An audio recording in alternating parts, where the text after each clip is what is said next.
Good day of creatures of wide exchange ratings and welcome to Kingdom of Aldana. Yeah, a few of us seem to be in the Twilight Zone a little bit, but whatever. Anyway, previously on our game, you, the Heron's Talons, and their associates have captured and interrogated an ancient aberration that lived in an underground lake beneath Karakvar. It has shared information on what it knows about the great mind, the one that has ordered it to do what it was doing over here. And in exchange for its life and some power, it demanded that you let it live, and you have let it live. You have returned back to the Black Hawk Mansion, where in his very pompous and arrogant manner, Cerulus has appeared in front of you in an attempt to intimidate or something with you. You didn't find out what it was, as his magic was promptly dispelled by Leos, but it seemed to have prompted a little bit of a panic attack from the residents of the mansion, Ruby and Vandrel. Ruby has attempted to persuade Milora into having a private conversation, but with paranoia being at all times high, Ardis has chosen to commit a capital crime in Nebo and dominate her mind, forcing her to spill the beans and admit that she was the agent of Cerulus, causing her to die in the process due to other magic casted upon her. The situation was promptly escalating and was somewhat disarmed by some additional magic persuading Vandra to let you try and bring Ruby back. And as Trager has attempted and succeeded in doing so, you saw her body change and transform into this androgynous, featureless creature, a creature very similar to what Trager has seen before, doppelgangers, although she claimed she was not one. But in any case, with the cat out of the bag, and in exchange for offers of protection and fighting together against Cerulus, you have persuaded both Vandrel and Ruby to spill everything they know, with Ruby sharing that she is indeed working for Oko. She is a partner of Cerulus in a way. She was getting orders from him to stay in First Endure Spy upon it, and that Cerulus himself is hiding in Nebo, in the building of the Vision Corporation, one that Ardis has been fighting against all his, well, since he learned about it for some unknown knowledge. Further, you have persuaded the Black Hawk family to join you together in a mass evacuation back to Nebo and Lady Khazar's Sunset Palace, and we finished the game just as you got through the portal and into the mansion, with Amawain meeting you and Lady Khazar not being around. So, as you go through the portal, you see as Amawain kind of like runs towards Hamas, they embrace promptly, and then there is this awkward stalemate where the family kind of like separates into two half, and Vandril and Amawain give a long look towards each other for possibly the first time in many years, with Vandril finally kind of like breaking the silence. It is good to see you safe. And Amawain responding, yes, I am sure that is exactly how you feel about this. And then both of them kind of like shut it up, because it feels like this is going in a very confrontational direction. In any case, Amawain seems to further head towards the wheelchair with her grandfather, the old elf, kind of like being asleep. She kind of kneels in front of him and looks at Vandril and says, He's been spending more and more time trancing, and even when he wakes up,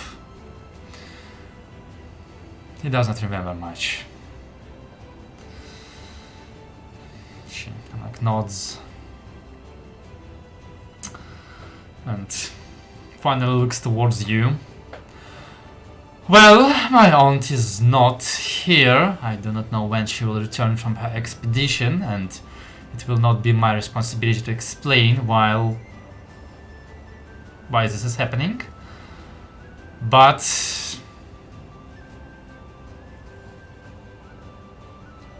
you are here. So thank you for receiving us. Again. hi. And again.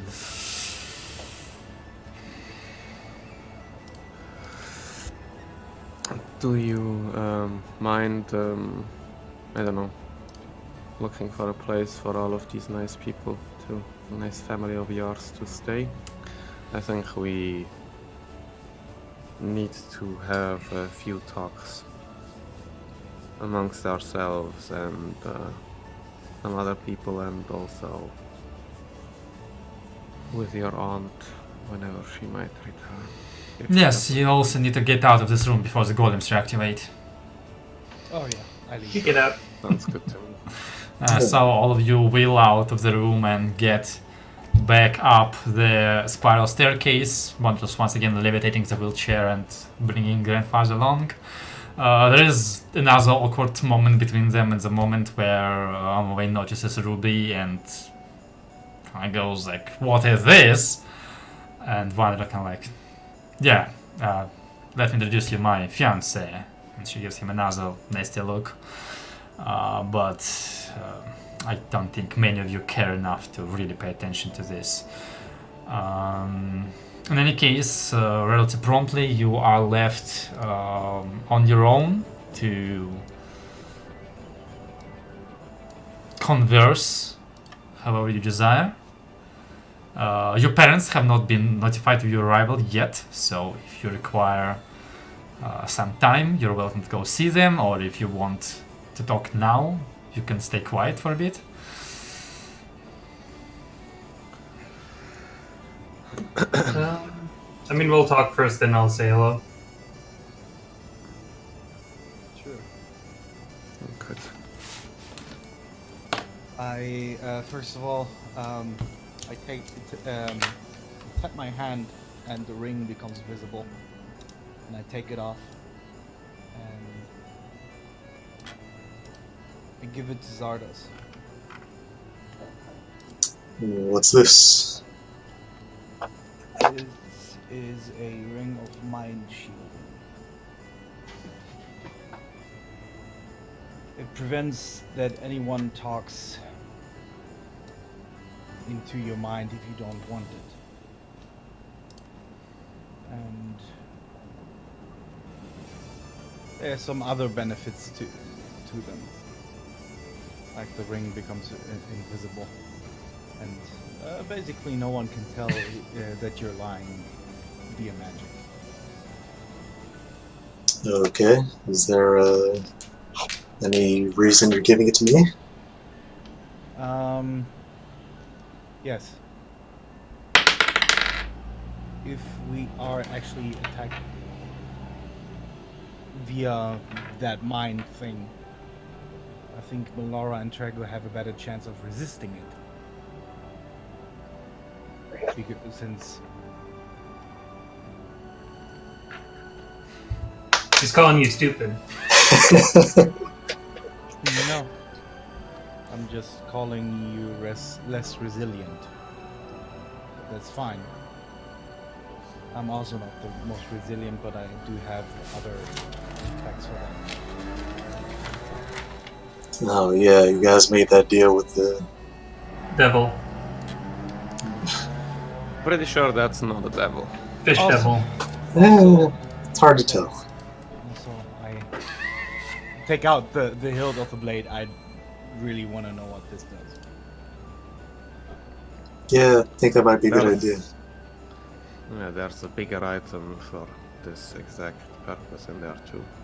We had it identified by Zeus once, but it was quite a while ago. And he didn't really give a very concrete answer. And I think at the step we are at now, it might be a good idea to take a look into it. They'll reach into the bag of holding, get out the crown of the Black King, Oh boy. and put it down wherever we are standing. Well, don't ever put this on. Can we destroy it? No, it's supposed to have soul-possessing properties, where it entraps a soul, and if you put this on someone's head, entraps their soul and lets out the last one that's in there. But, like I said, Zeus wasn't very clear on the details, so I would like for you to take a look at it, so we actually know what we're dealing with. So there's possibly a soul trapped in there. Not possibly. There's definitely the soul of a dead king trapped in there. He was called the Black King. We killed him, or his ghost, some time ago. And his ninjas. Samurais. Yeah, they're samurais. No, they were undead. Yeah, well, they look like samurais with the pictures. Alright, why exactly should Uh, we do that? Do you want to put it on someone's head? 100 points to that guess. At some point or another, yes. Once I we're disapprove done of with this. I We're done disapprove. with every other part. Yes. I disapprove of this. Disproving scowl. He wants to put it on Ceruleus once we're done with him. Of course, I mean, I've said it many times before. Yeah, I remember it being mentioned. I mean, I don't know if he'll survive any encounter, but Actually, I think that is a smart idea. What? Here is my argument. He's an asshole. Wait, I have two arguments. I just thought of a second one. What if he gets killed by us and Oko has some magic way to revive? And I don't want to face Aurelius the second.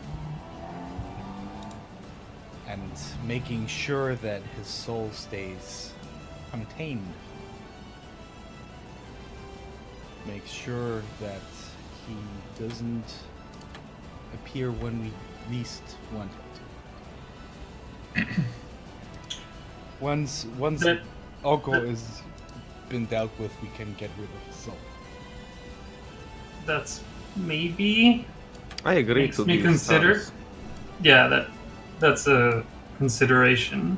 Though I don't want to mess with souls, especially when the Raven Queen actually brought me and Melora back to life. She doesn't like when others mess with her souls. I'm pretty sure this one wasn't going to her anyway. Oh, What? if she disapproves, I'm happily inviting her to help us in any other way. Otherwise, I don't care too much about her opinion. How about we don't skip a part here? Might be Amzusus was greatly exaggerating and there's some fucking ritual involved. We don't know to do this. Who knows what might be in the way of it. So it would be best if we actually take a look at the item first. And then if it can do what we think it can do, we can have the discussion of what to do with it. Yeah. But before that, it's just a great hope in the future, like the sun rising on the horizon. Yes.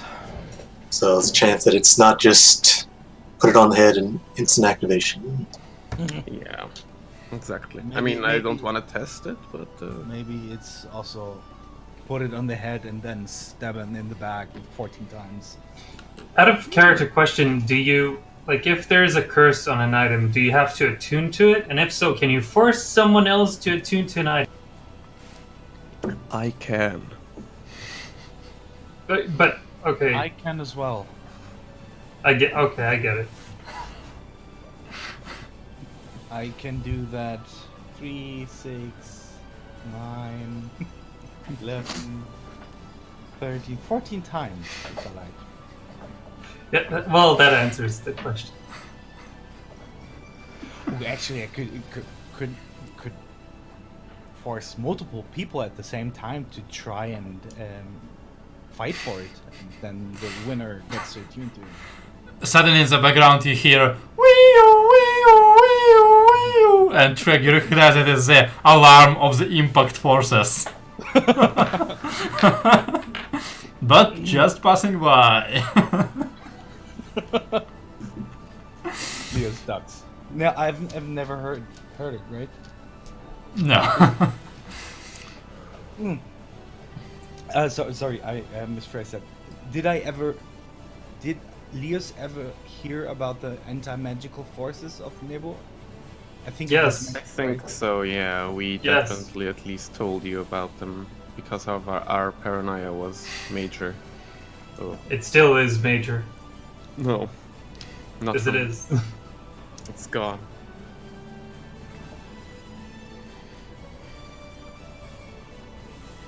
Fine. So yeah, identifying it is a good thing. I'm not pretty sure about what we do with the item afterwards, but first we need to know what we're doing with it. First Okay, of all- we got that. There are two issues that I see until we even get to a point where we use it. First of all, we need to deal with the patrician, because if we don't, he might get in the way with his wizards, and that may take up some time. He might want to interview Ruby himself, or he might ask us to bring her to him, because why else would he wouldn't just give us a go when we tell him, hey, we got a witness. I think that's not enough. And there's the second issue. We need to find the lab.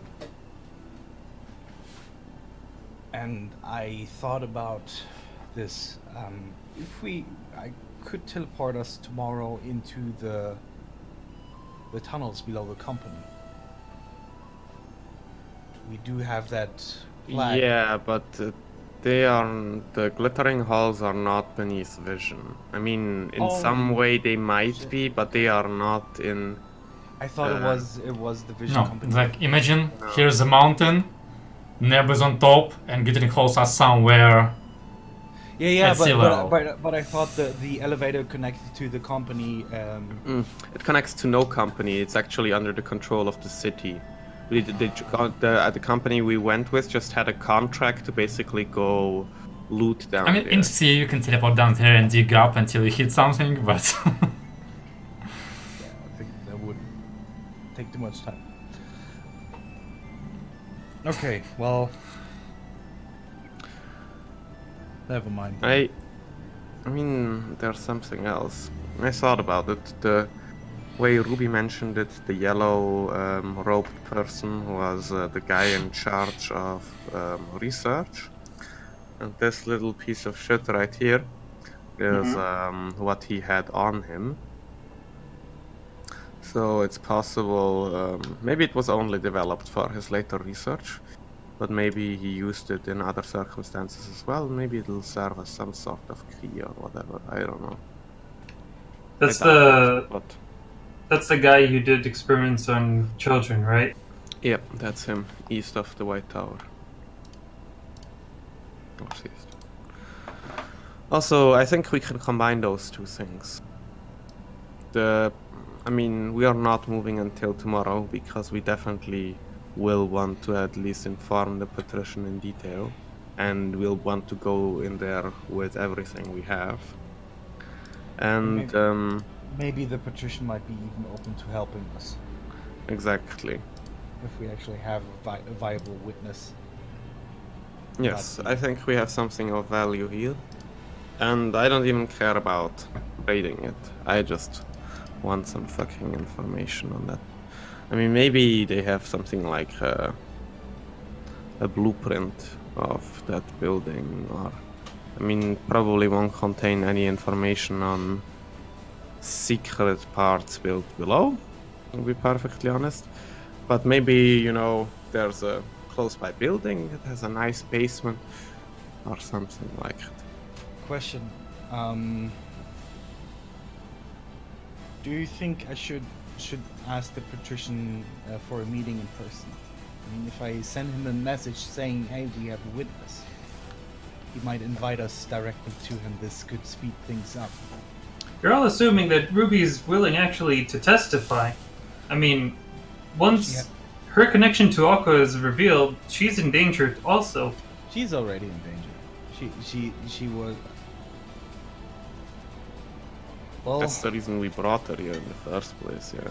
I agree, she's already in a lot of shit. The other thing can put her into more shit, which is very well possible. I think, yeah, we also might be able to convince her that talking to the patrician might be a good idea if we amend a few things. Yes. I mean, there's also a different part there where we go in person and we immediately lose any and all bargaining chips. We are just up to his mercy. Like within a second. We're in that tower with her. We ain't stopping him from taking her. Or making him a really bad enemy, which is not something I'm looking forward to. So we go about it that way, we immediately lose all leverage. What I'm just concerned about is if we tell the patrician, he might want to arrest her.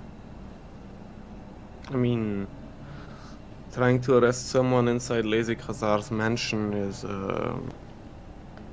She won't like stop a him. great adventure. Probably not. The question is, if we deny him what he will assume is his right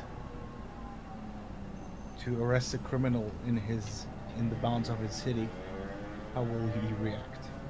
I mean, I don't think we even need to deny him that. Unless I think we can convince Ruby that this is the right thing to do in a friendly manner. And I think the patrician can be convinced he needs her. If he wants to go after Ceruleus and after Vision, he needs that testimony. That's what she or they are to him.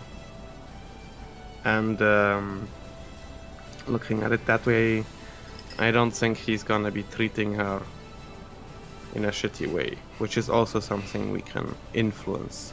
I'm not too concerned for Ruby now that, at least for the moment, she can stay here.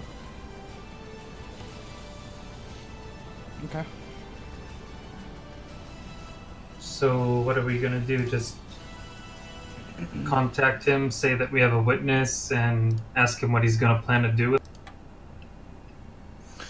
Yes, we tell him we went to Fristendor to follow his lead, stopped the attacks there, and because of that found the agent who was working against her own will, in a matter of sense. I mean, she literally killed herself speaking that truth. Yeah, but in character, So- do we know that you told her to tell us? That's why I didn't say anything. No. Nobody knows why she did it.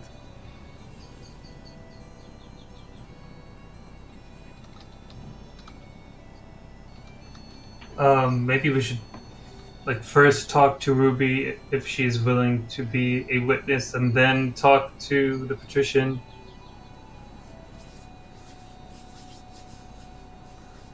Makes sense, yeah. I mean, saying, "Hey, we have a witness," but then Ruby doesn't want to be a witness—that's a big. I mean, if we look, what time of day is it right now? Oh, it's shortly after noon. Until the patrician goes to sleep, we have 14 hours almost, or more. So we're not in that big of a hurry. We can take our time to talk with her and make this clear. Also, did you hear back from Amzusus, Leos, or not yet? I haven't. Okay. That would be lovely.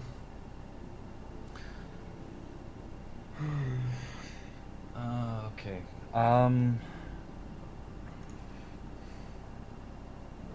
Yeah, let's talk to Ruby then.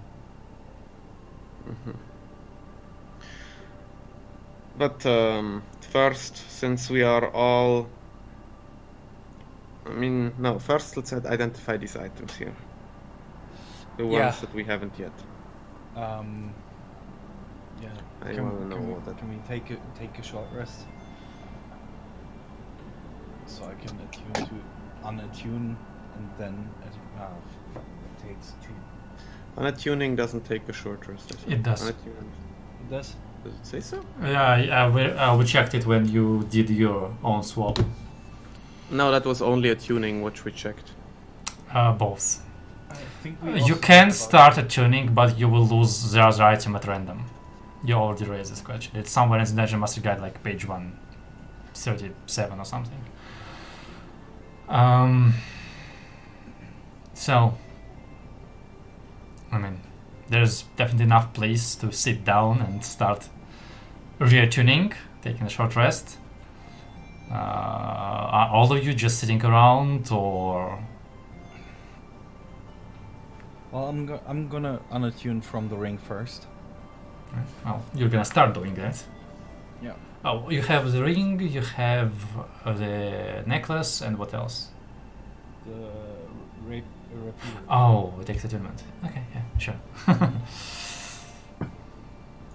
Alright, so he's doing that. Zardos? Oh wait. Sorry. I'm pretty sure it takes attuning for the rapier. It opens item card. In my inventory it doesn't say that. Yeah. It should say an item card.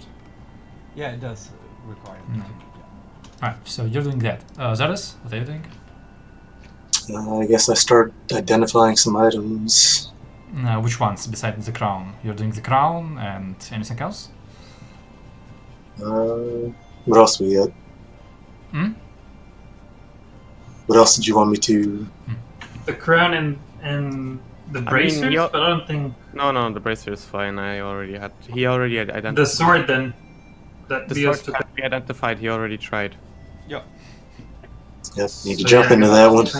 I will just attune to it and see what happens. Your lore master level is not high enough to identify this item. Okay, so you're doing that. Arles? Arlis is probably gonna be sitting down for a moment, taking out the standing stone to Albert, but he'll think on it for a little bit before he starts speaking. Draco? How long does identify take? 11 minutes. 11? Yep. So I'll wait till he identifies, hear what he has to do, and if we continue the short rest or whatever, Trigger's gonna probably go say hello to his. And Melora? She'll likely do the same thing. Wait to see what the item's identified as, and then she'll go have casual conversation with her.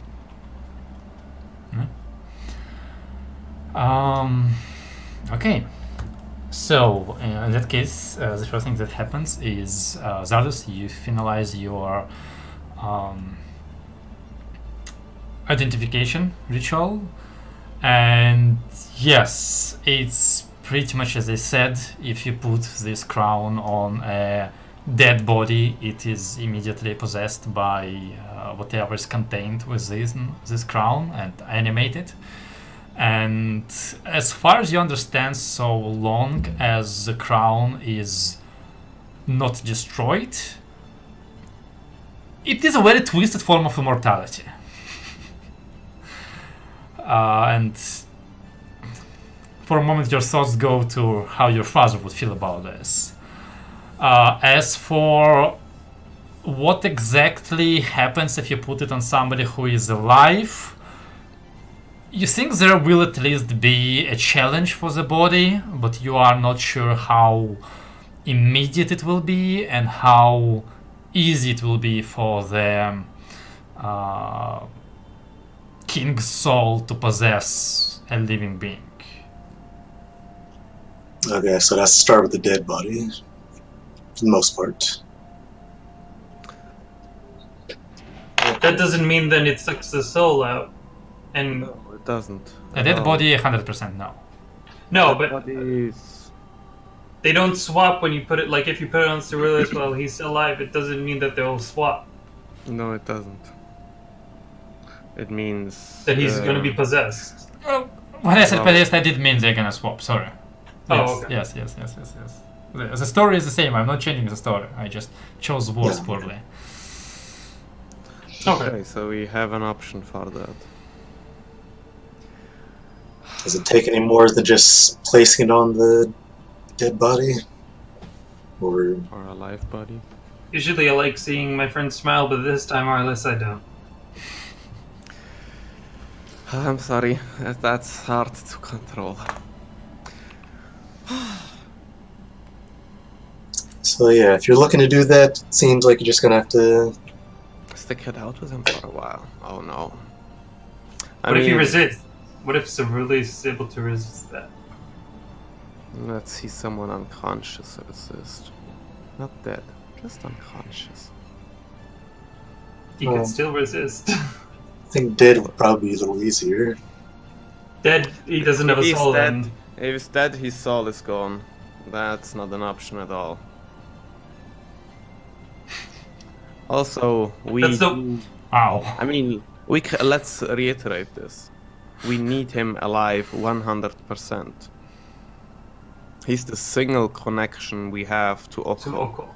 If there isn't any like documentation on it, if we kill him, who knows? Maybe Oko just disappears into the darkness for another 50 years before he reappears or some shit. No, we need Ceruleus alive. Oh god.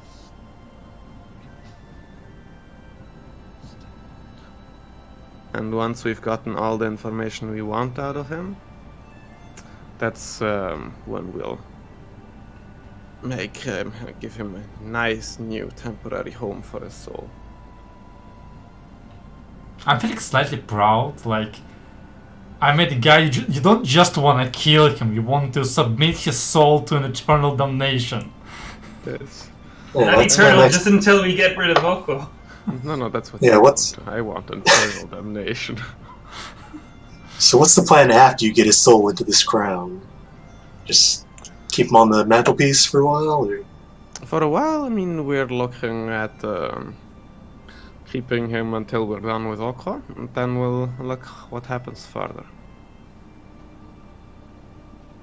and is there going to be any way to get information out of him if he's just a No. soul in a crown? Different order. Order, knock him unconscious, question him while he's captured in some shape or form, then put his soul into that bag. Okay, Okay. monitor is freaking the fuck out for some. That's the correct order for this. Okay, that makes a little more sense. Thought we were just going to be talking crowns or something, but yeah. Just like in Harry Potter. Sorry. Yeah, I've seen a lot of weird things since I started traveling with you guys, so I don't know.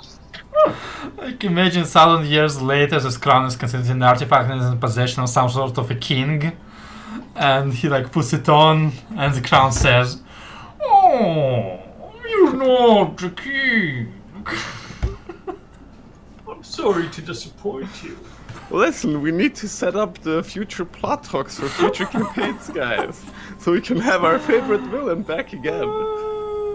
Okay, so you finish identifying and discussing this part. So Trag and Melora go off to meet your parents.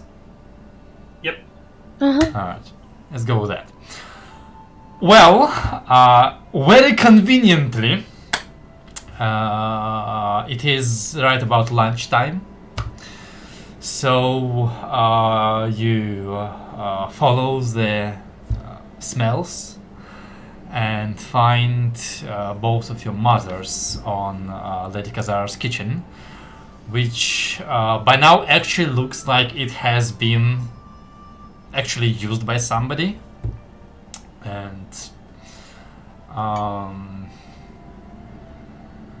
well, there's a lot of excitement coming from both of them.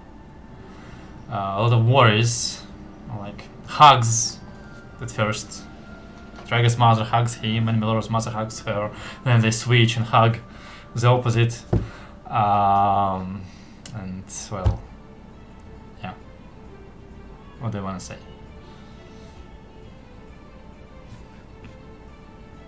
Laura? I just ask how everything's going. You know, is she getting along with Trego's family? That's the...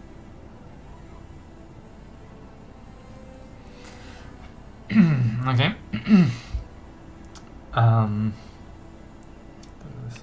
Yeah, no, I'm not ready for that.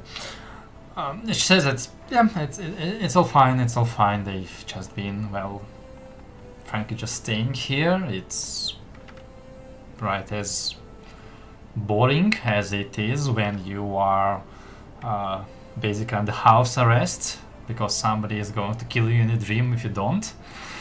And well, at least she had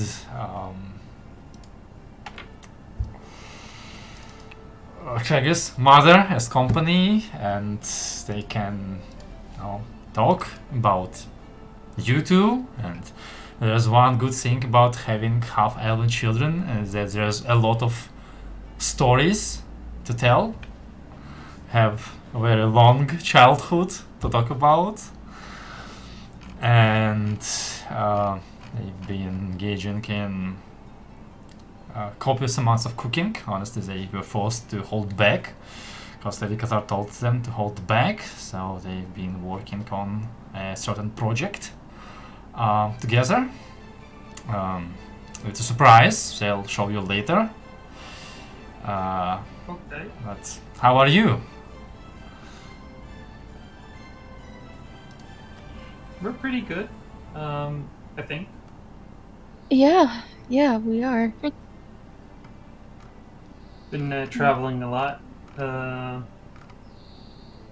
yeah, well, I know it's kind of boring here, but, you know, very soon, I think, you'll be able to go back to your own houses and homes and... yeah. I also ask, how's father doing? Sorry. I'm pretty sure I'm gonna butcher it, but Eliodil, right, was the pronunciation? Yeah, that's right. Eliodil, yeah. She says that, oh yes, you should go meet your father. He should be somewhere in the garden. He kind of found that to be the only thing he can actually physically do with his hands. You know how anxious he gets when he doesn't get to tinker with something. So he has been competing with Lady Kazar's magical servants in lawn mowing precision and speed. That sounds like father.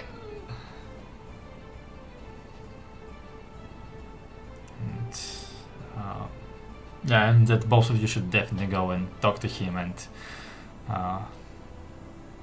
tell him that you are okay. I'll follow Yeah. Melora. Yep, we'll go, once we finish the conversation, we'll excuse ourselves and go. Yeah, while they're doing that, I'm gonna unattune for my boots. To what? Unattune from the boots. Oh, okay. So you have cloak, you have thirst, and you had boots. You're unattuning from them. Okay. Good now. Okay, so you're doing that. Leos is doing that. What is Ares doing now? I think apart from send door. Oh yeah, you did. Okay, well he's gone. Is he gone? Sending- No, now? apart from sending that message, I think Arles is just sitting somewhere in a corner with a nice smile on his face, fantasizing.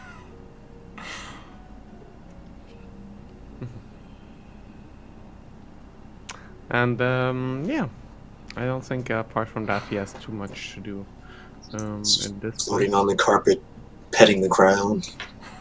No, Yeah. no, the car. I have a feeling like Ars's definition of a pleasant dream is him choking out Ceruleus. No. He would never use his hands for that. That's not a way. I never said choking him out with his own hands. Yeah. No. Oh gosh, I have raised the monster. Well, that's good. I already have a villain for the next campaign. That's nice. That's nice. All right. So Milora and Dragon, you go meet up with Danos, right? Uh-huh. You go along, right? So where is it again? Somewhere. All right. You go outside and walk around the garden until you find a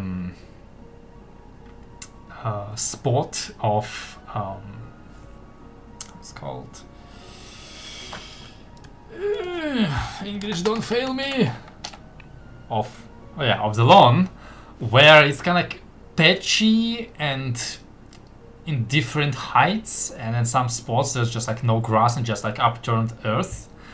And there's that shed nearby where I believe at some point you have stored somebody's body.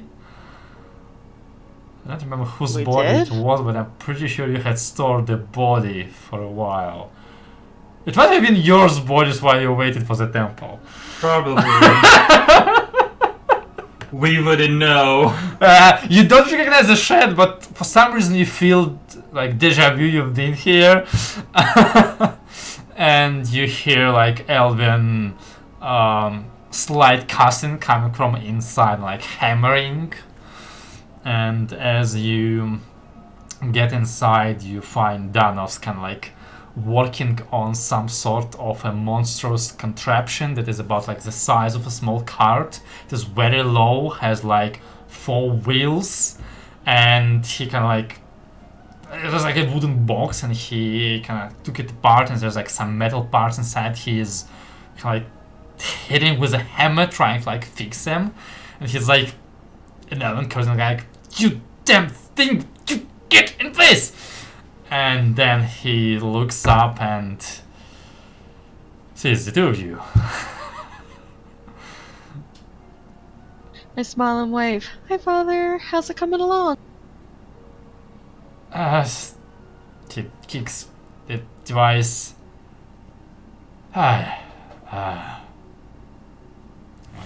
Wipes his hand on a dirty piece of cloth, more like smears it more, and kind of like walks towards you, like offering a hug, like trying not to touch you with his hands because they are oiled and dirty, but kind of like, like with the clean parts, gives you a half hug.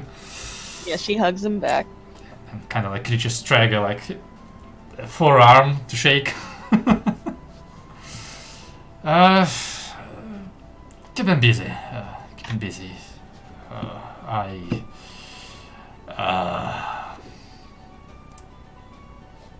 I mean, not having to worry about the next day's meal is a good motivator. I think I'm on a verge of a breakthrough. But what about you two? You look healthy. Have you talked to your mother? Yeah, actually, we just came from there. Oh. Good. Good. So, you're back. What you building? Oh, it's a Sky's cart. A what? It's a Sky's cart. It's a cart Sky? with skies, and as you move it, it skies as the grass, or it's supposed to. Huh, interesting. How do Oh. you move it? Like, do you put horses in front of it? No, you push it, or pull it with your hands. Oh, it's not. Wait, it's not big enough to ride on it, right? No. Okay, there's a different lawnmower. But Oh, yeah, okay. that's a good name. That's a good name. Lawnmower. Huh? How does it work? You just push it and it cuts the grass? That's how it's supposed to work. Right now it cuts the ground too, but I'm fixing it. Ooh. Might help a bit if you want. I've seen you've been struggling with that hammering before. Sure, of course. Yeah, I think I'll need to reforge some of the blades. They are maybe too bent. Need to redo the edge. Can you work the forge? I've done it before. Well, great, great. Yes. Start it up. Yeah, Trey's gonna try his best to help. Well, Which is not much, but you know. I mean, so long as you're offering a second pair of hands to hold metal in place and work the bellows, which requires strength, honestly, you're more than qualified. Laura, what are you doing? I will help with whatever is needed. Alright. She can grow grass again, so. Actually, yeah, I could do that. For testing. Yep, we could do that. You can literally do plant growth to create like overgrown grass. If you can learn that, it works. Alright. Well, you're doing that. It's gonna take a while. So, back in the mansion, the three of you are finishing unattuning. You have finished unattuning. And you have now unattuned. In that case, I would like to start attuning to the sword. Okay. And The one without a blade? Yep. Alright. And Zardas?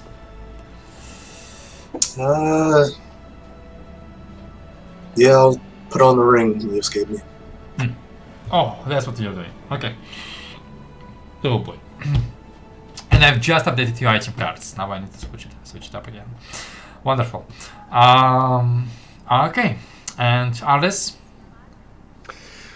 I think after a little while he is going to go looking for at least Leo's. Because... I mean, Leo's sitting right in front of you, most likely. Maybe. Well, it doesn't matter. After a while, he is gonna... we should probably talk to Ruby somewhat soon. She's had some time to sort of arrive here and maybe talk about some slight details. Yeah, I was about to say, are they just sitting in this room watching us unattuned to stuff? No, they're not here. They are...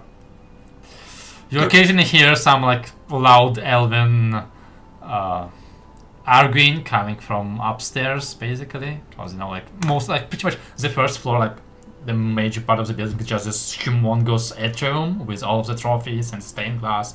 It's not really a living place, and there's like kitchen and bath, so like the living accommodations are on the higher floors. It's I mean, you all speak, most of you speak Elven anyway, but it's just what's that woman's name? Emma Wayne's mother basically is throwing another tantrum as usual.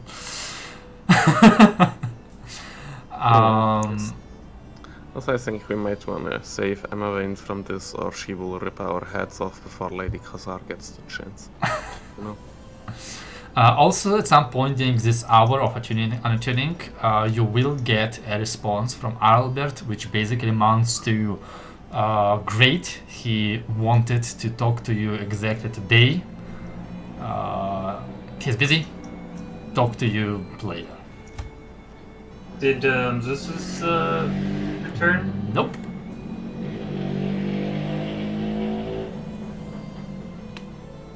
Oh well. Okay. I will relay that message to the other two that are here, just so they're informed. But other than that,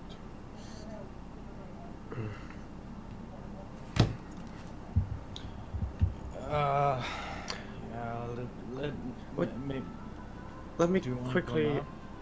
ask one more question to the DM here. Yes. From what I recall, there was like the head of illusion at the White Tower, and supposedly he left for Nebo to be part of one of the big corporations, or he was part of one of the big corporations. Yes. Wasn't that Vision? Yes. He is not their part. He made it. Thank you. I love you for remembering that. What do you mean remembering that I wrote it? No, that's okay. Oh, it's not me you love. Oh, I don't know what I said. I will. In that case, we can start looking for the other two, and I will start writing a message to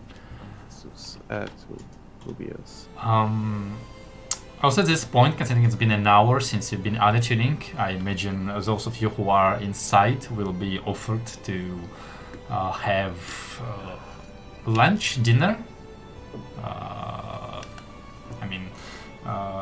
Tragos and Miller's spare mothers are still busy making more food because they learned that more people came and they don't know that those people are not nice. So they are being nice because they are nice parents. Trag and Miller were much more lucky with their parents than Amoin was. But yeah, so if you want to eat, it can be provided. But you are doing that. Trag and Miller are, I imagine, still working on the lawn monster. Yep. Yeah. Oh, it's rudimentary. It's supposed to be like as you move the wheels, they connect to another gear, which connects to a gear that moves basically like Sky's blades as a propeller, and he's basically struggling to align the blades in such a way that they don't break or bend or destroy themselves too easily. But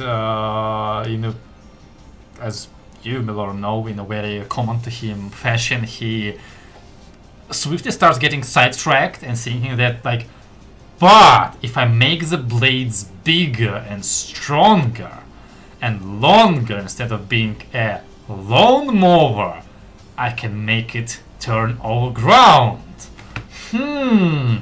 This could be some sort of an automated plough machine.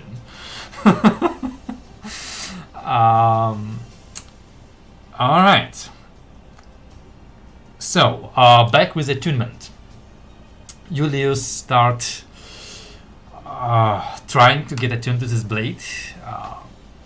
You're really not sure how the process works. Generally, you just concentrate on it and try to think about it.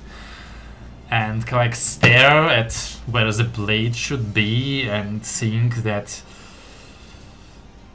connecting back to all of the trips you've had so far and all of the things you've had to fight, and kind of that you're not really trained for this or built for this. Your magic is not really. You can talk real well, and admittedly, it's a very good skill. This group really needs somebody who thinks long term when talking. But you're not a powerhouse. And look at them. Like, half of them have help from gods. Some of them are gods. And you really need a little bit more oomph. And maybe this would be it? And you think that you see the edge, or at least what it might look like if you look at the thin part of the edge. You like blink and you feel like you lose it. And you see it again, this another impact car passes by. The lawnmower. Oh yeah, there's a lawnmower. Yeah, great. And yeah, sure, why not? You stare into this thin line of a void, and you kind of like start drifting away, like when you daydream.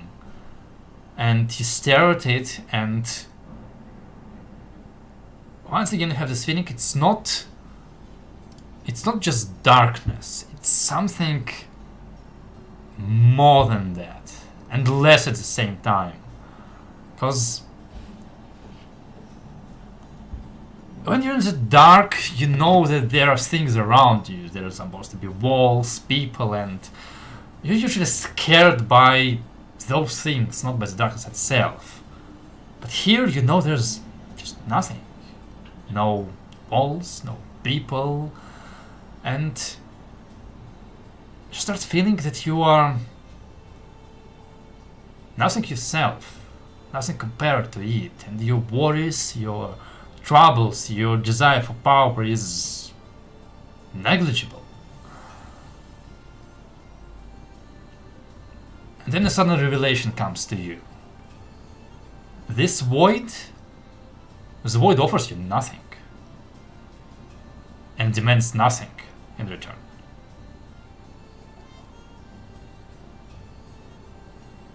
And then you break out of your stupor and you hold the bladeless hilt in your hand, and maybe you did something wrong, maybe you did not do enough, maybe the void found you lacking, but you don't feel closer to it than you were before you started. Although that feeling is still with you, and that thought, that last revelation you had.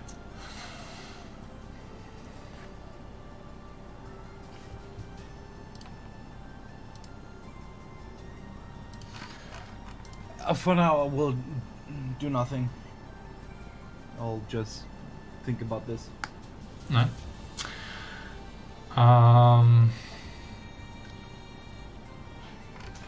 So you two have finished your treatment processes, and Arliss is running out of fantasies how to kill Cerulus with all of his available spells. So what do you guys do? There are too many fantasies for. Oh, Guys- you sent another message. Yeah, that's what I'm sending after I realize. Guys, we also need to talk to Rubius tonight. I just remembered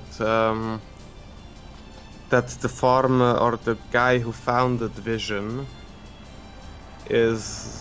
he used to be the dean of the dean of illusions at the White Tower, the wizard school.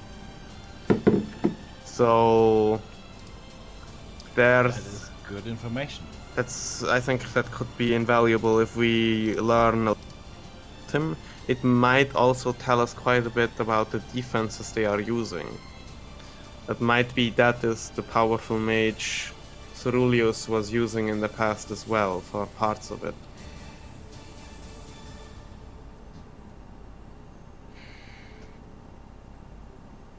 There might be another one of those two unidentified agents that Ruby spoke about. Yeah, that's a very good option. Probably not Ok himself, since only Ceruleus is said to have dealt with him. But maybe one of the two agents of that group too. And if we can get any more information on him from the patrician, or from Rubius, who is prone to have known him a little better from times past. I think that would probably be very valuable. Maybe also in understanding what kind of defenses he might have set up if he was the one responsible for that. Also good to know what they're up against. Yeah, I think with Melora it shouldn't be too much of an issue to send us two different people during this night.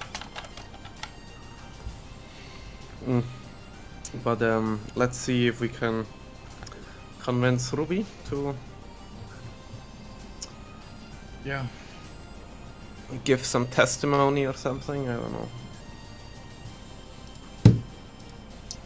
Did you have any luck with that blade, Leos? Nope. Just a weird feeling. I'm not quite sure how to interpret that yet, but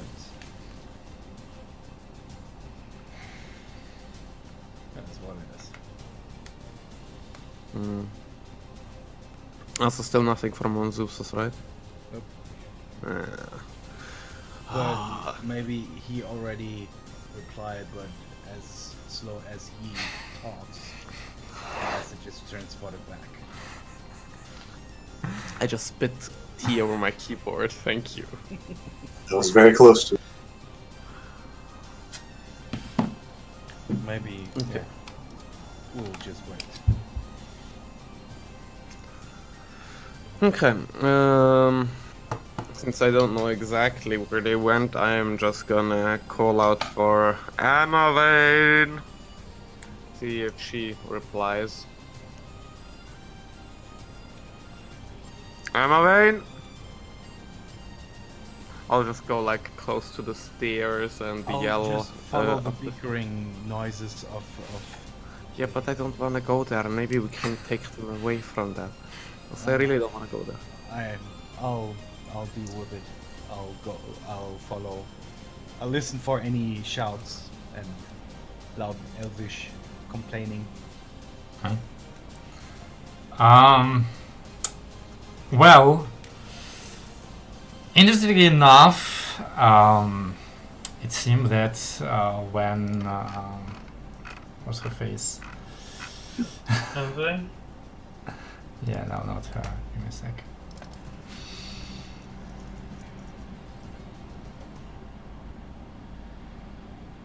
Oh, okay. I was thinking the right name. So it seems that when Murati is not sure what to complain about, she starts complaining that this place is too nice.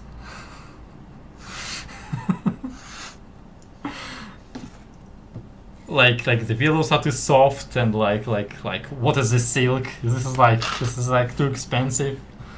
So she basically like starts teasing Lady Khazar that she is spending too much money and this is wasteful and inappropriate. And who does she think she is?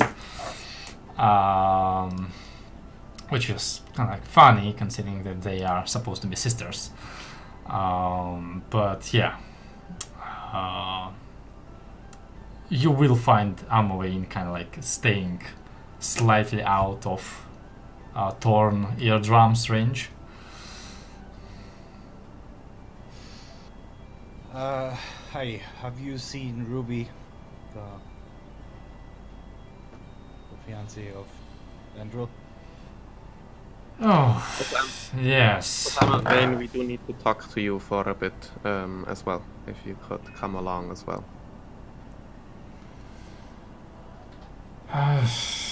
Yes, of course. What do you want?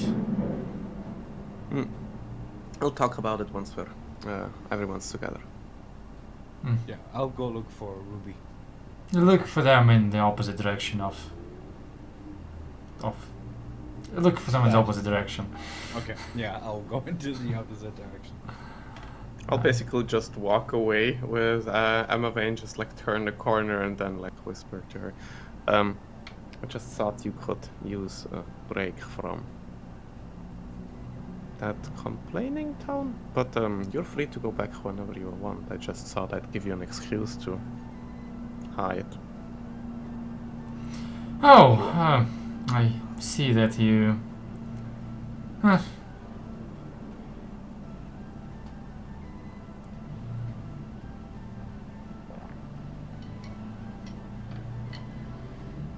That's it? That's Yeah. the end of it? It's about like, oh, I see, and it's just like human. I'm just waiting for Elios to return with Ruby. Okay, so there's that part. Those rooms are a lot quieter, and you pass by basically a room where Vangel's parents are not so much settling in as more like, you know, like you're in a guest house and you're like, oh, this is a pretty cool figurine.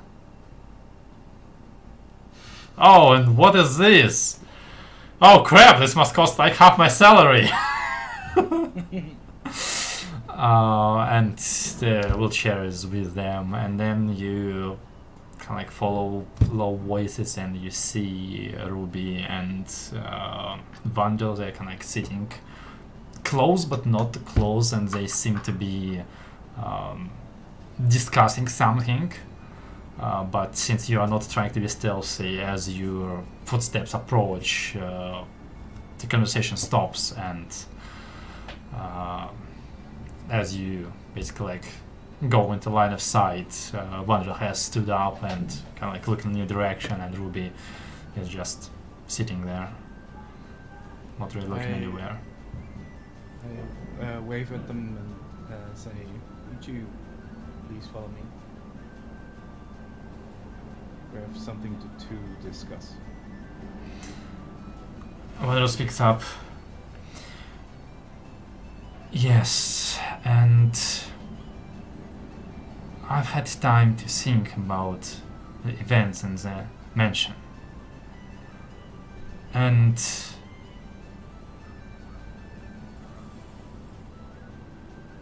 we will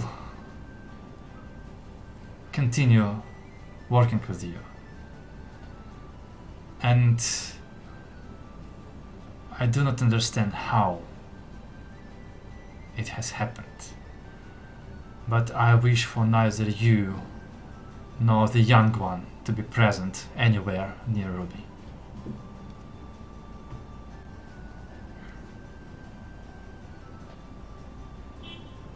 Well, here's the thing. We need her to make a statement to the lord of this city. I don't need to be present. Neither does Arlis need to be present. But you need to do this, otherwise we will not be able to move against Ceruleus here.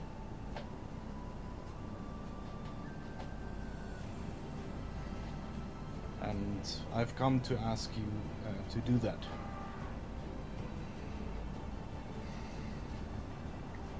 Once you have done that, and once the patrician has all the information that he needs to allow us to move against Ceruleus and hopefully assist us in doing so, that's all we will ask from you. And what reasons do you have to trust this lord? He is not a fan of Ceruleus, to say the least. He can be an ally, but it takes a bit convincing. And he has powerful mages with him that could either be helpful allies to us, or they could be a detrimental issue. And I think we all share the goal of wanting to get rid of Ceruleus once and for all. And to do that, we need the patrician. We need his approval, and if the best would be to even have his support. And it's really in your hands. I address Ruby with a look. It is in your hands to make that possible. Well, I will do it. Ruby stands up. And Wandel seems to want to object, but she just kind of puts a hand on his shoulder, and you see at this point, although she looks like Ruby, she is not doing the voice or the mannerism. She says, "It doesn't matter. Either we destroy Sirius before he gets to us, or there's nowhere we can run." And I've already decided to bring him down if that's the last thing I can do. If you want me to talk to this lord, I will. But as much as I want to trust your intent,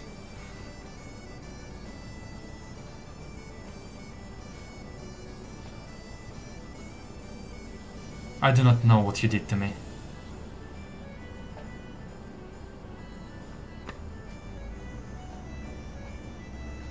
Well, I don't exactly know what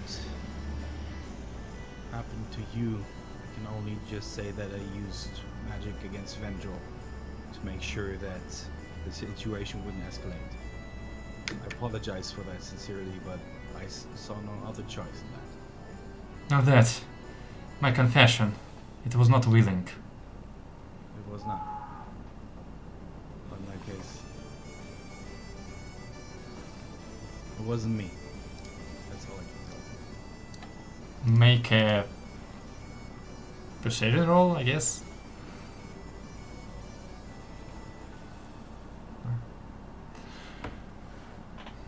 Maybe it was not you, but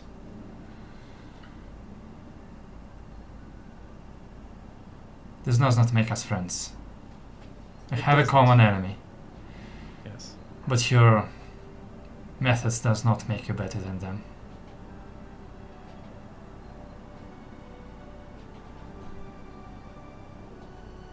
Yeah, I get that. And I don't think that you can beat someone like Ceruleus by being better than him.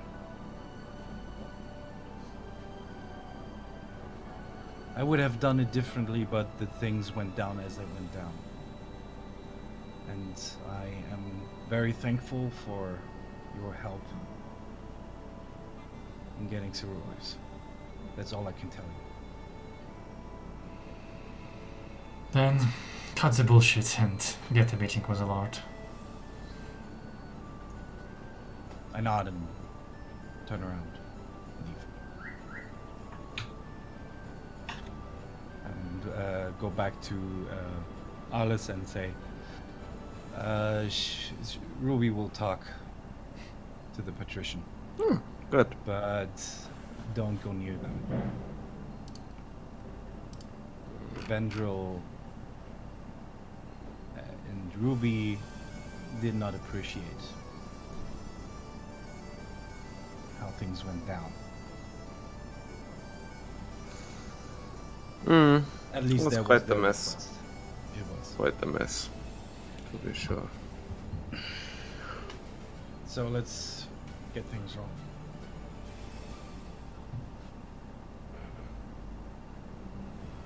Should I contact the patrician? Tell him that we have a witness?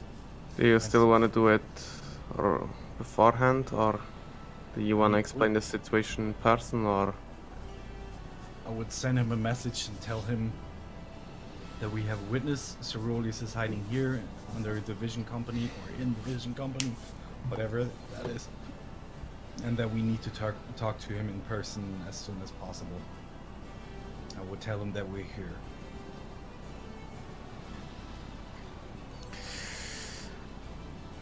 Yeah.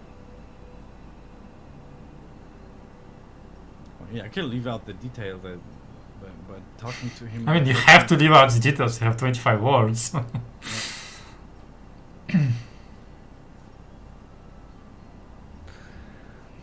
Oh god. Again, my issue this is guaranteed to be spotted by Ceruleus.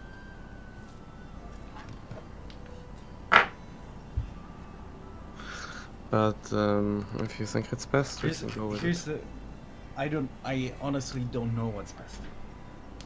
The only argument that I have is if we actually convince the patrician to move against Ceruleus, that might give him time to prepare his forces if he actually joins with us. If we talk to him tomorrow, that's just one more evening where Ceruleus could do whatever he does. And the more time we have to prepare and align with our goals with him, I think the better it is. And I think he might be... Thing is, he needs our information and Ruby. And we need his permission at the very least. But I don't think our goals align all that much. Because, and I'm talking out of my ass here, I'm not sure if that's the case, but the way it seemed in the past, he will want to convict Ceruleus by the way of law and order. That's what he's looking to do in order to take care of this situation, is what I assume. Now this will make, at the very least, getting information out of Ceruleus pretty hard if we have a second big instance who's very interested in Ceruleus and questioning him, and who can have all of their own motives in there as well. That's my main concern with getting a lot of help from the patrician. All right, I think we should gather the rest and really talk about how we want to handle this. Yeah, that's what I was gonna say, because it's been enough time. If you want all to regroup, you're welcome to regroup. Yeah, let's do that. Yeah. So I would get everyone up to speed that Ruby is willing to talk to the patrician, but that we have doubts if that is actually the right move. Then what is the right move? Or we could just risk it and go to the company tomorrow. I think informing him at the very least, and giving a heads up, here we have a witness that is willing to talk to you and testify against Ceruleus, and we have some and we would like to start moving within Nebo against Ceruleus. That will, as long as we don't say where we know him to be, or very likely be, we're fairly safe. Obviously not too, but and I could still be wrong, completely wrong. It could be he isn't all that interested in. He's more than willing to have us, to let us have Ceruleus for questioning before he wants his part, before he wants Ceruleus's body. Which is something we can provide him with. A body with a different soul in it, but a body nonetheless.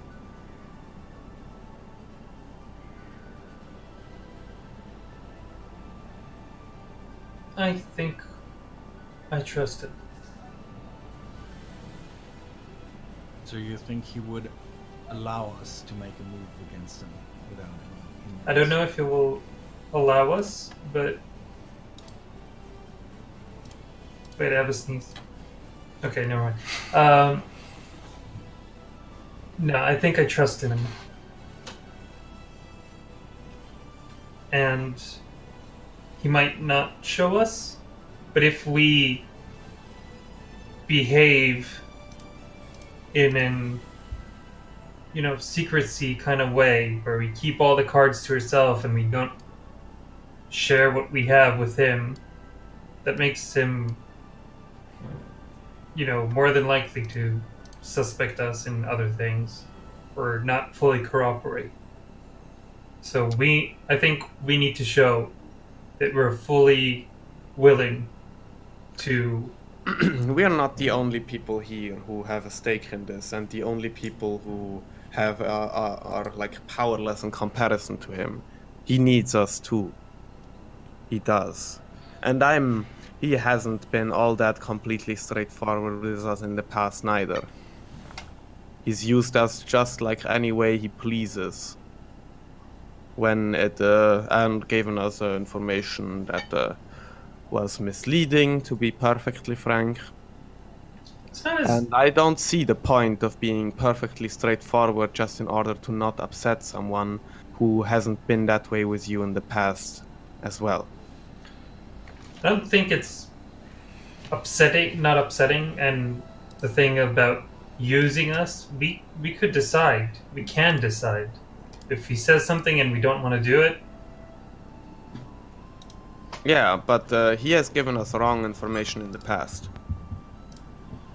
which was, remind me?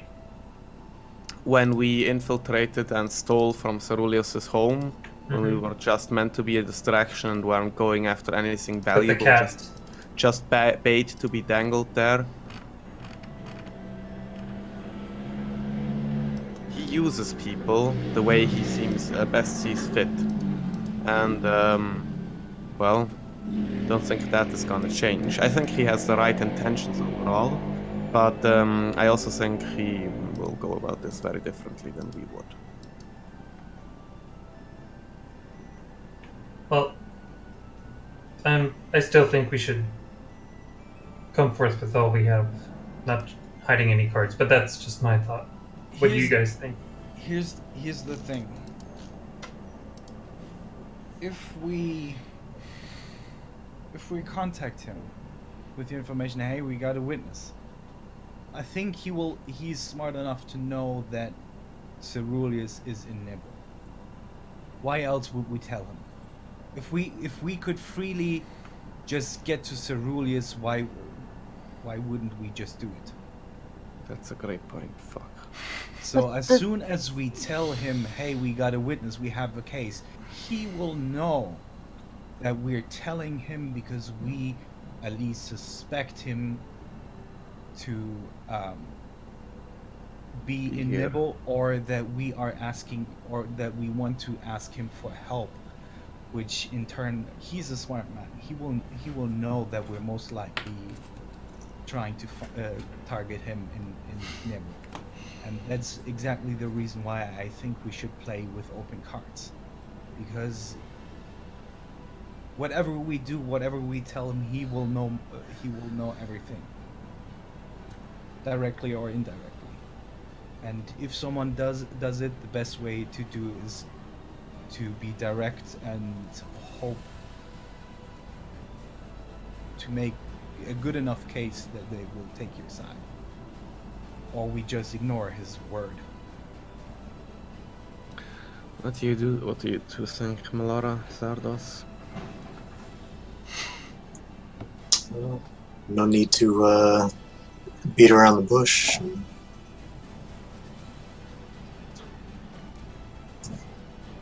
So just be upfront and let him know what's going on.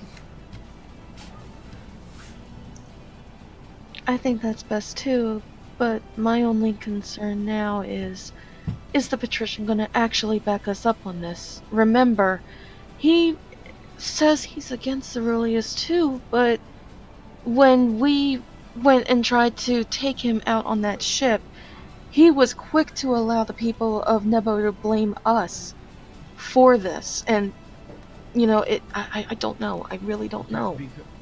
But that was a political move. He never officially sanctioned our mission because he didn't have any valid reason to go against Ceruleus, to allow us to go there. And he has a certain image to uphold. Image, position. If he had backed us that could have damaged his political position, and he wouldn't do that. That's the whole reason. It's not. I don't think it's personal against us. It was just the right move from his perspective to make sure that no one thinks that he does unsanctioned things just because he has a suspicion.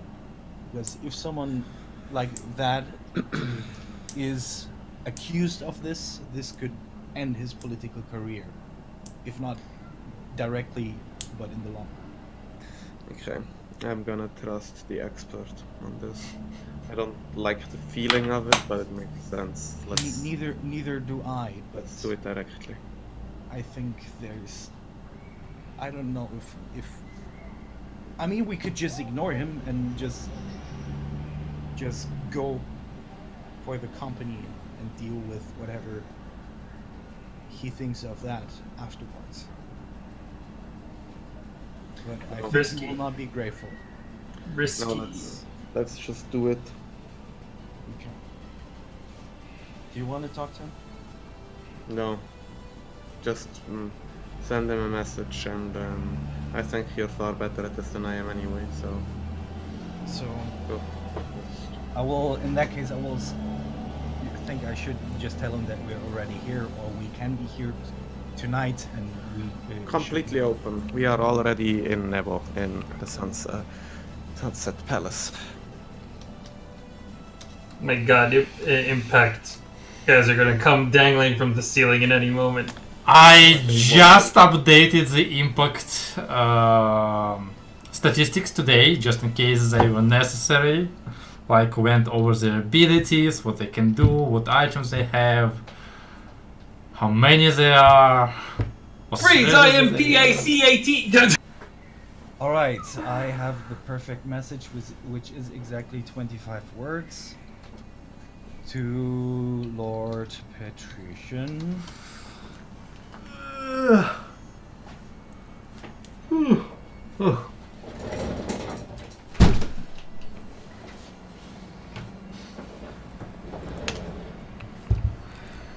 What's that? It's cold? Like, just plus 25? You need a hoodie? It's well, I'll tell you what it is now. I have an idea, but it is cool. Uh-huh. Sure.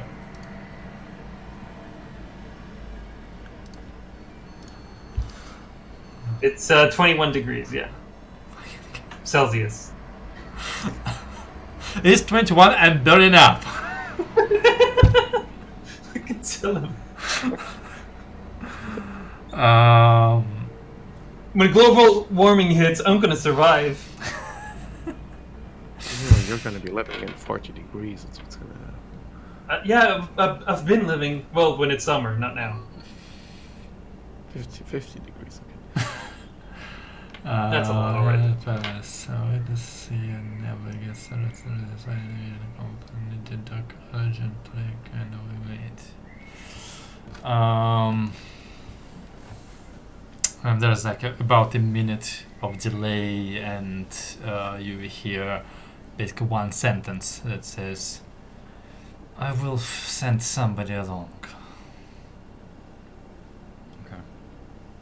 Does it meaning we're getting picked up, or someone is going to take a statement from Ruby and bring it back to He him? is gonna send somebody. Okay. We know who's coming. Severus? No. Severus? Severus? Severus, I think. Severus' name? Yeah, it's Snape. the same name. Snape. Oh, Severus Severus was Snape. Severus was that one who invited us to take the job for the Yeah. company? Also, talk to us afterwards when Melora and Trigger were dead. Oh yeah, and he was the one who was like, Get out of town. it would be best for you if you get out of them. Yeah. Okay. Yeah. So he's our best friend right now. I know, he is the patrician's best friend and his agent has not. He's just. He's like the fucking SS. Lawyers are never your best friends. I don't think he's a lawyer, but what if he is? We have a great lawyer too, it's okay.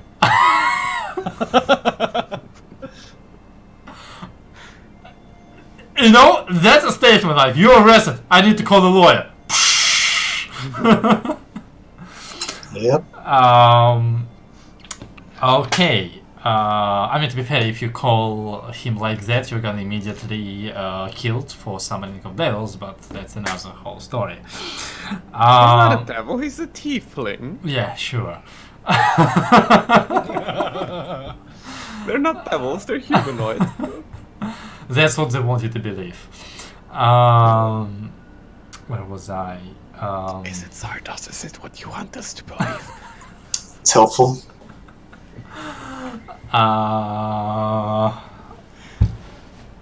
Yeah, okay, so you send that message, you're all together, you've eaten, you've talked to people, you've attuned and attuned. Anything else you want to do in the palace while you are waiting? Quick out of character. Could Yeah. I have a question regarding that moment where with the attunement to the sword. Sure.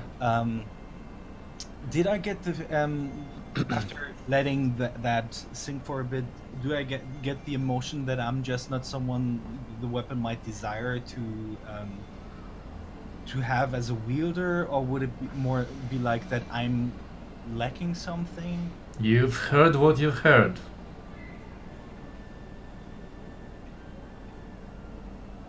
Like, mechanically, you are currently 2 items out of 3, so.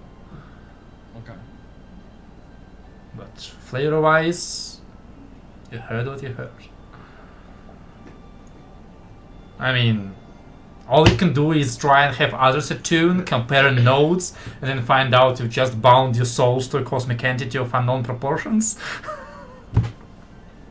Not the first. Not the first time, yeah, exactly. That's what I was gonna say. Oh. Now you get it. I'm pretty sure that whatever revelation you just had is completely not what actually is going on, but yeah, sure. I don't know. Alright. So if you are doing nothing, in that case you wait for a little bit before you hear knocking on the front door. Not like that, it's more like metal at the wood.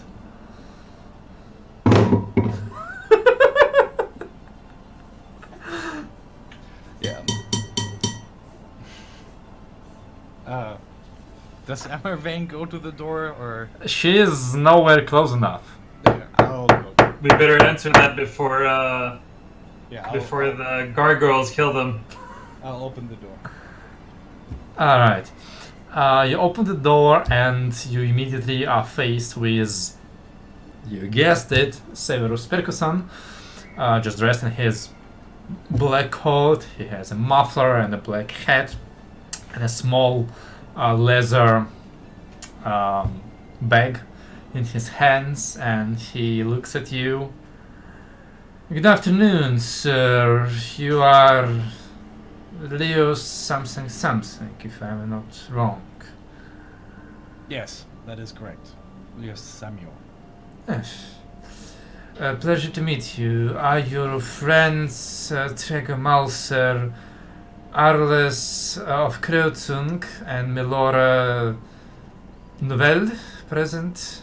Yes, we're all present. Good. I would like to have a conversation with all of you. Come in. Takes off the hat, walks in, puts the hat on the hanger. If he has a coat, I will take the coat. No, he doesn't. He doesn't take it off. I'll close the door behind him. He proceeds wherever you lead him, which is, well, basically to that main lobby where everybody's still sitting because you have not given better accommodations and you don't really require them immediately. But he steps up to your sofas or wherever you're sitting and gives a once over, acknowledges Zardus, who has never seen before, kind of like nods.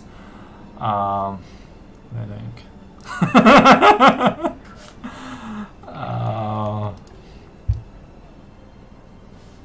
and kind of like says, looks at the four of you he does know and says, "Good afternoon."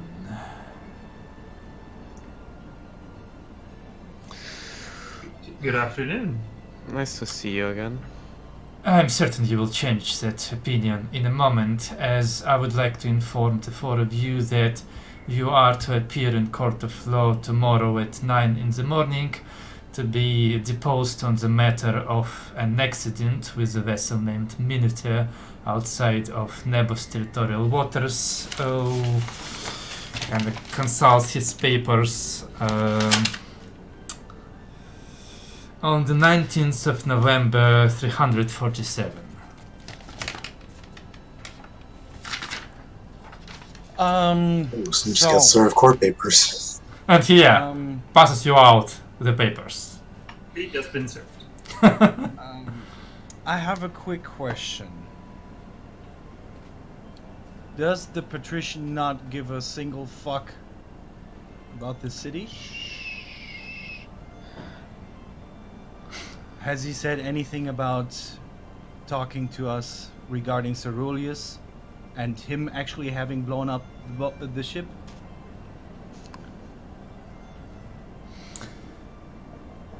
Please understand that I am not a representative of the law, and anything you say to me is not covered by lawyer-client confidentiality. But I am certain that your case will be reviewed by appropriate experts, and a fair and just result will be achieved. As such, I would like to extend invitation for you to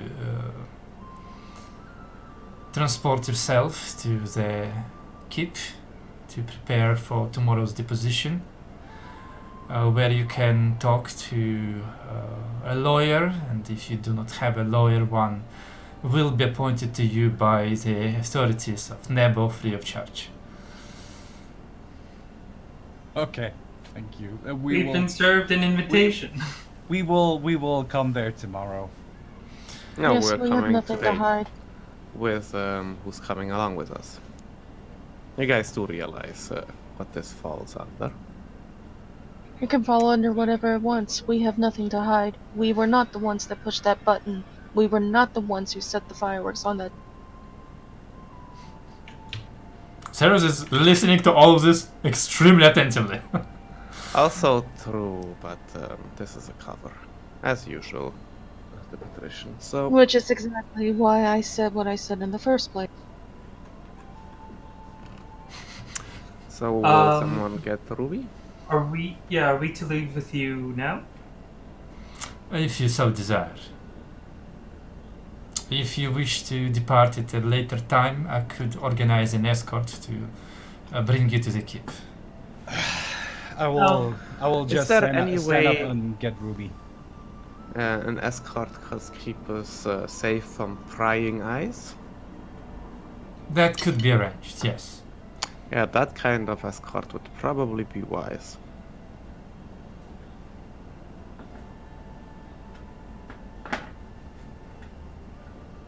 Could that be arranged? Yes. Good. So, we would love if you could arrange that. Very well. I shall... He takes out a device. I shall arrange for them to arrive in, let us say, an hour. Mm-hmm. Sounds good. Works. It has been a pleasure working with you as always, and I am looking forward to the safe resolvement of this issue. Have a nice day. Thank you, Sir Bruce. The thing is, that is impossible because in Modern Russia, evidence finds you. Which, frankly, in your situation, may not be a really good outcome. No, it's not. Anyway. I'm gonna go say bye to Mom, and I'm going to jail. See ya. No, So I'm gonna look to Leas and say, so still think he's on our side? Not saying it sarcastically, just saying it. oh yeah, it is. He is, for sure. I give him this one chance. I apologize. I was Rash. rash because I honestly thought he wouldn't know to speak a bit more plain and not do this whole. Yeah, If no, this is I actually don't... a fucking court thing, I will teleport us out. No, He does- we should face this and be honest with him. Again, I stand by what we said. We were not the ones that... So you're telling me that you want to waste a fucking day going into court and talking about this fucking ship that? No, we're going to the keep to talk to Patrician with Ruby. That's what we're doing now.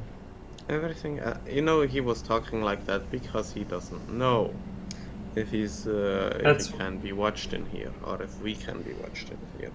And he can't let that drop. He'll only do that in a place that's secure, in his own knowledge. Okay, fine.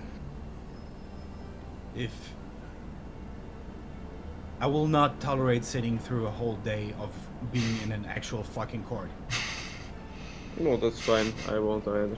You seem So, you have a personal beef with courts. anybody wants to break the news about the Court's anti-magical filing. shackles to him? Yeah. Well, no, I'll keep it a secret. Well, we're not being detained, so I'm not worried about those at the moment. Yeah. The second they try, they try. Yeah, I will inform Ruby that we're going to leave in an hour. No. So, in that case, anything you want to do during this hour, or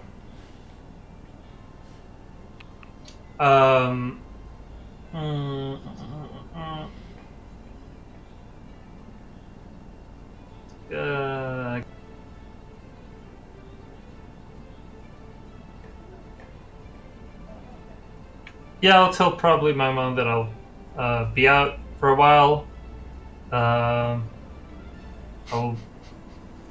about.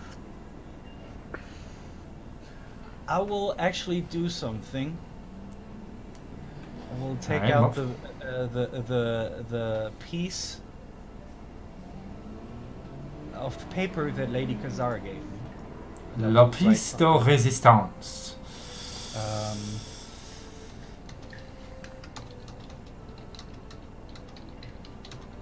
That's a lot of messages you're sending today. It's Yeah. it is a message. And then you need to dream on one person and the other person and the other person. Only two after this. What, Albert Rubius? I will write this That's on it. the. Why can I not send it? This is what I'll write on the sheet of paper. Okay, sure. What is it? Alright. I'm basically just apologizing to Lady Kazar when she comes back and finds her whole fucking family. Oh, that's what you're apologizing about. I'm like, wait, what have you I can't done? even see it. It's my Yeah, because No, he I sent it privately. I whispered. Ah, okay.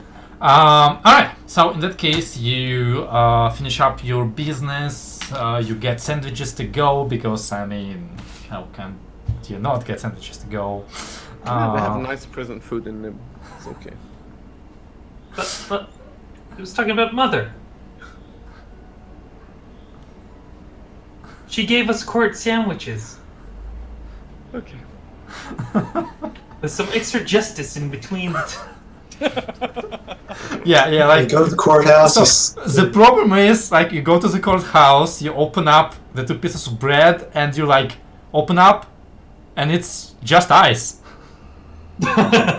cold justice. Served cold! I was thinking like you open a briefcase and then you take out like the food and start eating.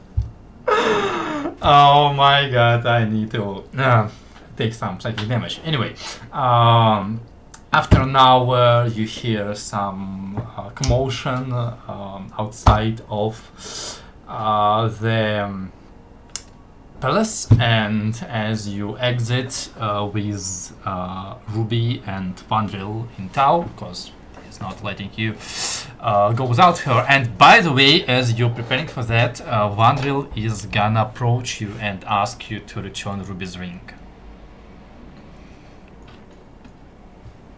Didn't we give it back to him? Nope. The ring which killed her. No, we technically killed her. What do you mean? I know that. Yeah, no. I give back the ring and say, just keep it off her fingers, just to make sure. What do you mean we killed her? No one said that. Leos just did. That was out of character.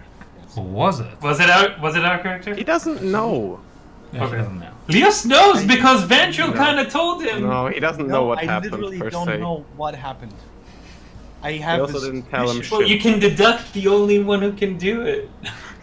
Well, you don't know what Okay, happened. but fine, no, it's not a character. I What? honestly, Give them a time. Give them time. I've talked to them. They are gonna approach each other in the night, and they're gonna have an epic spell battle on the battlements of the Brothers' Keep. Because Aris is secret, is the big bad evil guy. He's the Orko.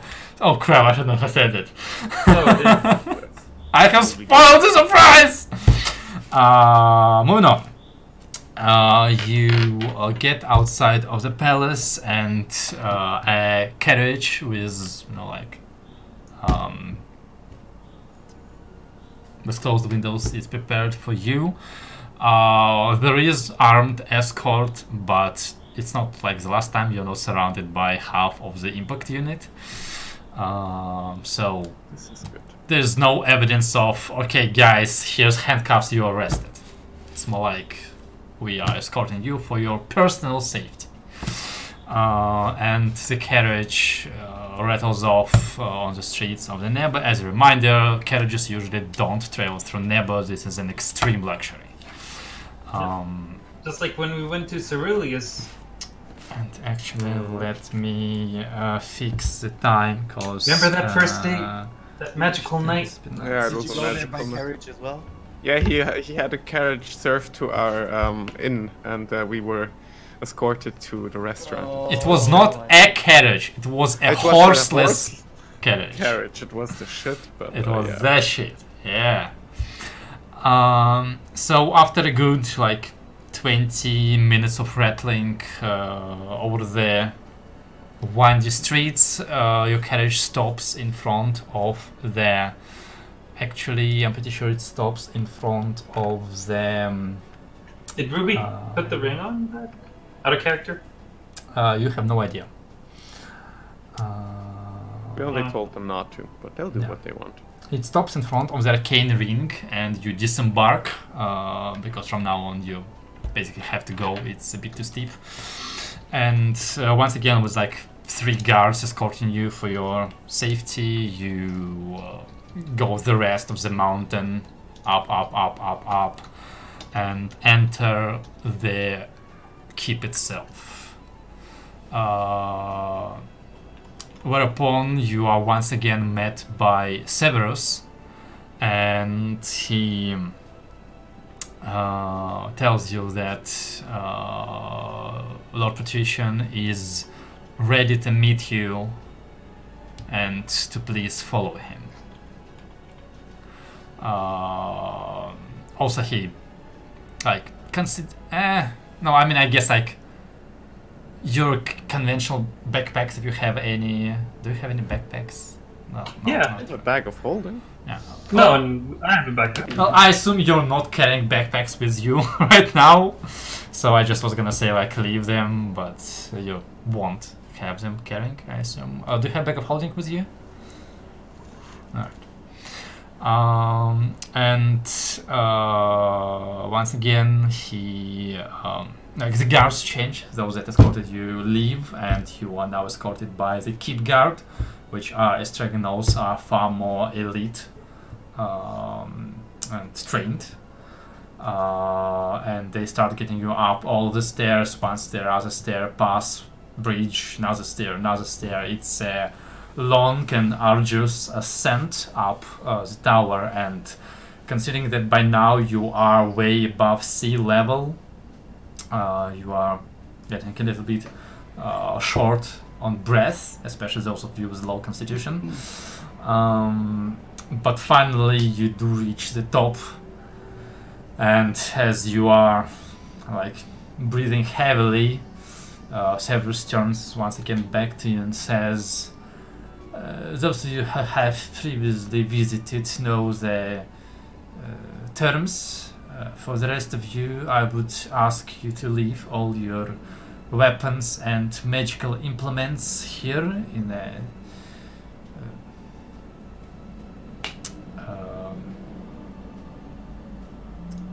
over here. It will be under watched and undisturbed.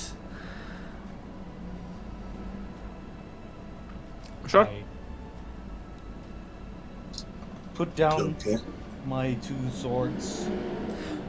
For the sake of brevity, tell me if anyone wants to keep any weapons or any magical items.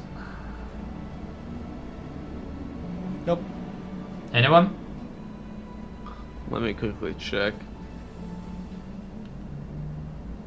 I mean, one issue is I would actually need to undress, you know?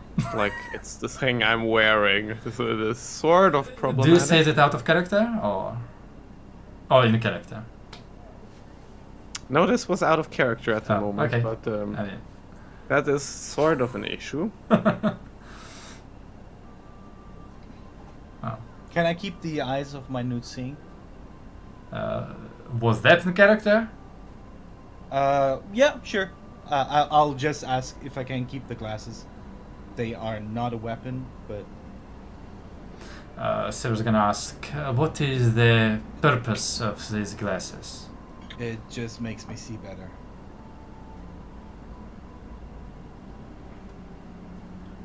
May I see them for a moment? Sure.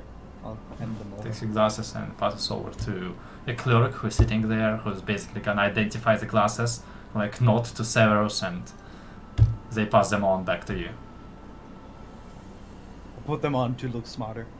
Do you have a place where I can change? Because this here isn't entirely... Yes, Like certainly. marvelous. You may change in.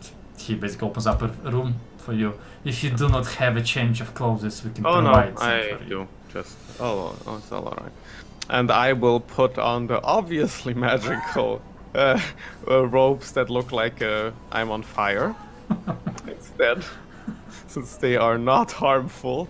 And I will come back and say, this is the only change of clothes I have, but this enchantment is purely decorative, not dangerous. Severus kind of like sighs, like, sure, if you want to make this complicated, but Loudly says, if you so insist, please step up to our to my colleague, and once again he casts identify, nods like don't throw ink at him, it's not gonna work. Alright, at this point, anything else? Any other magical items you try to get through? The voidless sword can't be identified. Let's try that. No, I will I- just confidently put it on the table Okay. next to the long. So like you pile up a whole pile of arcane weapons, which is like enough to buy a small country. Just like the GIF. Yeah, and I don't know if they can get my focus out of her hair, but your focus, it's not magical, it's It's just not magical. Yeah.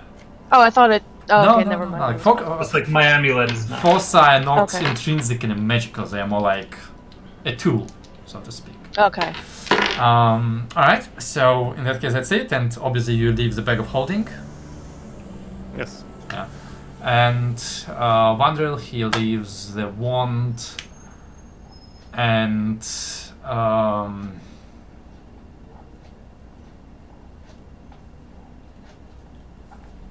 like, you see Ruby kind of like hesitate for a while, but then she takes off the ring and leaves it as well. And yeah, that's about it. Hmm? What? Can we take the ring with us. It's evidence. I will ask that. And what is that an evidence of? Of magical manipulation. At this point, Ruby Did you speaks have- up. It really is not. You have completely misunderstood its purpose. It is to maintain my beauty. Oh, okay. Did we identify that out of character? No. I would like to tell if she's lying. Sure, make an insight check.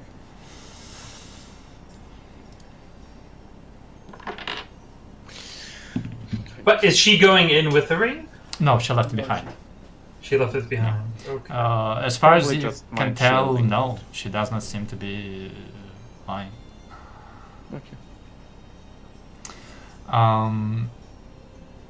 Yeah, and last but not least, he kind of turns towards you with like a tray of bracelets and says, "And now I would ask for all of you to put on these bracelets. I will log them on for the duration of the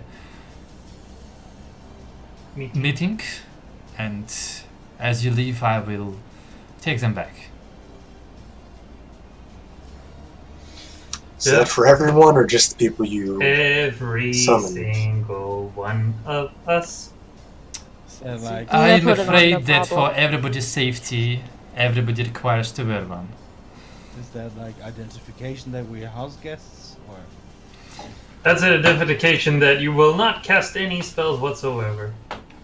That is correct. When he says identifications, he means, Insurance. it makes sure you can't cast at all. I see. As I put- before, if you are unwilling to wear them, your items can be returned to you and you can await your friends in the lobby at the first floor. I'll put them on. I'll put them on. So you put them on, they click locked, and so all of you are currently under individual anti-magic field, I suppose. Also, I believe that none of you are under any spell effects, so it does not really have any effect on you.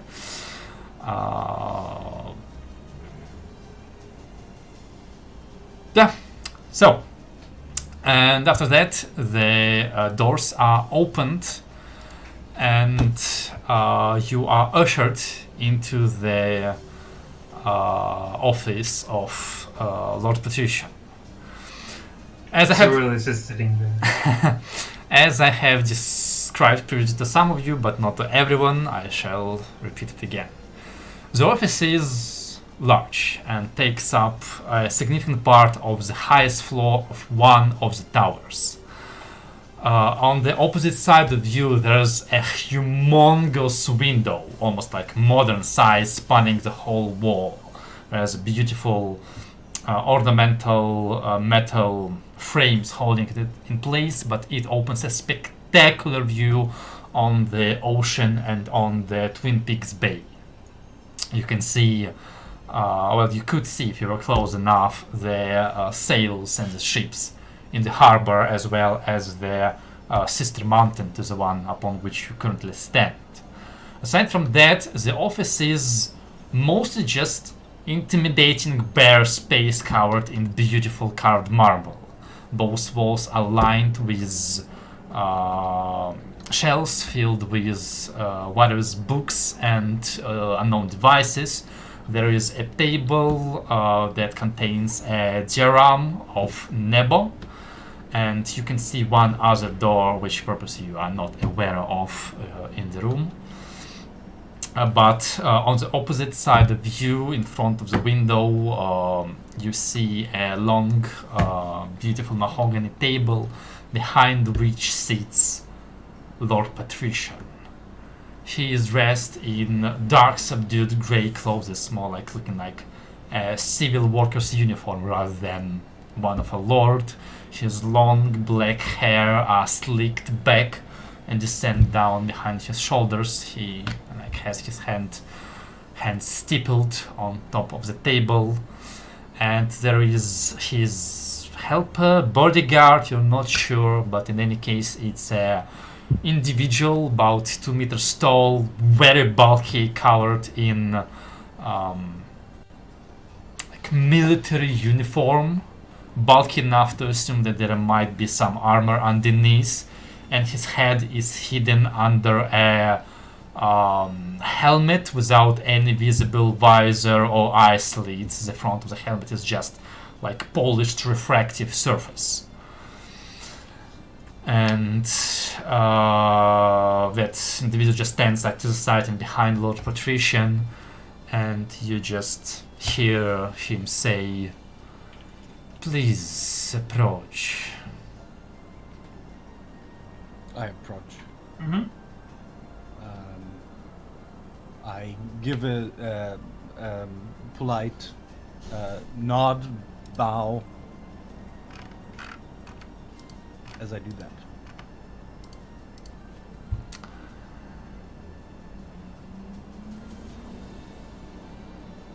He stays quiet for a moment, giving you all a look. I suppose that it would be proper to begin with introductions. I am Havelock Yardnesker, Lord Patrician of the city-state of Nebo, and the civil representative of the city's authority. Many of you I know, but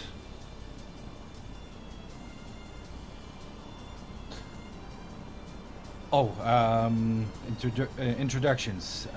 This is our friend Zardos. I point at Zardos. And Greetings. this is Ruby and Vendril. They come from the north. And I point at Ruby, and this is the witness that I spoke of, that I mentioned. I see. Well,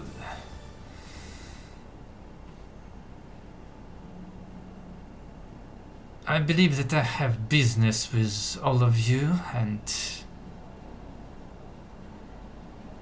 their separate groups. So let us begin with the common business, that is the claim that you have brought to my attention. I would like to know the circumstances under which you have secured this witness and their opinion about our current position.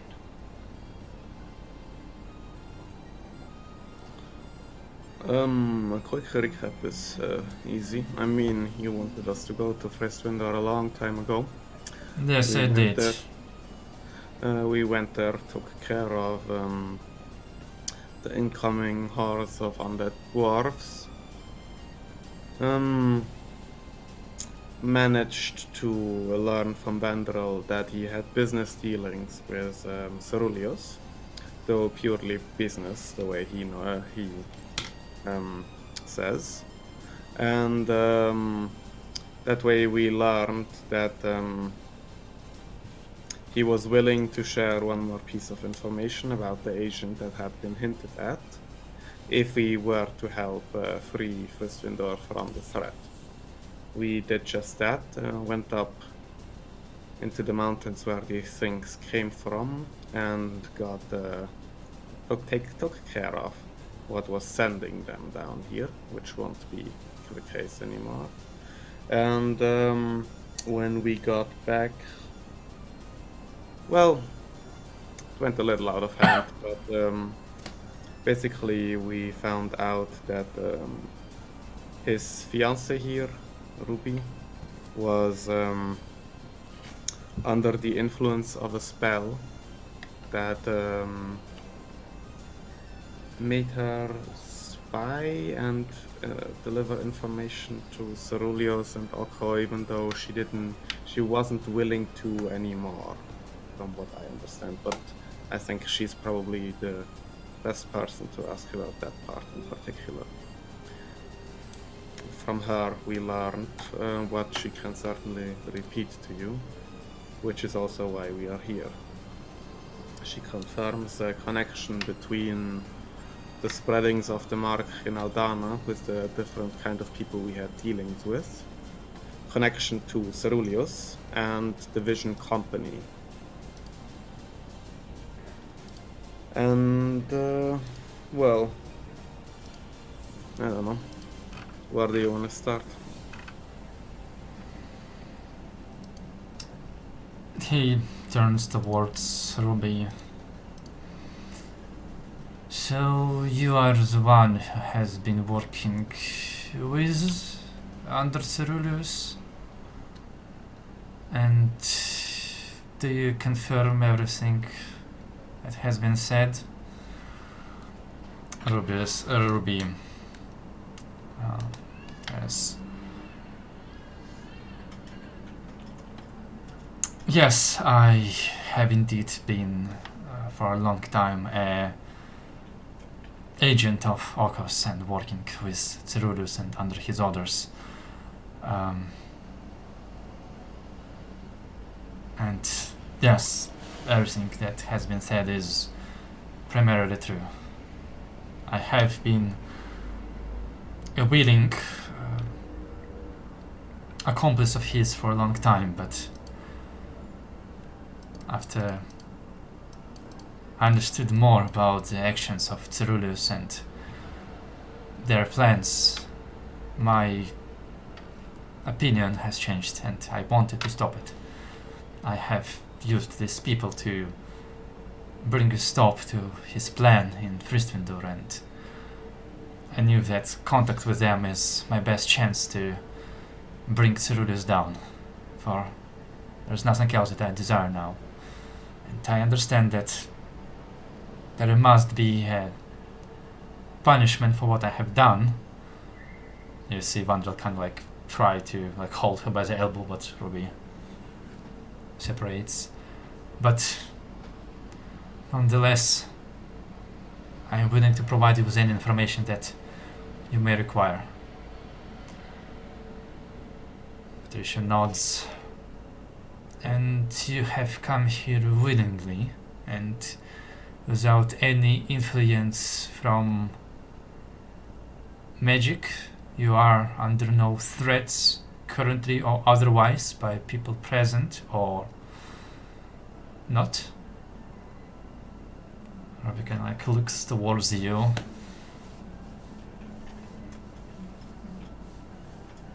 Not at the moment, no. I do want to be here, yes, and I am afraid of Ceruleus, and I suppose I could say that I am threatened by him, but that is exactly why I am here. Good, and I am certain that we could offer you a arrangement that satisfies both sides. There is more we need to know of you, the details of your arrangements with Ceruleus and Oko, and everything else you've shared with our friends over here, but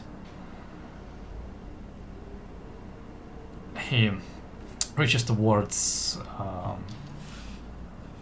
something like his table and like presses a button, and in a few moments that door opens and another person enters the room. It is female dressed in similar subdued clothes that Havelock wears, but it is more of a longer coat with a red underside. She's wearing a like, half dress, half blouse, and has short, not like this long, white hair. She's extremely pale, close enough to how pale Ruby was in her true form, although she's more white than gray. And you can just hear as her high heels kind of click clop on the marble floor as she approaches and smiles suddenly without really opening her mouth or showing her teeth. Patrician speaks up. This is my close day, Valeria Silverline. She's a specialist in deposition. She will collect evidence and statement from you, Miss Ruby, and your fiancée, Valeria Silverline. And well, that is that part of the business. Is that acceptable to you? Ruby kind of nods. Yes. Whatever is necessary. Wonder doesn't seem to be as hyped by this, but he seems grimly committed. So the three of them leave the room, and Patrician turns back towards you. Well, with that out of the way for the moment, I Quick believe we question. have additional business between just us. Yes. And some of it pertains to them just leaving the room right here. We are aware that at least there were 10 agents of Okos initially, and apart from Ceruleus, at least 2 are still alive. I'm just asking you how much you trust the person you just gave your key witness to, honestly. I would trust her with my life. Good enough for me, in that case. We believe Ceruleus to be hiding in Nebo. I know in the past you've said that you've looked everywhere and that they are not in Nebo, but everything seems to be pointing that direction. That there is some secret underground part in the headquarters of the Vision Corporation, and that is where it's likely that Ceruleus is hiding, along with more. That is an extremely loud statement against our most prominent expert. Yes? I assume the evidence is with your friend. Yes, she is the evidence of the connection to Then, Vision if and... Valeria confirms her words to be true, actions will be undertaken. Yeah, that's exactly where we wanted to talk about it.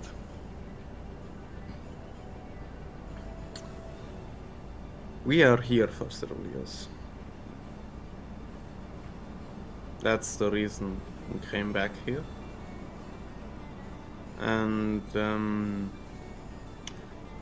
we would very much like an opportunity to have a shot at him and ask him some questions afterwards.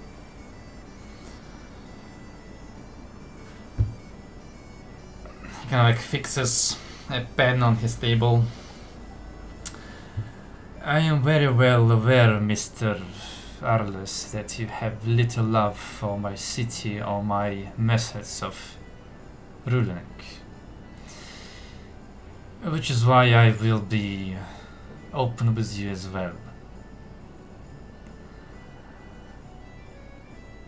While I had little desire to use you, for as has been proven by your actions again and again, you are an extremely undisciplined, short-sighted, and volatile group, your strengths are undeniable and can lead to lower casualties. As such, if her words are confirmed, I will allow you to participate in search of the vision. Nevertheless, the operation will be under control of the Azure Vigil. You will respond to them directly, and if Cyrillus is located, he must be apprehended alive, I agree. and if he is apprehended, he will be given up to the Vigil to be interrogated as is proper with the procedures of the city-state of Nebo. I assure you that just as she is capable of receiving 100% truth from your friend, she will retrieve truth from Cyrillus. We are capable of just the same thing. And inform me, please, what training or skills do you have What it Leos? to assure with 100% certainty that you obtain truth from Cyrillus? Magic. I don't need no training in it.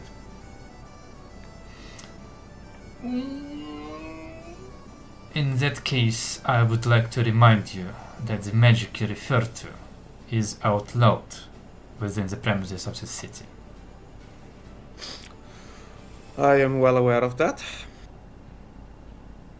And if I were to allow you to do that, both you and me will be arrested and subjected to court. Yeah. True. I mean, my issue with this part is you always speak one line, your actions sometimes do speak another way too. And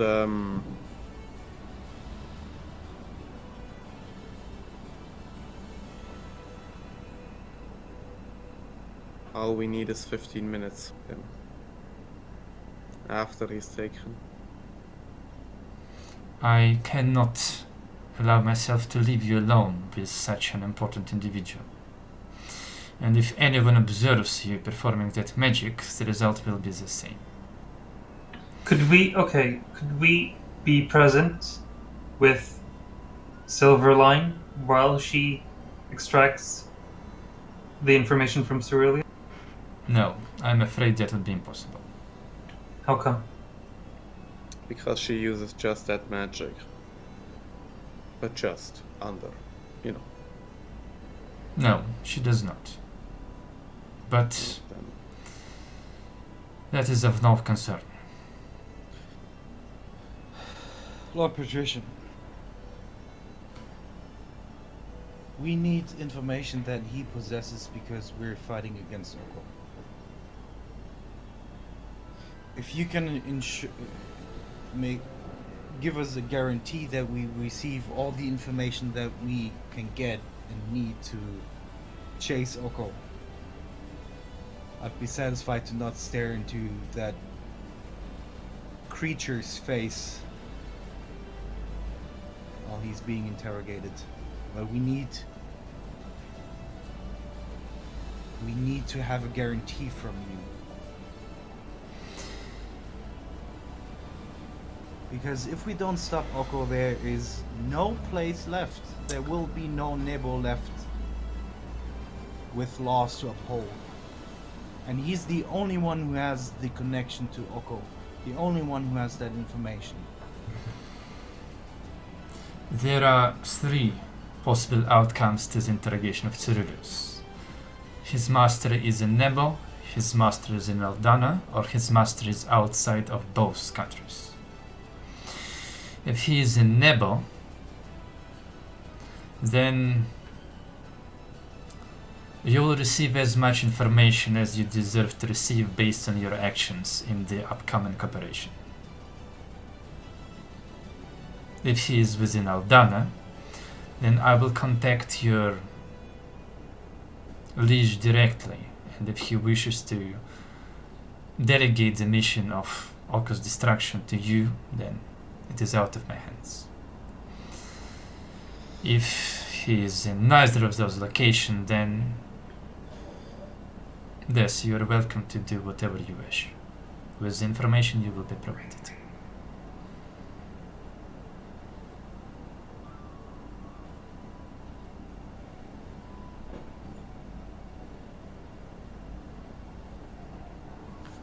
I look at Arliss. How does he look like?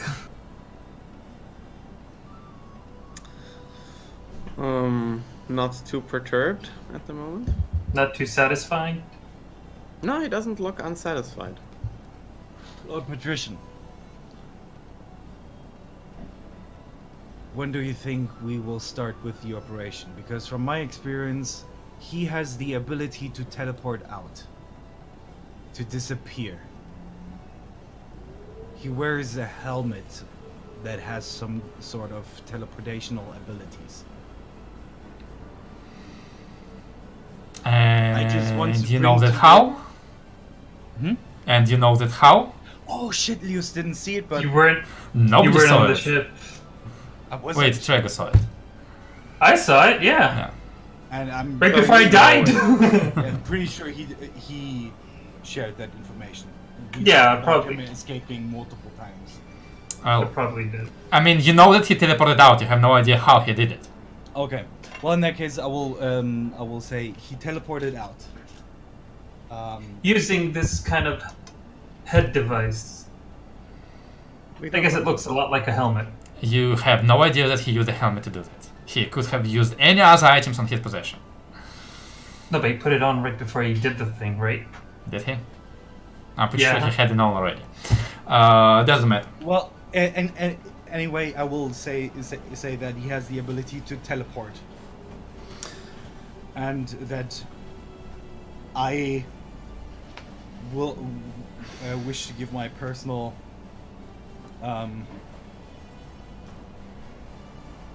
I will personally ask for being hasteful when it comes to Ceruleus, because every single minute that he has is a minute where he could just disappear and start again.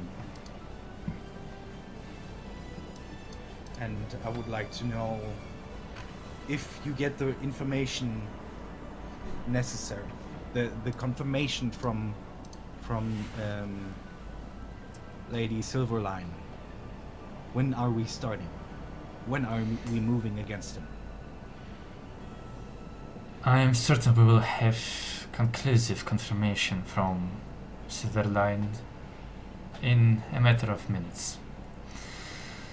As for the operation, I am certain the Impact and the Vigil could prepare to head out tomorrow before noon. If it is good that you have mentioned his ability for transdimensional transportation, which means that we require assistance of mages to block his ability. It is unpleasant that our mutual friend in whose house you've been staying so far is not present. Yes. But I don't think she'd like to get involved with this. There's another point. From what I remember, Rubius Argent, I think you probably know him, as you know most people, once mentioned that the previous Dean of Illusions is the one who left the school and founded Vision. Now, if the allegations we've made so far are confirmed, That means that very likely he has been connected to this entire thing from the start.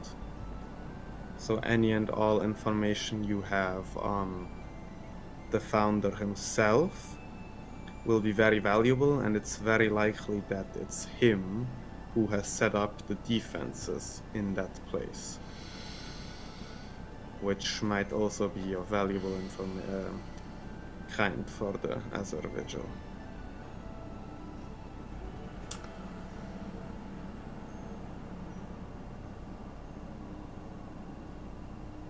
Very well. Also, we would like to know.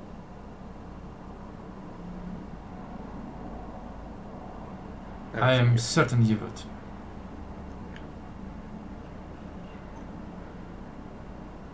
Did he say, out of character, did he say certain you would or certain you will? I'm certain you would. What does that mean? Are you gonna be sharing that information with us?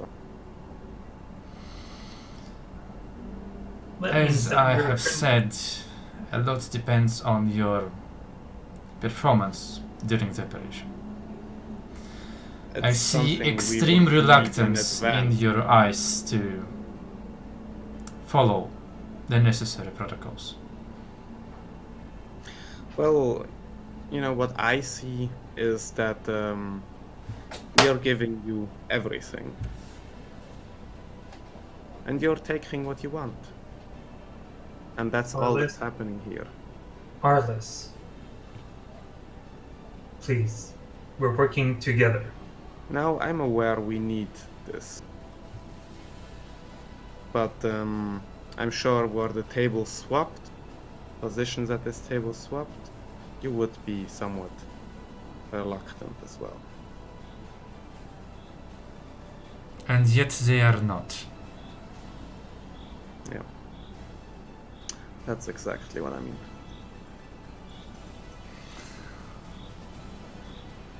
I advise you to prepare for the days running short. Oh, are we not going to wait till I- Silverline and Ruby come back? I didn't understand what he said, but out of character, I didn't get it. You He the said day is, that- getting short and we should Yeah. prepare. Okay, that's right. As tomorrow shall be rather busy for you. A question: are we going to get informed? Should we be at some specific place tomorrow, or will you tell us when and where to be? Have Severus not served you the... Papers. Yes. He did? I would like to remind that 4 of you are considered fugitives from the Minotaur accident and have yet to submit your statement. While your involvement in it is mostly understood due to the evidence of other individuals, it is only appropriate that you submit your own. Understood. After that, we could directly move on to our meeting with the Vigil, whereupon the plan of operation, if such is to happen, will be discussed and your role in it. But once again, I must remind you that if you are unwilling to capture Cyrillus alive and further to pass him on, you should not participate in this operation. We are not. Oh, we all. Want Oh, to I be am captured willing. alive. I'm willing to capture him alive and turn him in. He's As long absolutely as. worthless if he's dead. Mm-hmm. Willingness is one thing, but suppose the fight gets out of our hand. Which is why I assure you that you will not be on your own. She just quirks an eyebrow.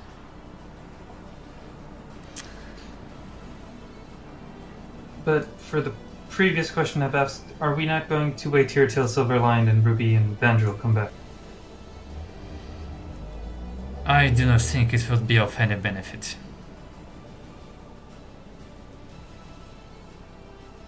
Though I'm certain that me and Miss Ruby and Miss Vandril have a lot of further discussions upon which the fate of tomorrow will depend. For I must remind you that Cerulus must appear in front of a court, and Ruby must appear as a witness as well. Her willing cooperation is of utmost importance.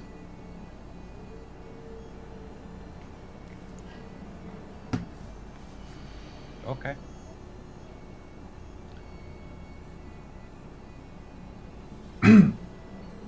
In that case, do you mind if we do wait for Ruby and Vandrel, and when they come back, ask them if they mind us being present while the information is revealed?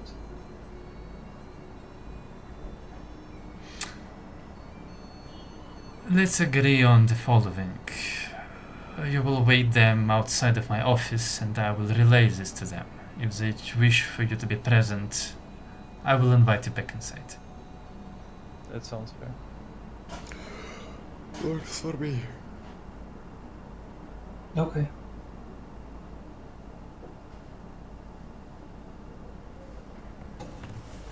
I advise you review your statements for tomorrow.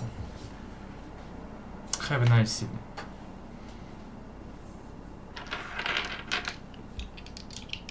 Same. I turn around and leave.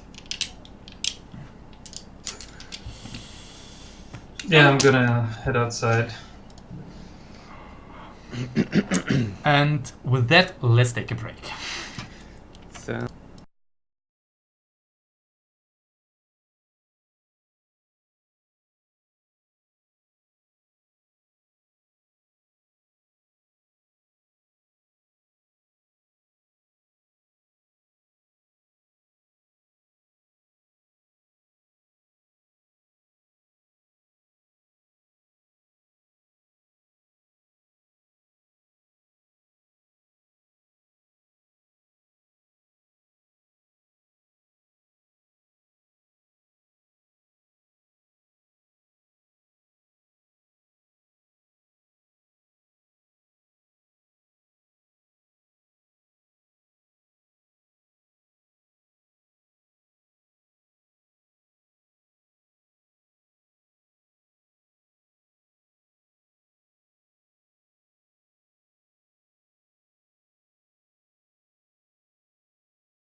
And we're back. So, yeah. You have just left the office of Lord Patrician and are waiting for Ruby and Vandril to finish their story to the Silver Line, hopefully learning whether anything is gonna happen after that or not. Anything you want to talk about while that's happening?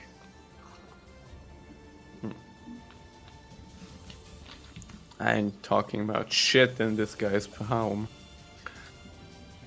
Same.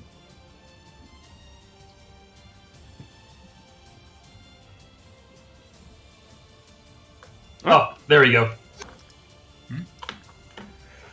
Well, at least this camera is better than PewDiePie's, so. Alright, well, in that case, I assume you just wait quietly, awkwardly, staring at the doors. We've known each other for a while, we traveled together, we can keep in silence for a while, that works well for us.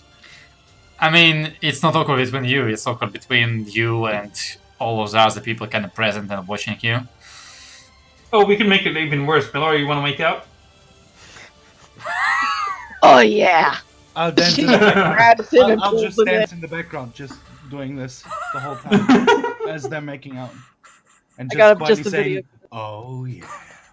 And you suddenly feel the urge to play a very specific tune on your Flute. on your flute that might no, not that one. We're trying to make it as awkward as possible. No, like the bad flute rendition of "My Heart Will Go On." And that's the shit right there. Alright. Well, you have sufficiently freaked out every single employee of this floor in the Brothers Keep. And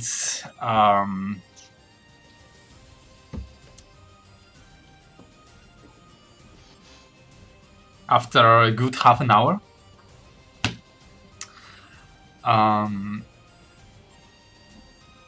you are invited to walk back into the office where you can see Ruby and Vandril and Silverline. And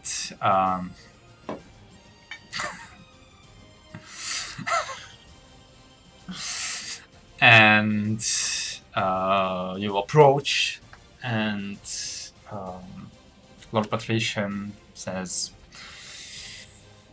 "We have reviewed their statements, and I believe that this is enough to require a search warrant of the Vision headquarter premises."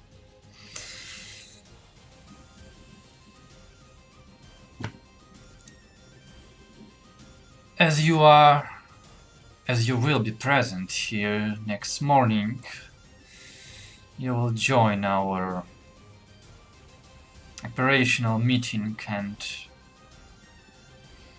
we will discuss your participation and role in the upcoming mission.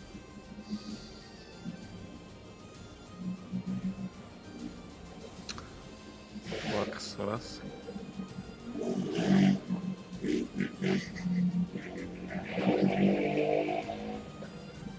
There's that lawnmower again. Man, it's taking been forever, doing man. great.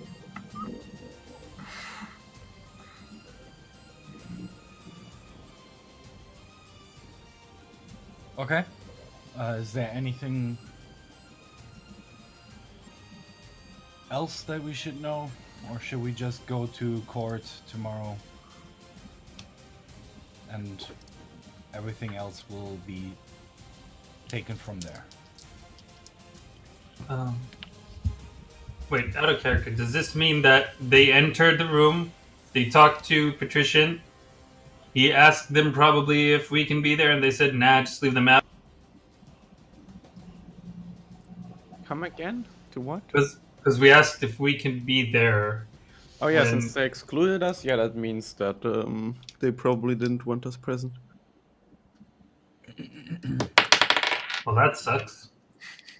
To be expected. They have served their purpose.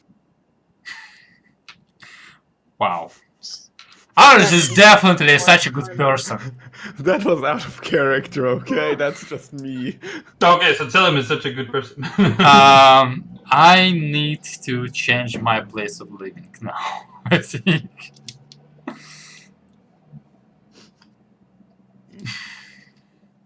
What's that about? He's talking to Shawnee. Yeah. Alright, so, what do you do? Or that. Well, I guess we're going back to the Sunset Palace. How do you do that? Well, can we have another escort back? Do you ask for it? Yes. Yes. How polite are you? Very polite. Do you say please? Yes. No, not at all. Yeah. Yes, does. Okay, Yes. fine. Why don't I have it? I mean, it's in the interest of everyone that we. We'd also like to be picked up in a carriage tomorrow. Yeah, just arrange transportation for tomorrow while we're here. Yeah, because nobody will have any idea who are these people and what are they doing in this carriage. Like, nobody will know. Alright, yeah, sure. No problem. Further transportation is provided and you are brought down to the Sunset Palace and deposited on its premises. I immediately go inside. Yes. That is good. Because if any of Volko's spies are watching you, they are watching you right now.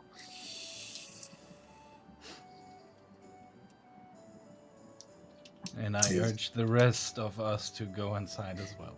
Is there anyone watching us? Make a perception check. Exactly what I want. Yeah. Yes. Let's have Sardos fight them. This'll go well. Yeah. You Better than Made expected. above 10. turn around, scan the rooftops, look down the street, and you hear, "Hey, you! You! Yeah, you with the horns! What you looking at? Eh? Never seen a living statue before? Eh? Think I've got horns? You're so cool? Eh?" I'm going inside. What the hell? You look up to see on both sides of the gate post there are like two stone gargoyles, and one of them is currently kind of like pointing a finger at you and saying all of that. This That's is the point interesting. where you want to go inside because he's going to throw stones at you. Ah! You want a piece of me?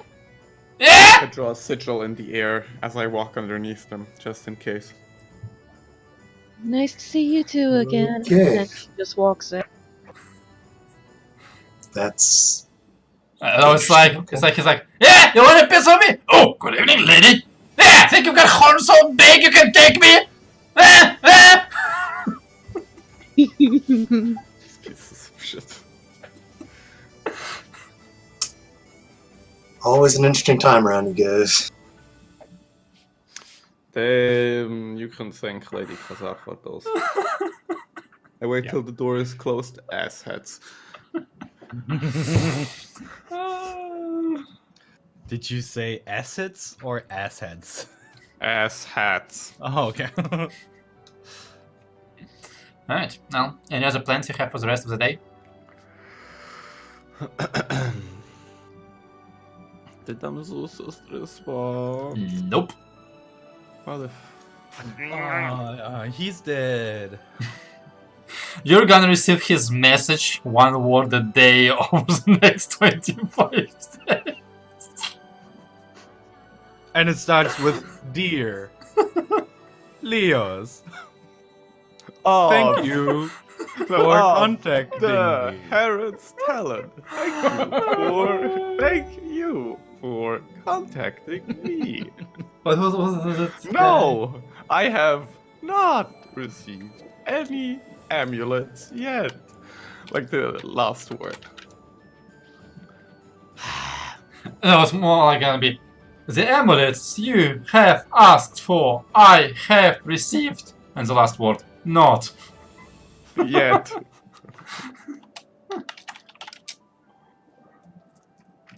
Right? Hmm.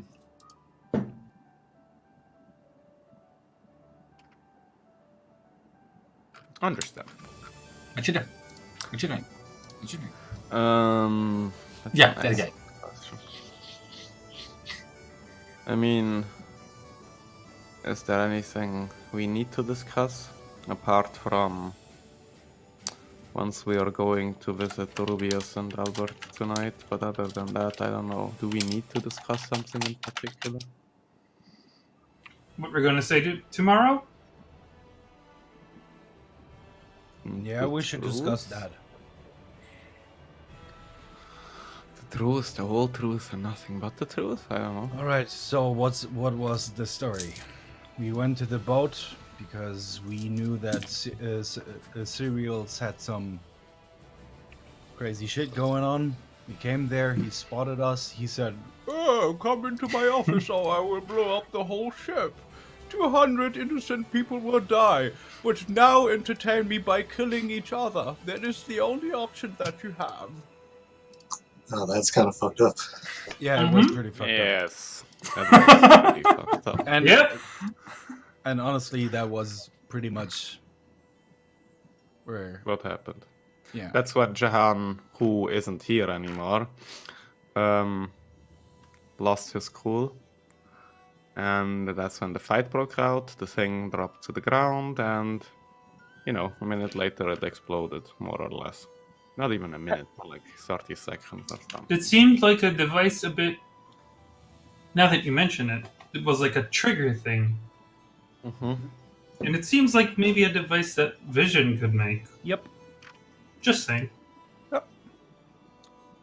Didn't he drop it deliberately? It wasn't like he dropped it by accident. No, he dropped it Yeah, deliberately. he dropped it deliberately deliberately. when Jahan picked up his weapon. I remember I've tried to dispel magic on it just to try to make it not work. Yeah. But then Yep. it didn't work. So. I tried taking control of the item, but that didn't work either. It was a great time. The greatest of times. I don't know, I just have this bad feeling that no matter what we say tomorrow, we're damning ourselves. I don't think so. I think we are on the right side here. And Just tell all the truth, tell everything. I don't And think they're looking to fuck us over here. It's also I can really only not like we're at fault here. I can only hope that none of the patricians' affiliates, like from the law side, are. long shot, that party was so upper class. I'm surprised Patrician Mother wasn't on that ship. I mean, come on. I mean, we killed, or we. No. Ceruleus killed people there that were close to the patrician. Did you see that man? I don't think he has friends. So, wouldn't not worry true. too much about that part. You dislike him, but I think he just values, order, protocol. No, he doesn't. He says he doesn't, and he lets us do other shit anyway. He's just a big face, likes to pretend. And I think he does want the best for Never. But Here's the thing. I kind of get him. His perspective is that no matter how big and evil you are, or how good you are, how strong you are, all the rules applied and laws apply to everyone. And I think That's he something was- to admire. Except Yes they and no. don't. He, I think there is. It makes sense that you want to ensure that laws are upheld to make sure that they Serve their Are- purpose. well, sure, they absolutely serve their purpose, but they also make sure that this city is somewhat stable and people can trust in these laws. I think that's what's really important to him. And to be perfectly honest, we did do things here that technically don't that are forbidden by the law. And he just wants to make sure that nothing comes out. Well, if we can hold him accountable for making us break the law on his command as well, then that will go over greatly. He will never do that. Not in the open. Yeah. We don't have. But we can always implement that in a card disposition if we so feel like. But yeah, no point. I don't think that will bring us anywhere. No, it doesn't. No, I I just think hope we that just. they don't slap these bracelets on us tomorrow. Oh, Well, Right. Because if we're out in the open in a court with these bracelets on, in the city where Ceruleus has his base, that's not good. I don't think anyone is striking at that time and place. I have considered suicide bombers, but I do not think anyone can carry enough explosives on their body to do anything to your hit points. Really? I mean, did you remember the Minotaur? I'll tell you in like a year how many barrels of explosives it was to take you down at level 10, 11? 10, I think, yeah. Yeah.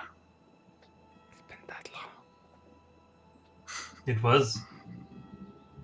I said in a year, I'll tell you, not a Yeah. year ago. So, But it was more than. Is that when you'll tell us how close we came to killing Kyrus? yeah, I'll tell you everything at the end of it, if you remember. But trust me, they'll need more than one barrel of gunpowder. So yeah. Anything else you want to talk about? well, if they're taking you guys in to get your statements and all that, are you going to want to take them up on the offer on a lawyer? Well, Providing you with a public defender, I guess? I think we should. Do we need that? Or you know what? Fuck no. Fuck this whole city. If Hey. they... Come on, Triangle. This is I love this city. Yeah, good for you, but that's bullshit, and I'm still entitled to my opinion. And this is a fucking shitty city. It's actually quite nice city, but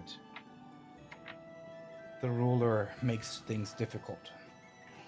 It's his two job. rulers. Who's the second one? The head of the middle. Lord Commander. I've never talked to him. I've never seen him. Yeah, me neither. But wait, yes, I did. Yes, I have. Before we went But- down into the glittering halls. And Mhm. early, actually, you got your rewards Yeah, before my retirement reward- from him. Yeah. Never seen they him do ruly things. He's in charge of the armies. I mean, all the. Hey, do you think we should convince How do you him say it to in- overthrow the patrician? Just so No. we make it easier? No? Okay. Yeah, Okay, I'm gonna add Chaotic. treason to the list of possible. How do you call it? Like when somebody It's only treason once we've incitement actually to tried treason. Yes, that is the sentence. it. Only once we've actually done it. All I see is that Tiefling lawyer is gonna get a big fat check to defend you. Moving on. So, Oh shit, sorry. Look, even I think his intentions are somewhere on the good side of things, but at some point you must admit to yourself that following each and every single law and rule will not get you to Ceruleus. I think this whole thing will go sideways. I'm very, very convinced, and once again Ceruleus will escape. And we will just barely graze his heels as he jumps away. Just because he wants to do everything by the book. There are moments where it's good to have laws, and there are moments where you clearly transcend the danger levels that a law can really keep up with. And I think the patrician judges this whole situation just plainly wrong. Even if, which will be bad, but even if Ceruleus escapes, Vision then is no longer, like, we've heard him in a very primal place where it affects everything, all their operations, all their research. You really think that it just ends with Vision? It doesn't. It ends with him being arrested and his head on the spike. Of course. That's where it really ends. For him, at least. Ceruleus is one of the smartest creatures I've ever seen, if not the smartest. I'm pretty sure that he knows that once we had Ruby, that he cannot rely on his base anymore. I wouldn't be surprised if he already had left the city. If there's a laboratory, he might just destroy it and build another one. So then things take another half of a year. We don't know the timeline of Oko. And if it's some ancient old creature, that creature won't give a shit about another year added to the timeline. It's the same thing. The point again, is, we care about another year added to the timeline. There's a lot of time in there to go the and right that's direction. just another year, probably, of us chasing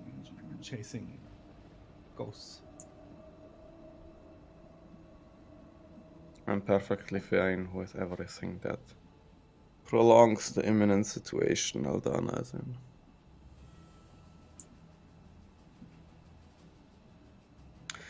I don't say that is a bad thing. I mean, we would slow him down, but I think this whole by the book thing and putting him to court is just bullshit.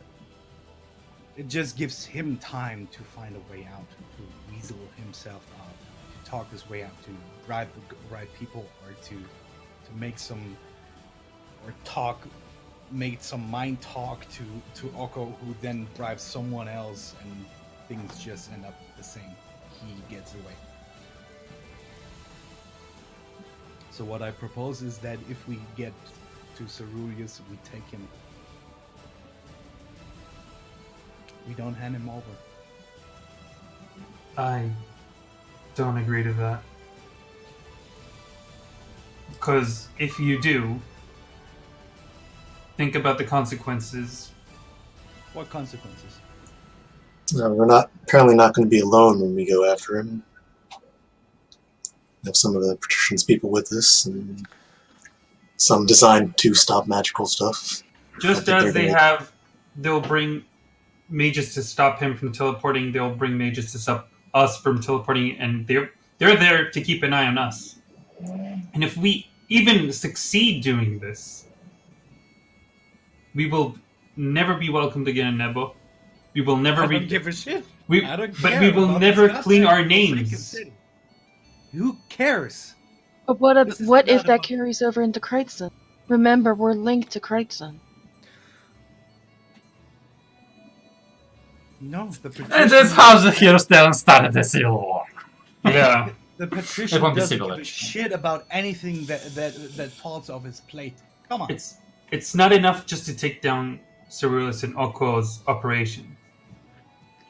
We need to make sure that everyone knows, the public, especially the public, knows that they are the bad people. and we are the good guys. Because if you don't, then other groups will support them. You care No. about reputation like it's something worthwhile to keep I've up. never cared about reputation in my life. Yes, I you care do. about not my own. You're but I do care obviously about the interested outcome. in cleaning your name. That means you are interested in reputation. To make sure that people understand that we're the good guys and we're not just, I don't know, bad guys with an agenda. It's not that easy, Trego. It's not black and white. Everyone can turn the story any which way they want if they're willing to. That's why I'm agreeing with that. But And that's kidnapping him will aid him. No, we're not. it can Well, still be turned anyway. Every single second Ceruleus is alive gives him the chance to change things, to escape. And if we do make any mistake like trusting the patrician that he will really pull it off, putting him to court and really banishing him to whatever prison that can really hold him, there's no fucking way that Ceruleus is not going to weasel out. There will be just some way, just someone to bribe. It's so easy to bribe people. You just have to be patient and you just have to good information. And Ceruleus always has good information. And you're trusting that these people will do the right thing and they will not fucking do it. It will just be a whole fucking disappointment and we will not be one step further. And we should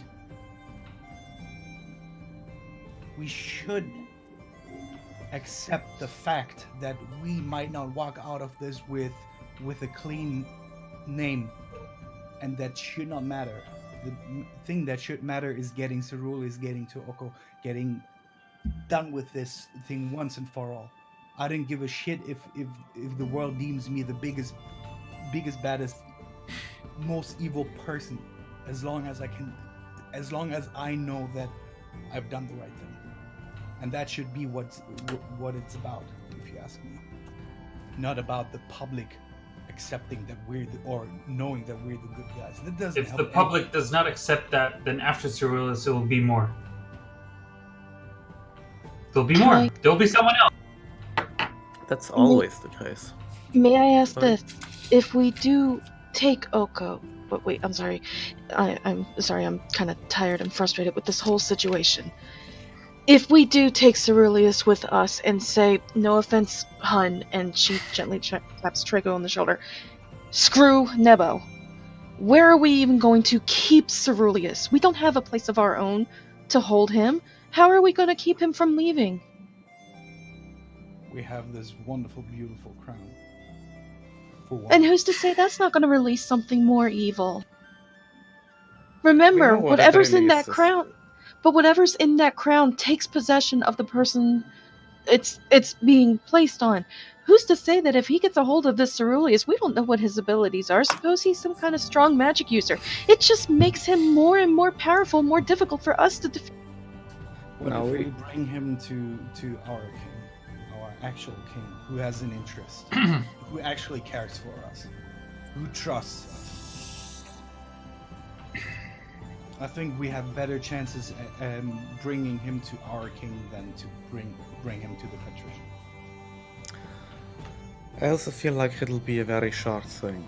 Everything we need to know from Ceruleus can be explained in likely a very short while. Getting all of the other things, that'll take a while. But I think we can get that information from Ceruleus if we capture him alive in under an hour. A little later, crown on his head, while the body is close to done. And I presume the Black King will take over. And we know what the Black King was. That thing has gone mad from isolation. We have a crown. We have a crown on ourselves in our bag of holding. I don't think there's a more secure place other than maybe the Sunset Palace. anywhere Also, close. alternatively, we can also just take him somewhere, question him, and once we're done with him, we just drop him off for the patrician to have him. Then he Oh can yeah, have his I'd be fucking justice. fine. But you need to understand that we're in a position where we shouldn't care about upholding laws. Morals, maybe, but laws, fuck that. That's not going to bring us anywhere. We just at least have to consider that things might go south, and we have to get him out of there. What if he has another bomb there, just to make sure that we don't get him alive? Then we have to break the law to get the information to take him out. And what then? Do you then still want to care about your name and doing the right thing and upholding laws? That's not going to work. This is a situation where the end justifies the means. Yes. And I'm not totally... No, and I don't totally agree with that. I don't like the idea of putting the crown on Cerilius. I don't like us saying one thing to the patrician and then disobeying and going rogue on the other. We're becoming like him. Liars. All right. Loose guns. Let me tell you something in all honesty. We will not defeat him by being the good guys. This is not going to. It's not going.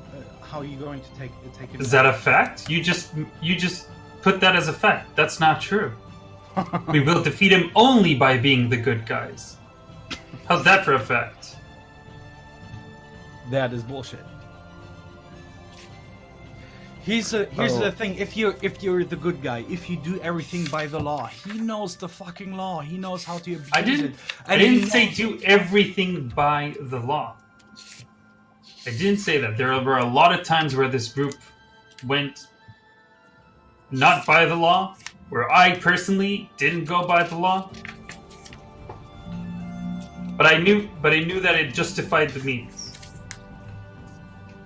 But this specific case, where we just take Cerilius, teleport out, this is not one of them. Patrician is a strong person. His circle is powerful. We can use him just as he uses us. We can use him just as we can't Yes. use him. No, that's fucking bullshit. Okay, would you say that we're not using the king currently in Kreitzum? Are we not using Lady Khazar, almighty and powerful? Poor Lady Khazar. We're using her fucking home as a daycare for our parents.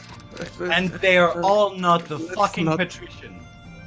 Let's not, talk Whenever about we meet with a patrician, it's only on his terms. There's no fucking way that we can play him. As long as we stick to the rules. Because he made the rules, he owns them. He's bound by them also. He is.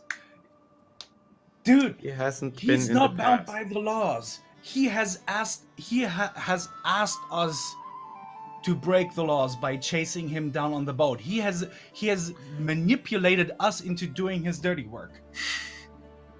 And I don't recall him asking us to go onto the boat. He provided us with the information, but he definitely didn't. It wasn't And even what do him, you think? technically. What honestly? It was What do you several. think? No, I What agree did he with that. expect us to do? He gave us that information because he knew what we would do. Because he manipulated us.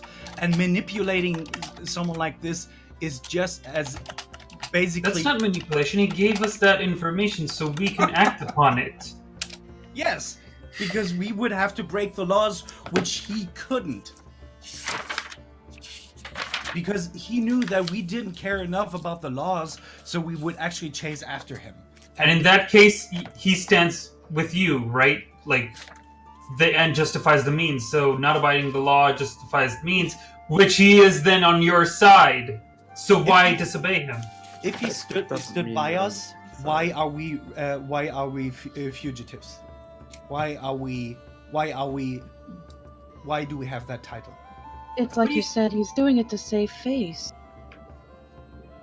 In the Yes. public's eye, if he doesn't uphold that, then he's, like you said, he's not gonna. Last I long. don't know. Yeah. He's only concerned about his image. He's not concerned about the people here. That's the That's impression I'm getting. That's not true. I'm sorry. That's not true. I agree with Trego that I don't have the impression that he's. I just think the way he thinks is the face that people turn to needs to be an impeccable one that holds up the law. He is out for the good of the people and the good of Nebo, in my opinion.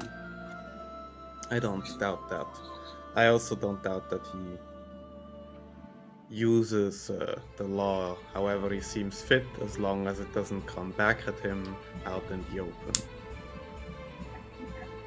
That does not mean he's on our side. Two people who wield the same kind of weapon, be it a sword, can have very different intentions behind it. I don't see him as an ally of ours. I see him as someone who has a slightly aligned goal. He wants Ceruleus, and that is all. As soon Honestly- as we take one wrong step, he will fuck us.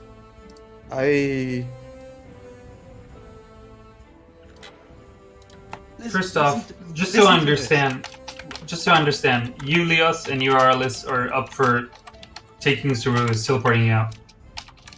Right? Somewhat. I actually think I feel what you're saying. And it makes sense to me. But I do not want the chance to let Oko go. So what I think we should do is bend it a little bit. Get some information out of Ceruleus. And after that, I can wait with my revenge. I'll get it sometime. How do you suggest we do that? What? Bend it. Too much of As you- that depends on the individual circumstances, but here is where I think I need to open up the book a little more. You remember when Ruby dropped? Dropped? Well, when she died after what she spoke. Oh, yeah. That was my fault. Yours? I didn't know there was a spell on her that prevented her from telling that, and that spell would kill her. But I was the one who made her talk. I've been thinking about this concept for a long time, and I finally grasped it a little while ago. Because I always thought that this would be the best way to take care of Ceruleus, and as the time comes. I think if the circumstances are good, I can take complete control of him and have him tell us whatever we want to know on the way back. So we have And this. the patrician can have him. So we have this wonderful tool that will give us absolutely fucking everything. Excuse me, wait. And if- Wonderful? Yes. What if I wasn't there? You have killed her, and we would not know anything that we know so far. She was probably willing to tell me, and you took it on yourself to do that? I'm not sure she was able to tell you, the way the spell seemed to work on her. And like I said, I had no idea about that part. If I had any idea about that part, I would not have moved a finger. This just strengthened my position where when you take something in your own hands... Look- It goes look the what happened. entirely right direction. Yes, it goes... No, look wait! Look what happened. We have all of the information we chased for months on end. After you killed someone! You killed her! You killed her. No, stop. You killed her. No. It was not him that killed her. It was the a rain. spell that was cast on her to make her a fucking puppet.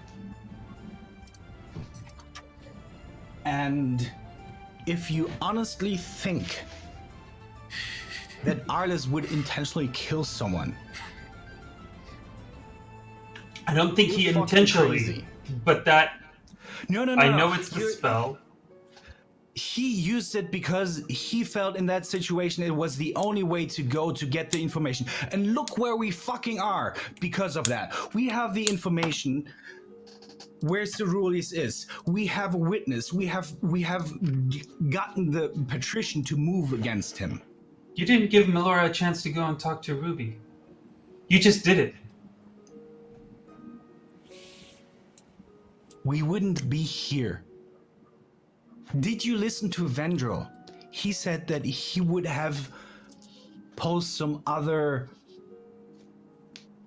He would have given us some bullshit. But that's why Ruby wanted to talk to just me. She didn't want to talk to, with Vandrel. We don't know what Ruby was going to say. I'm not Well, by now I have an understand. idea. By now I have an idea. Maybe the spell wasn't gonna stop her from telling you that she's under the effect of a spell and you could have taken it off. No, I agree that my decision was entirely rash in that moment. To be frank, I regret I made it.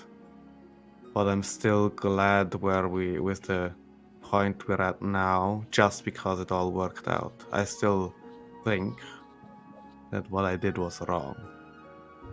That much I agree with. I agree with you on that. I disagree. But for our current situation about Ceruleus and teleporting him out of there on our own. I don't think we need to teleport him, like I said. We can also lock him in a broom closet for all I care, as long as we get the information that we need. Quick. Oh, all right.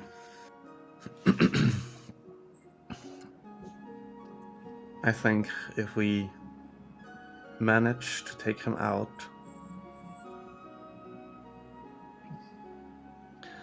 he can probably spill the beans in a very short amount of time, while whatever members of the Azure Vigil are around are also around to listen to it. Don't think they will stop us from hearing him talk if they have no idea what's going on. They'll stop us. They'll stop us the moment we'll make him talk. There is no way. Did you see me do anything? No. I'm not Impact. Yes, there is a... I am not Impact. I'm Azure Vigil, but once they know... They may have specific orders to stop any such meddling. I mean... I don't know what they'll have. If they detect it. They may be able to see magical influence on people. I have no idea. If they Just are, they will still have a very hard time getting rid of it. I will bet you everything that I possess that if we do it by the book, if we do it by the rules of the patrician, Ceruleus will escape. You will feed us some bullshit. If we even get any information. Because what happens if Ceruleus says, it's all going to start in Nebo. Everything will happen in Nebo. The flood will come from here. Then the patrician will not give us any information at all, because then That's he not... will He want said to he will. He will not. Based upon our actions. He will one, based upon our actions, so that could mean fucking everything. It could mean, oh yeah, since we didn't lick his ass, literally, he will not share the information. He didn't give us any specific what that means. And also, he specifically said, if the matter of Oko is related to Nebo, he will give us shit. He will he will then just say, thank you for your service, now fuck off before I get you arrested. Okay. How about in your scenario then? We take, so he says yes, everything will start in Nebo. And now we, I don't know, bring back Cyrillus, or we put a fucking crown on his head. Now what? We need to act in Nebo. So you're fighting not only Oko, now you're fighting also Patrician. Then I will get the fuck out of Nebo and let the Patrician deal with that shit. And once he's dead, then I will come back. That's the same as the before. That's the same result. No, Patrician does the work himself. No, because we have information in one case and no information in the other. But look, if we actually know that it starts in Nebo, that's at least we know. We'll know it either way. He said if it's Nebo, He said if it's a Nebo, you'll get information. You will get information according to your, and he won't maybe use us. Let's not base it on that, because let's get one thing straight here. Let's take a wild fucking guess. Look at Aldana from the sky. Look at where all of these things happened. You think Oko is sitting in Nebo?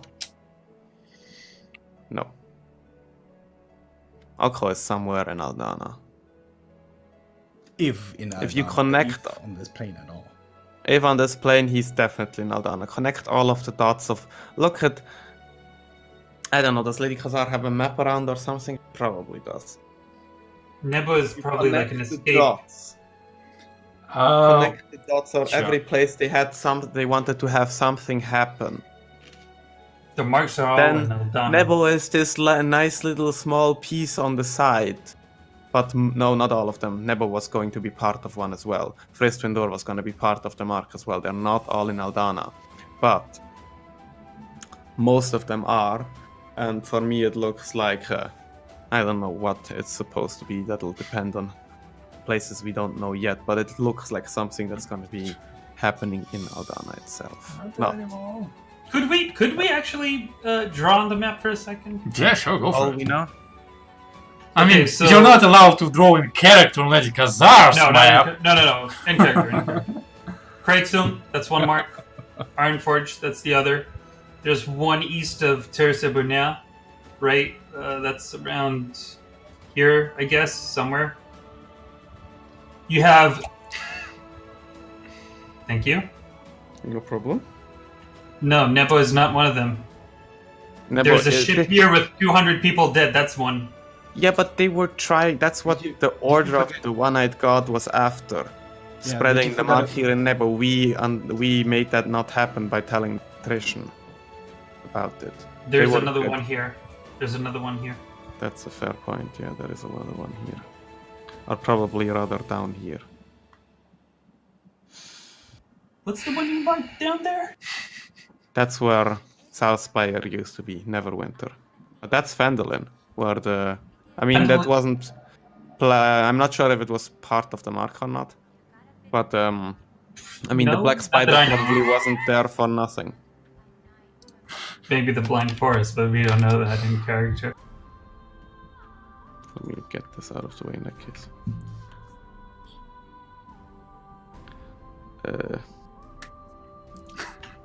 Lunar Woodlands, right? It was just to the west of it, where the... I try to like connect all of the dots and see if there's like a cross in the middle which says like end game happens here, like in detective shows. And you summon the devil or something. Yeah. Yes, that's what I'm still looking for, the pentagram, to be perfectly honest. I would like to remind gently that as the conversation grows heated and more loud, you are in the main lobby of Lady Khazar's house with like 7,000-8,000 people in the building. Yeah, they're busy bickering amongst themselves. No, maybe you know, my mom is the fourth agent. I don't know. All right. let's do the following. Let's make a decision. Do you want to accept the fact that maybe we can't just fucking do it like the patrician ones and we do everything by the book, or should I just put it on you that we follow absolutely everything the patrician says and we deal with the consequences, but then it's on fucking you if shit goes sideways? Do you want to carry that burden, or should Yeah, I'm willing to carry that burden. Are you willing to that's- carry the burden if we teleport and possibly shit goes sideways there? Yes. What if he escapes from there? And we can't bring back Ceruleus. That's literally the same thing. Yes, that can fucking happen, of course. Absolutely. But at least then I have a chance of following him. But once he is in the hands of the patrician, we will never ever see him again until the moment where he appears somewhere while we're taking a stroll down I don't know, Kreuzung probably, and then he suddenly appears with a horde of undead and he is free again. That If will we happen. have the information, I don't mind seeing him again. Sorry, what? I didn't If hear. we have the information, I don't mind not seeing him again. We will not get the information. That's We will your not get it. assumption. Look, I have dealt all my fucking life for more than 20 years with politicians, with noble people. I have lied all my life. I have made false promises. I have unearthed false promises. I have so much more fucking knowledge when it comes to this shit. And you don't trust it. Because you want to be good so badly. And this is so going to cost us. And I just want to make sure that we don't stand exactly on the same fucking step that we have been setting on every single fucking time that we dealt with him. I am fucking done with this whole shit. The I problem is have here, lost. Leos. Shut the fuck up. I have thrown the woman that I have loved for all my life away just so Ceruleus couldn't hold over me. And your do-good attitude will get us nowhere.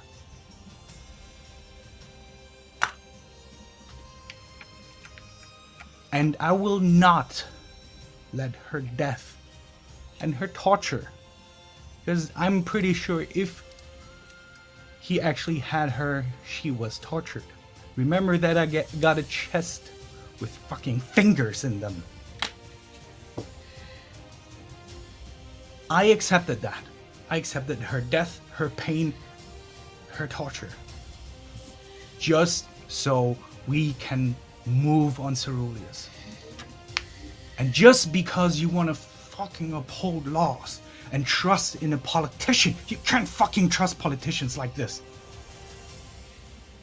He made sure that no one ever who comes close to him can actually read him. Why is that? Why do you trust a person like that, who wouldn't expose himself to magic that would make everyone tell the truth? Who Wait, can read you better than anyone, who reads you like an open book? Why would you trust that person? I will not trust that person, and I will make every single fucking decision that is necessary to get that fucking one-eyed cunt and get what is in his brain. I need you to understand that. I don't give a shit about the patrician. I don't give a shit about the laws in this city. I will do whatever it takes to get him.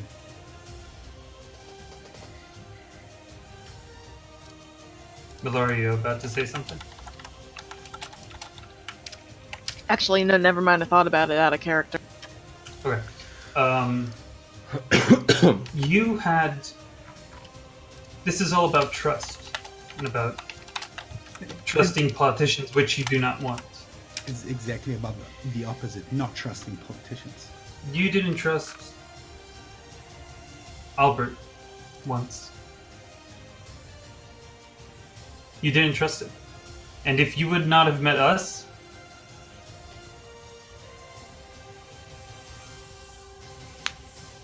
What's your I point? know I'm saying that we cannot do this on ourselves. Not alone. No, we cannot. We need friends. We need allies. And that starts by trusting one another. And you say you wouldn't trust someone who can read you by, like a book? I would. I trust you. You have all the means of reading someone like a book. And I know how it pains you to lose someone that you love. You're trying to compare me to the patrician, but you cannot compare me to the patrician because I've stood in your zone of truth and you have mistrusted me, and I gave you everything so that you could trust me. He does not give us everything. He does not give us anything. Everything that we get from him are breadcrumbs. You don't demand trust. You ask for it. And you give it. It's a fucking bullshit. When It's No, it's not. It is. Because you're trying to ask or demand or look for pretty words or look for the good in him, but it is not there. It's not like you should not rely on him. You should not trust in him. I You choose should to. know better. Yeah, that's naive.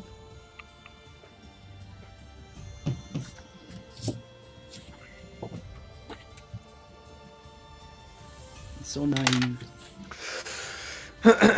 This isn't going anyplace right now, it seems. I have an offer. Me too. As you're talking about that, Wait, he has an offer though. I know, but at this point, because I have a timer running and you've been arguing quite a long time, you hear Leo's inside of your head an incoming message that in Lady Khazar's voice says, Oh fuck. "Well, I'm right about done here, darling. Just restoring some energy for the trip back. I'll be tomorrow in the morning. Not miss me too much." Is she using sending? Yep. Okay. Kill us now. What's go tonight. Leos, what's your offer? I will not reply yet. Okay. My offer is we do everything as you say. We do it by the book. If he gets away, I'll be gone. It will be the last time that we do anything together. Then I will take my separate steps. Because I will not share the company of someone who is preventing me from getting revenge for my wife. If you take that away from me, I will leave. And then you better hope that we do not see each other again. Do you want to take that deal? Or do you take the other deal that if it becomes necessary, we get Ceruleus out? First off, that deal is not fair. Second, It's not. what do you mean by if necessary? That means that we will teleport out with him as soon as we get the chance. That's not necessary though. Then I clarified, we will teleport out. We will get him out of there so we have the time to question him. And whenever we got what we need, we can easily, happily hand him over back to the patrician.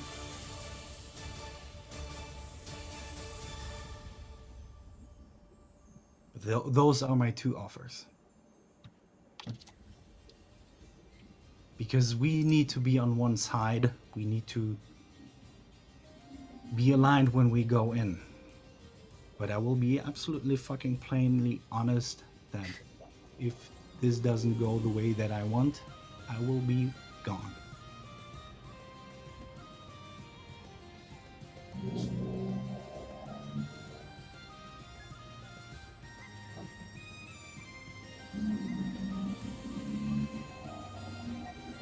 Zelem, are you saying anything? Because you're muted. No, I'm not saying. Okay, this is that was a more dramatic version than what I was going to propose.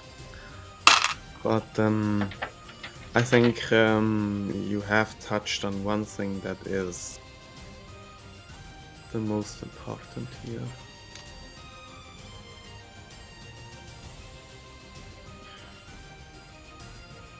Which is?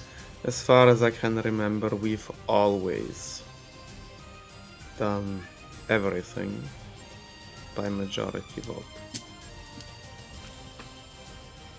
I would have liked to choke some people sometimes because of that, but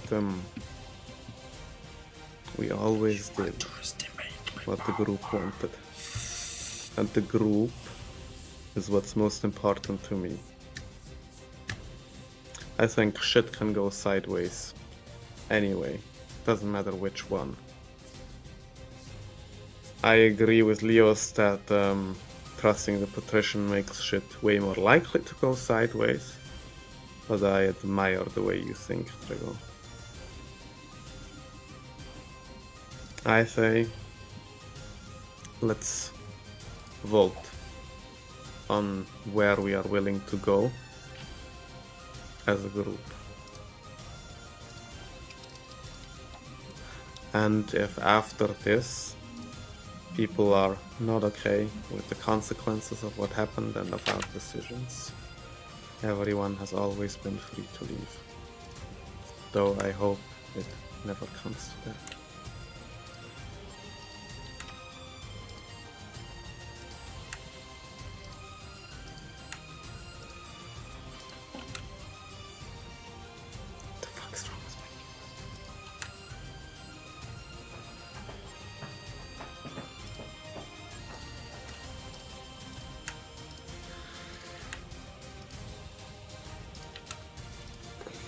Well, this silence is deafening. I'm for whatever it takes. Whatever what? Whatever it takes to get him. I'm for trusting Lord Patrician.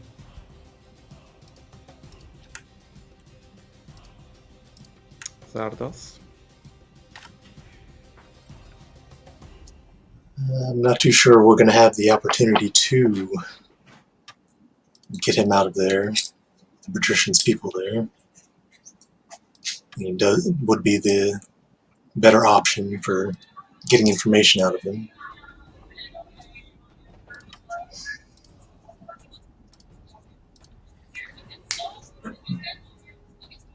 And I don't know if I'm going to be able to access that option, really. If possible, sure.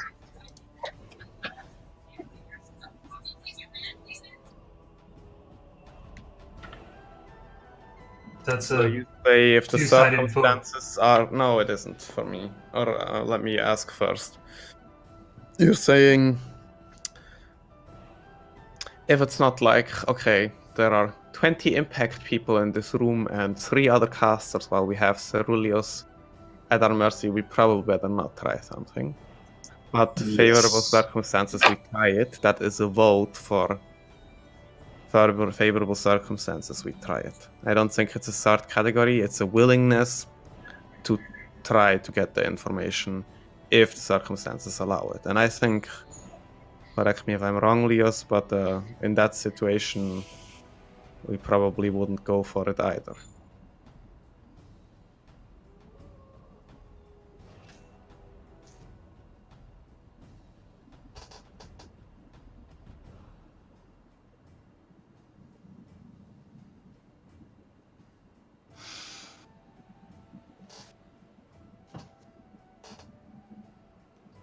The only thing I'm saying, whatever we do, and she's looking dead straight at all of you as she says this, do not put that crown on Cerulean. I don't like that idea. I don't like the idea of possibly giving that king more power. I don't like the idea of giving Ceruleus more power. Whatever we do, do not do. Can I just... I want to stop the vote. How about if we wait for the vote? We do the vote, but not now.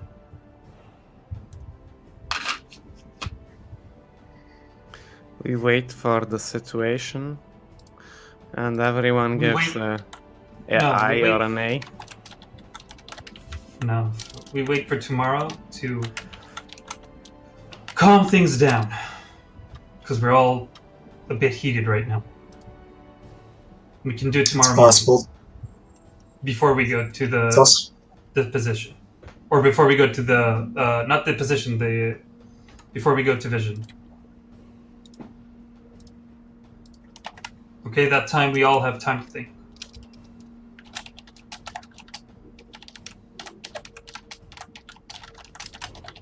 Is that okay by everyone? I also need time to think. I admit.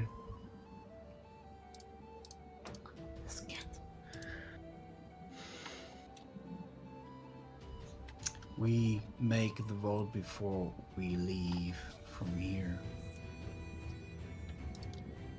To the deposition? Yes. Because we don't know the time schedule once we leave.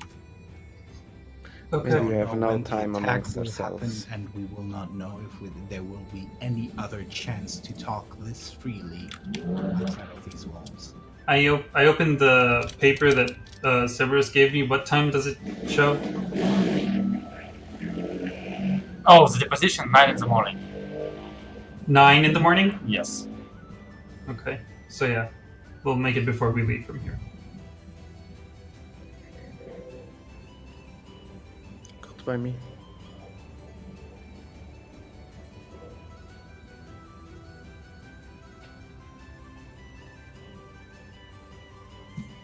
Now, if you'll excuse me, I need to go build a machine. And I'll go help build the lawnmower with extra rage, I guess. Not rage. If you get but like fucking abducted while you're out in the yard, Dr. Light, I Dr. will- Robotnik. count you for the rest of your life. So, about the last agents. It was the lawnmower. Drag Crap! I hope you think it was Miller's father, but no, you guessed it. It was a lawnmower. Alright. So with that extremely heated discussion, over at least for today, two things happen. One, Leos and Traeger, whichever inspiration die you have, please upgrade it to a D12. Oh, thank you. Awesome RP, Lucas. Thank you, too. And I believe you had other plans for the night if you are still in the mood to perform them. In which case, we I'm have good with some more time, I believe. I will definitely play some music. That is what Leos needs right now. I'm gonna go to some quiet, distant room. What kind of music are you playing? Oh, it's going to be fucking Rock and roll! angry flute. Is there an angry flute music? I know there's jazz flute. I'm just gonna throw this little chaos. I feel feature like out of I the feel room. like the following song might be appropriate with all of the discussion and the style of the song. It's a really weird song, but whatever. Anyway, so Leos is doing that. Zardos, any plans?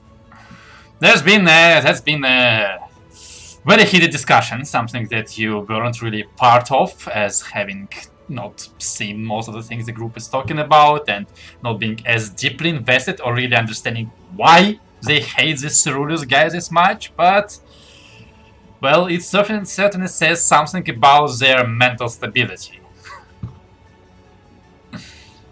So, any plans? I'm really just gonna go and hang out with the princess for a while. Just Oh. And by the way, Julia is still holding on to the sword hilt, right? Oh yeah. Melora, Trega, anything you do after rage building? There's a training place here at Lady Khazar's, I know. She has There were one. dummies. There were dummies, I remember. I've hit them once. Yes, yes, sure. Yeah, I'm gonna Okay, meditate with Sun Warrior by killing a lot of dummies. okay. Melora? Is there, by any chance, is there a tree in her yard? There are some trees, yes.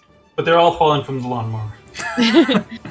Melora's gonna just climb up into one and just stay there, I guess, and meditate with nature. Just to be alone right now. Okay, and Arlis?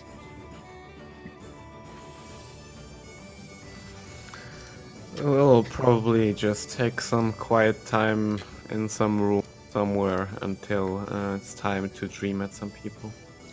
Oh, quick question. Could I go to Arlis for a minute or two No, and speak with him separately? I forbid it.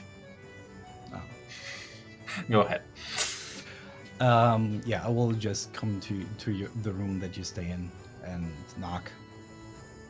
And you open. Come in. I come in and say, I just wanted to ask you to be, I'm asking as a friend to be careful tomorrow. Because Ceruleus did contact me asking to bring you here to Nebo.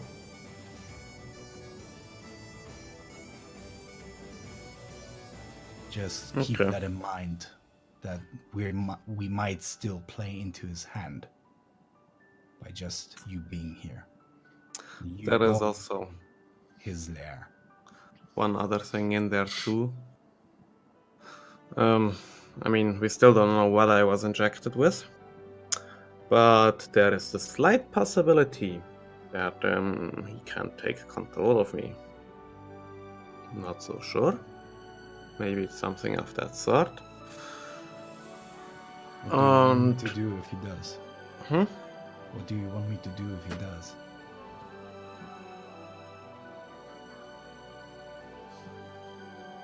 I will try to dispel it. Yeah, but worst case, just it's better if I'm dead and he doesn't get my body than the other way around. I'm happier if my body is torn to pieces so he can't use it. Alright, same goes for me. Don't make sure that no one does some stupid thing to save me. Should that situation arise. I'll try. Thank you. I'll leave.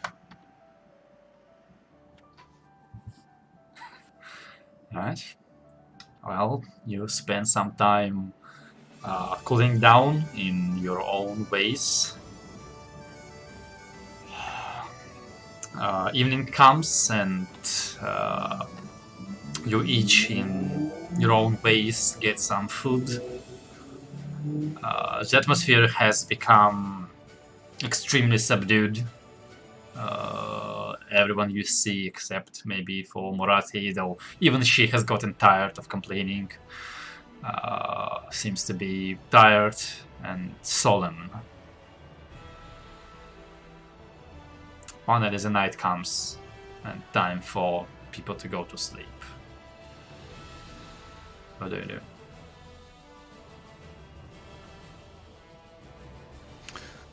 I am definitely gonna go look for probably Leos and Melora.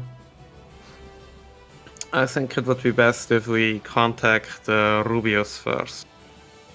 But Rubius might not be asleep yet, and he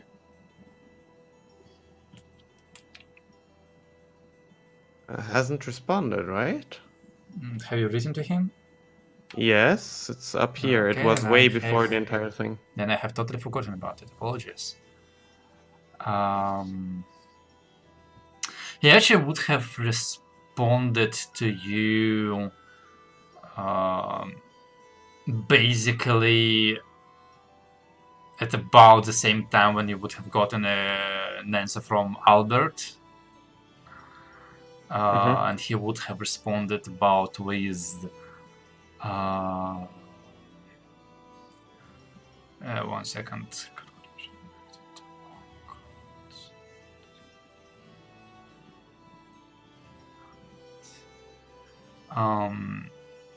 He would answer somewhere along the lines of course, although I don't quite share your concerns. And then he's gonna say, things are hectic here. Okay. Yeah, but in that case, I'll assume that you might. You cut out. reasonable. You've been Can you cutting say out. it again? Oh, okay. I think it might be. Again. I'm going to assume that, judging by that, he will be going to bed at a somewhat reasonable time for a wizard. Yeah, let's try and contact him first. The one thing people are forgetting, Rubius is an old man. 50? He's 50, isn't he? No. More?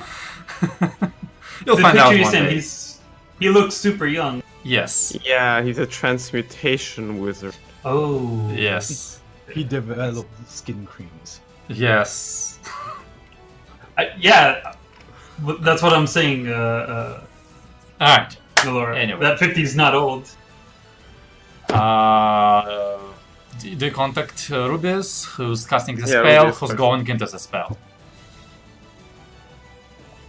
I'm I can going I can cast it once, then I'm depleted. I mean, everyone knows everyone we want to go to, so it really. Yeah, I'll cast Dream. I expend my last spell slot for this. And who's going? Alice. Alright, sure. Okay. Yeah, you wait until about 10 in the evening to make sure, and you contact Rubius pretty quickly. Anything you want to set up for the conversation? I think I'll make it his body the way I remember it. A more realistic green dragon somewhere in the background. Yeah. Alright.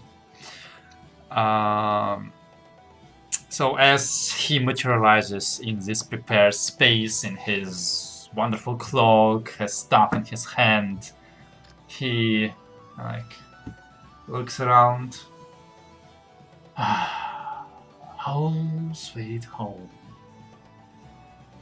Good evening, my friend. Good evening. I hope that news on your side are far gentler than the ones I bear. Oh, well, I think you can only really wade through a sea of shit by taking the first step, so. You wanna go first?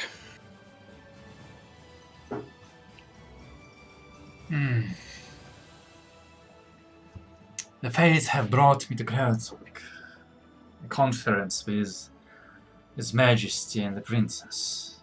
A meeting with the man from Gaul, the Prince. The news caught us mid recess of the massacre in the Blind Forest. What?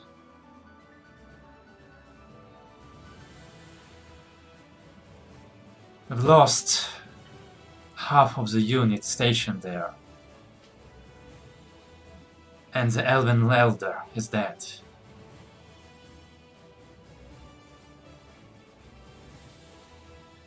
The forest is smeared in blood and bodies, both of our people and of invaders.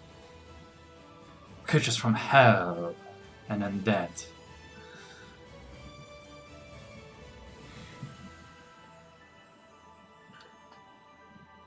Reports are coming in. Quick, but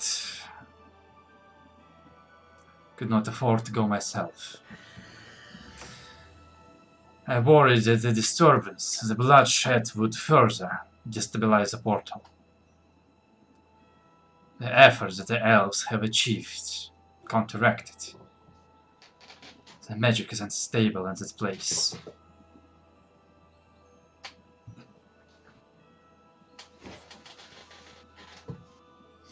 And me, my hands bound.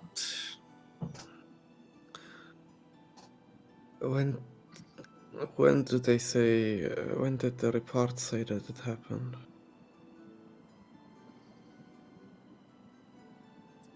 It happened today. Around...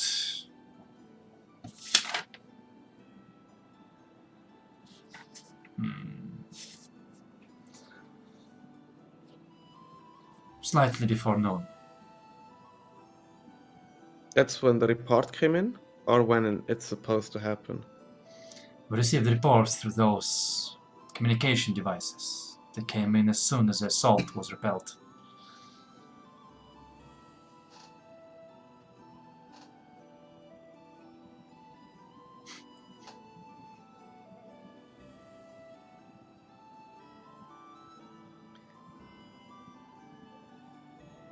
Okay.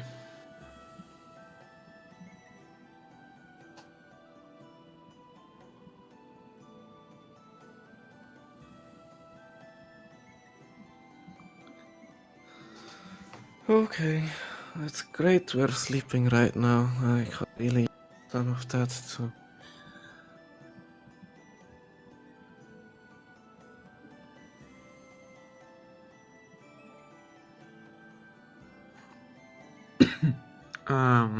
What did you hear about the plans that are currently going on in Kreuzung? I mean, I'm gonna be talking to Albert himself later, but still. Oh, that is a bit too much politics for me. I feel like you should bring them upon yourself, but I have agreed to undertake a trip in your stead, I imagine.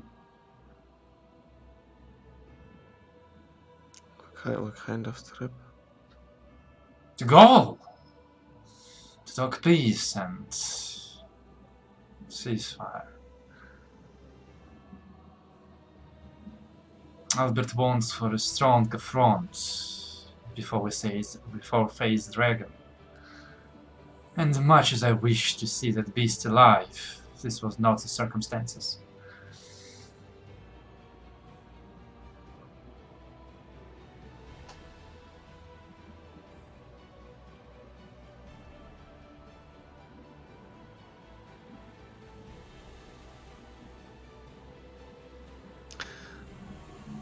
Okay.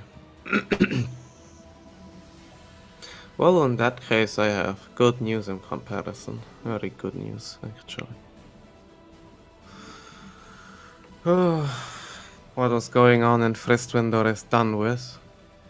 We found someone who used to work for Oko and Ceruleus, and have thereby gotten the chance to connect Vision indubitably to Oko and Ceruleus. And we also have a good idea of where at least Ceruleus is at the moment.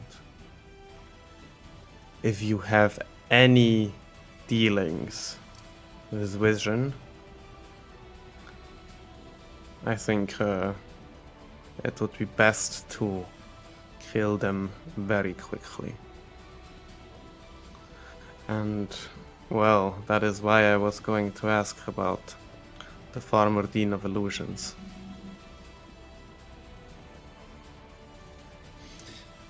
I had your message. That is why it worries me. I know Saladin to be a good man, better than many of us in the tower. I doubt that he is behind this all. Have you not met him? How does he look like? No, I don't think so. We did when we went down to the to the Glittering Halls, I think. No, was no, no, There? No, I don't think we have. You met guys from the Hyperbole. Yeah, Oh. like that's what I mean. Yeah. So I don't think we, out of character, we did not meet him, right? No, he's That supposed we to know be of. the CEO of Vision, basically. Yeah.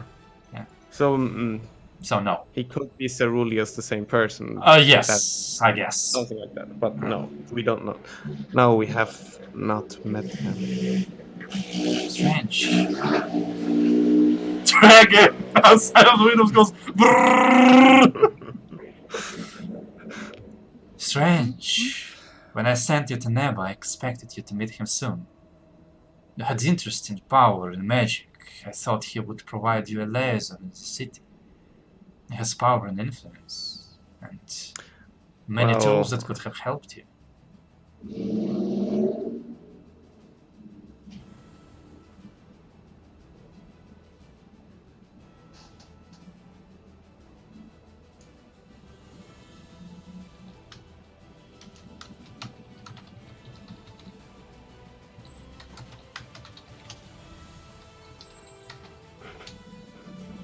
Thoughts cover your mind. What have you? Oh, this is weird.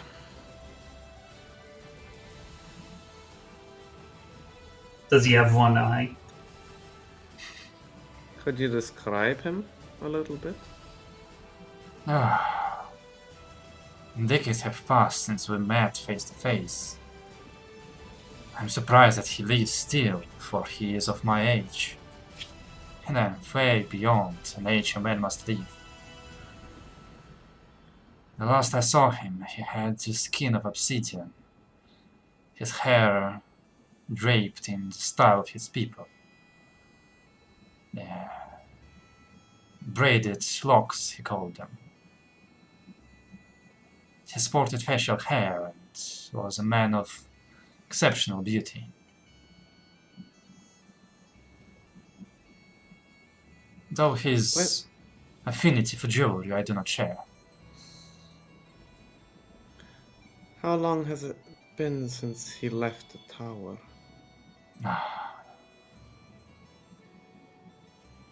But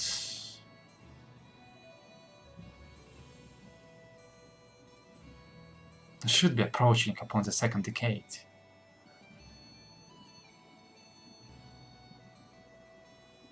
As in, it should be maybe 20 years in half a year or so. As I have said before, we disagreed upon our lack of action. He argued for help, and we chose to stay our hands. Did he usually prefer a certain color of robes?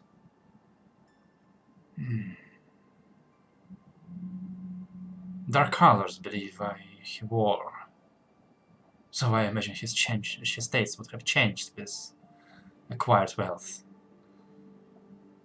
Back in the tower, we had little to spend on ourselves.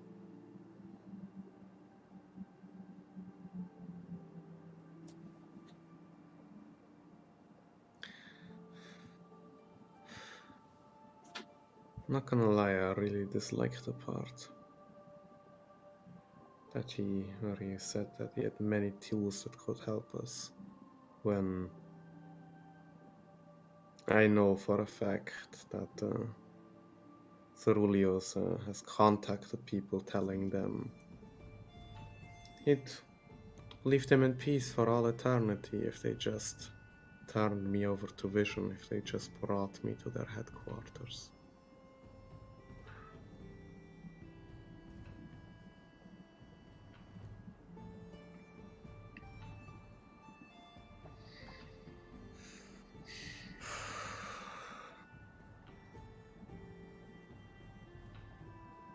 Alas, that is as much as I can tell.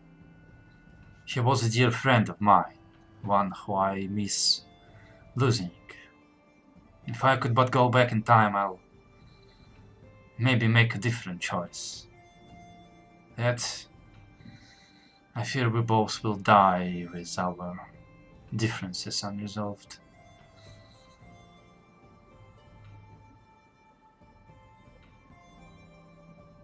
You worry that he is involved in this somehow? Mm-hmm. It was through his tools that we learned of the events. It is they that bound this country now together. It is they that will save lives if a dragon comes. What reason does he have to make them?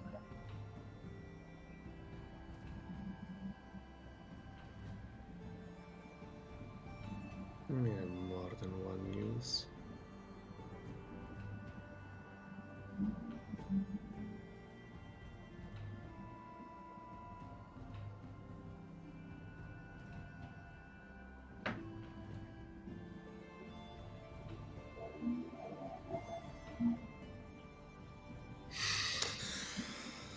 This I will give you.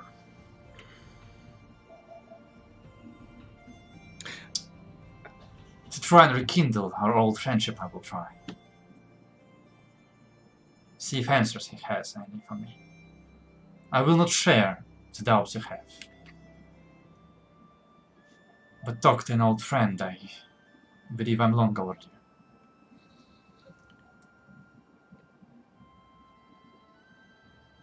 I would, out of character, I would like to, I don't know, see if there's anything off the way he's currently, because to me, oh, my PC is falling asleep. Make an insight check. He is scaring me greatly. I'll use luck. Sure, go for just it. in case. 24. As far as I can tell, there's a regret and a bit of pain in his eyes, but he seems truly genuine talking about this guy. It really feels like he's talking about him like you would talk about. Honestly, there's not many people you would talk about like this. Not after today.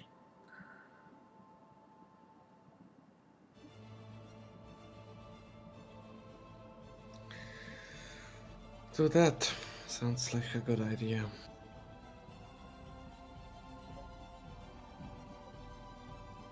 Yeah, I think I'll need to think on these things. Thank you. Agreed, we both need sleep. And yet before we depart, now tell me, how do your studies progress? How much more have you discovered in the art of arcane? Up to the 7th circle. But a year ago, you struggled to achieve the 5th. Your progress astounds me. For you stand now on par with the best of the best.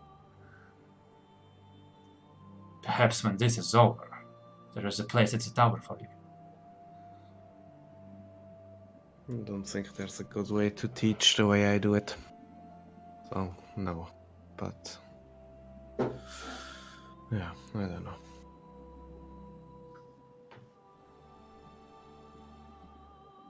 There is more to teaching than books, so you have taught me.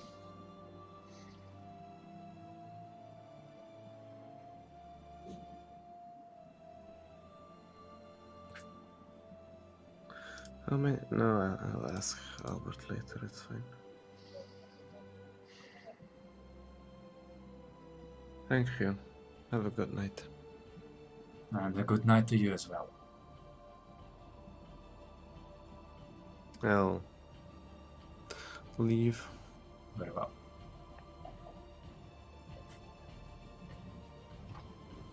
Now?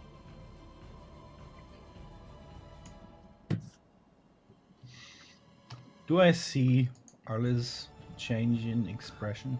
Or Yes, attitude? for sure. Okay. What's up? There's some more very bad news. but I think I need to talk to Albert first. Laura, can you put me under? And Leos, can you get everyone else in the meantime? We Yeah. need to talk again. Oh, fuck. Okay, that big, huh? Okay. Oh no. I'll immediately leave the room and get the others. Go to Zardos first. And say, Laura, can you put me under in the meanwhile? I think Yeah. we need what Albert has to say. Melora Go casts on. Shalala. No. Oh shit! Didn't specify how. No, if she casts lately, she may actually knock him out cold. That's the Right. point! Put him under! but you would require probably a few Take the pain punches. away. Don't. Well, don't I mean, play to be the fair, other you hand. are level 15, Melora, you may need to hit him twice. I don't know if anybody else has seen The Walking Dead, but it's like, look at the flowers, Arliss. Just look at the flowers. I have not seen it. I have not seen that part because I I have have seen stopped. it, I have exactly stopped what you very meant. early. All right. So I assume, Melora, you expend your magic to send him to talk to Albert, Yes.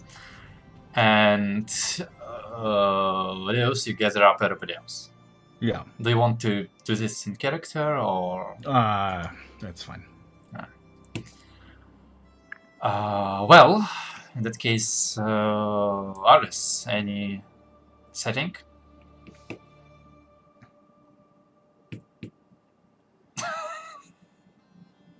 Honestly, I don't think there's gonna be any setting this time No, because one day I we hope you're saw- gonna say yes. Please give me a big rotating bed and a wooden horse and some. No, this time it's still gonna be pure Okay. black. Alright. You see Albert appear, as if he would have been dressed in his military gown, and he looks just tired, like he hasn't slept in a while. He walks towards you and gives you a hard hug. Today, more than any other day, I am glad to see you. Likewise. Your face betrays the news you must have heard already. Yes, I just got done talking to Rubius, yes.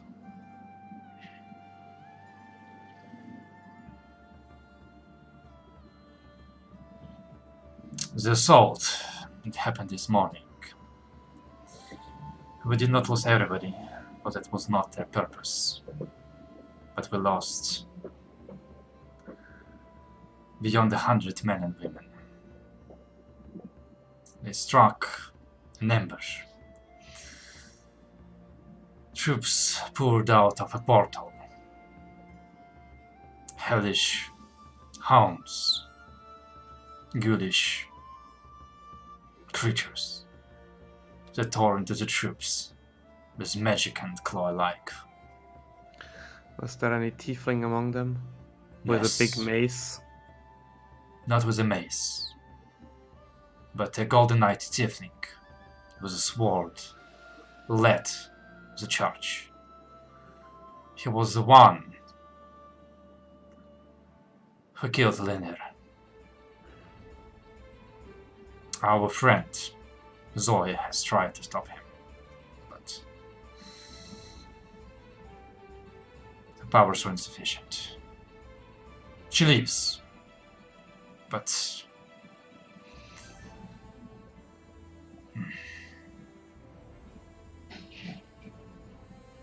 from a point where our two people have finally worked together, work which you have achieved. And I this dread is the how- day I bring the news to Selene. No, not to Selene. I was Cuban. uh, Cuban. to Kieran. For her wrath, even I fear.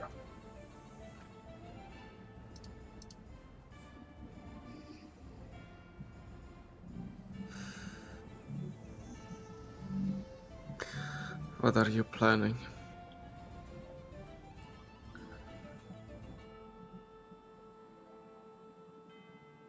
In 2 weeks' time, we should be able to afford troops to mobilize them towards the forest. Rubius says that there's little can be done about the portal, but with troops posted and the communication systems in place, we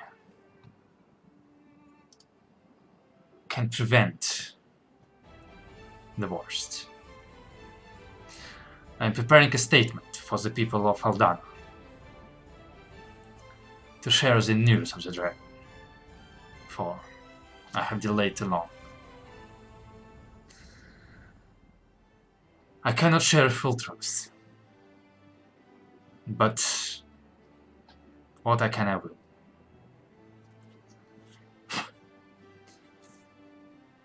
I intend to say that the actions of Oko and his cronies are the ones responsible for the arrival of the dragon. Not true, but it is worrying enough. And I intend to share in full the acts you have done to prevent this. The importance of the Great Oak in maintaining the seal. The people must be prepared to evacuate and hide if the dragon comes. From then on, all we can hope for is to mobilize the troops before it ravages the country. And for that purpose, a delegation to Gaul departs tomorrow. Yeah, I heard.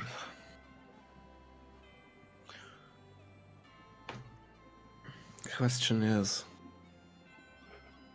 I mean, the attack on the blind forest, that has nothing to do with the dragon. That's all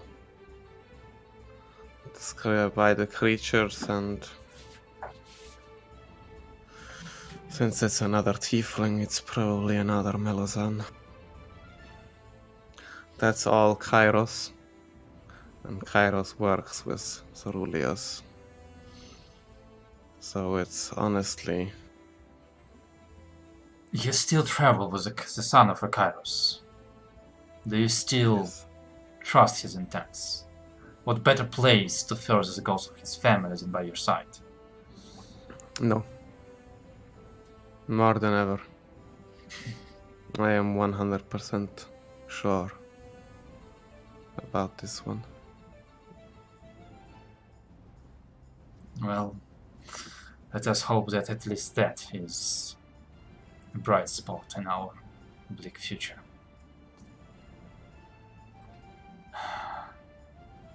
Once again, I must remain in Kreuzung to calm down people, to prepare for the war. I wanted to ask you for advice. If I can, Well,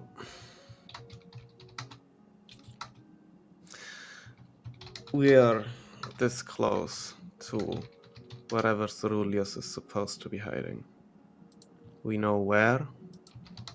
We know when. The issue is that we played the safe card. And now we're going in with the patrician, or rather with his troops. And the prudent patrician- decision. Not so sure.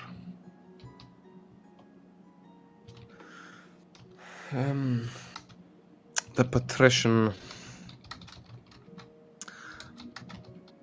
say we get a chance to capture Ceruleus and get the information out of him. Or we capture Ceruleus, we leave him completely to the patrician, and we trust that the patrician will share the information that comes out of it with us.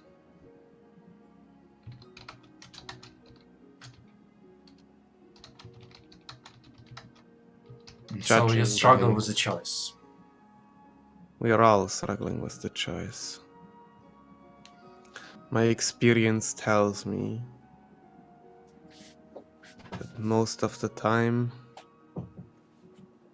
if you don't take it into your own hands, it'll slide down the hill and land somewhere in a ditch. He walks up to you and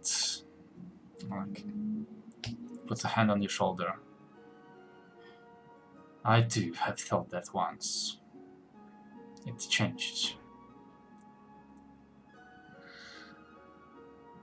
I would be a terrible king if I took everything upon myself.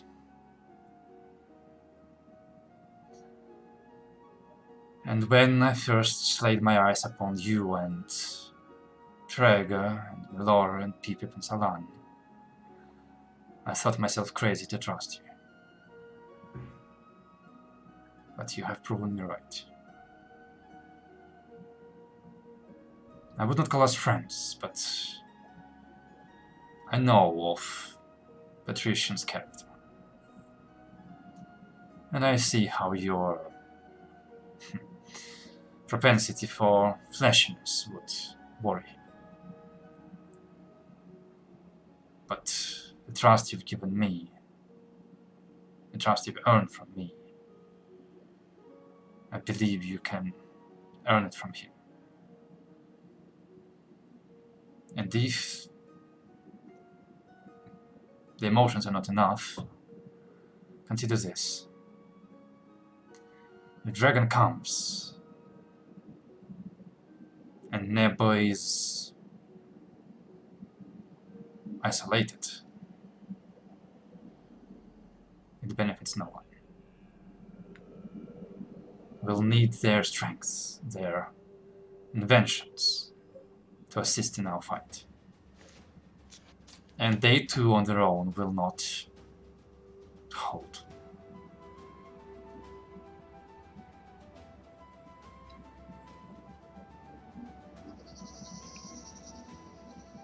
If worse comes to worse and Patrician withholds information from you, and I myself will request it of him.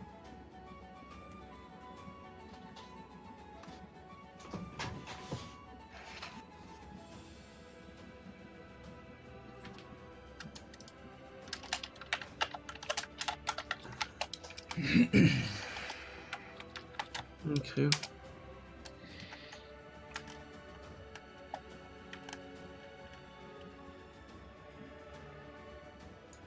Thank you. I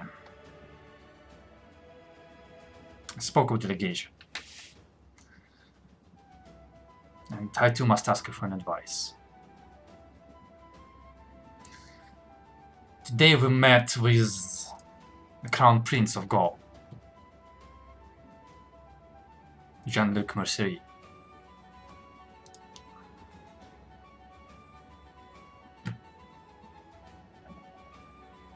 I find him to be a fine man.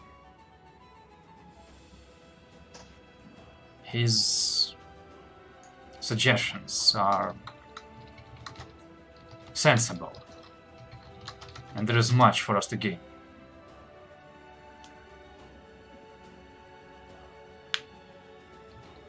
We discussed a union to summon the peace between our countries for the first time in centuries. A peace through which we gain more than they. A peace which might just give us the edge to defend against the dragon.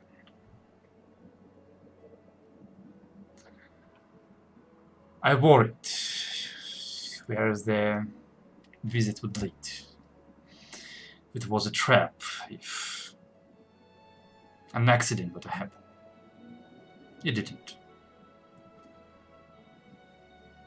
And yet a return visit is planned. As much as I wish to be the one, I must remain. As such, my daughter will lead the delegation. We leave tomorrow on a trip to Austria on the 11th and the goal on the 15th. She told me that she does not require your help. And Rubius has graciously agreed to escort her. I believe that him along with teacher Kavagath are more protection than I could ask for. And yet my heart worries. I know that the circumstances are complicated between you and Dana. And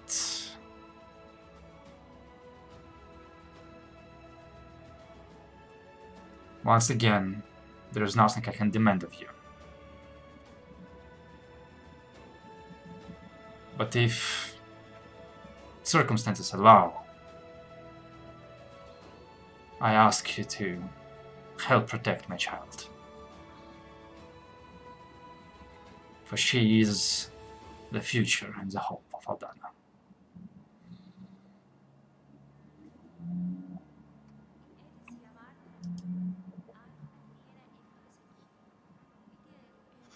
They're gonna go after her again for sure.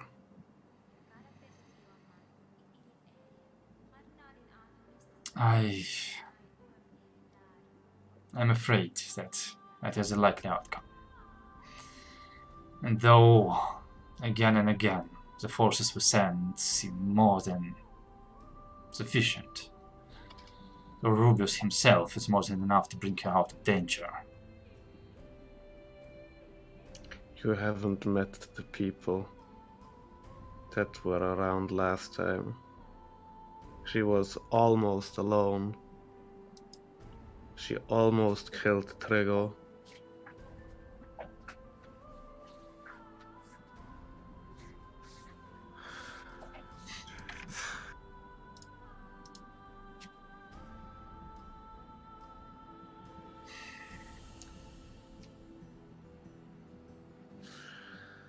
Does it have to leave tomorrow? I'm afraid it does. This feels like the ambush on the blind forest had no other purpose than exactly triggering these kinds of events. Serving as one.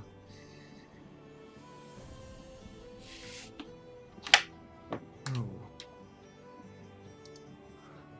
Yeah, I think this feels too connected.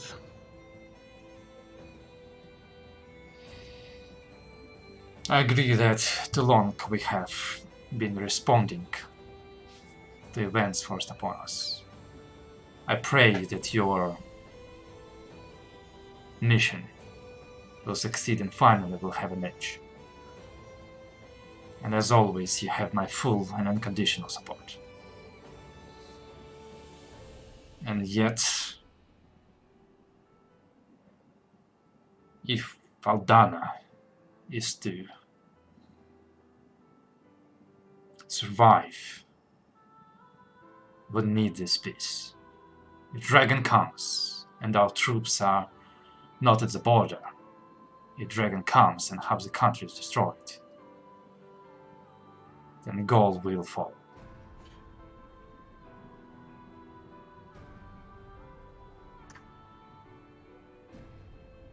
Yeah, makes sense.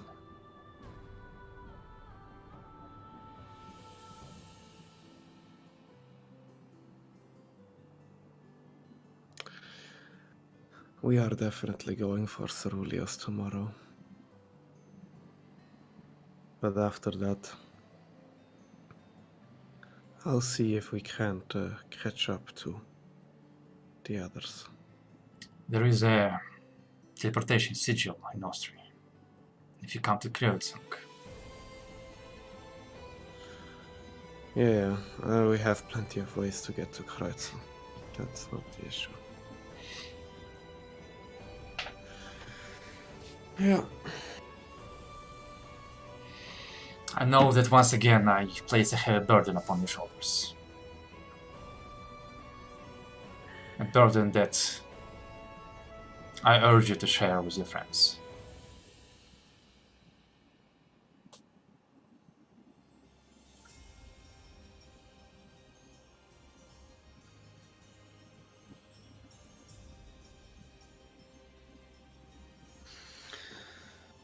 Yes.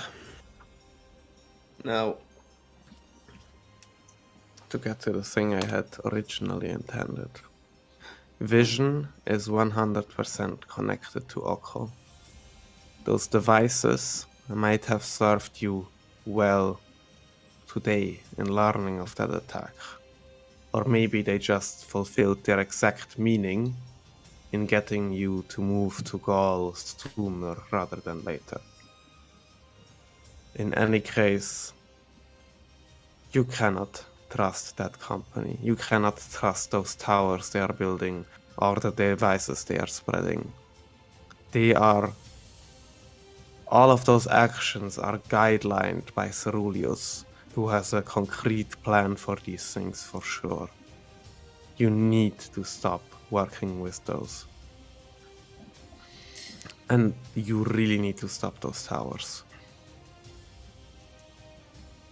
We have guards posted at each and every of them. It's not about them being taken.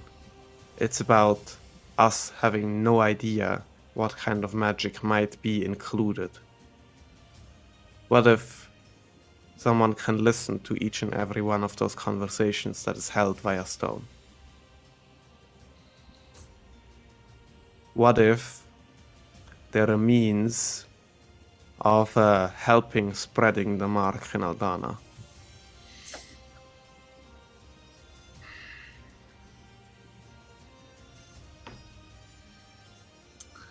I share your worry.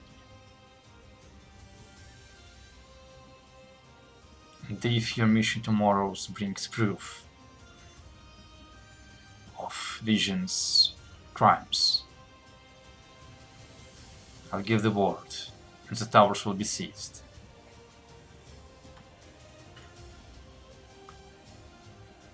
But whether we use them ourselves or not is a different conversation.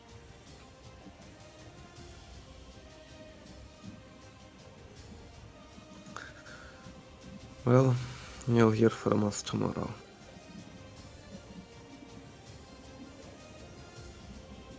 Then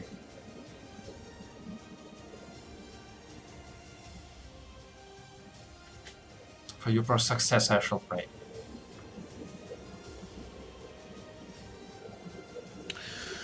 Pray to the great oak, I think. Have a good night. I'll take any night.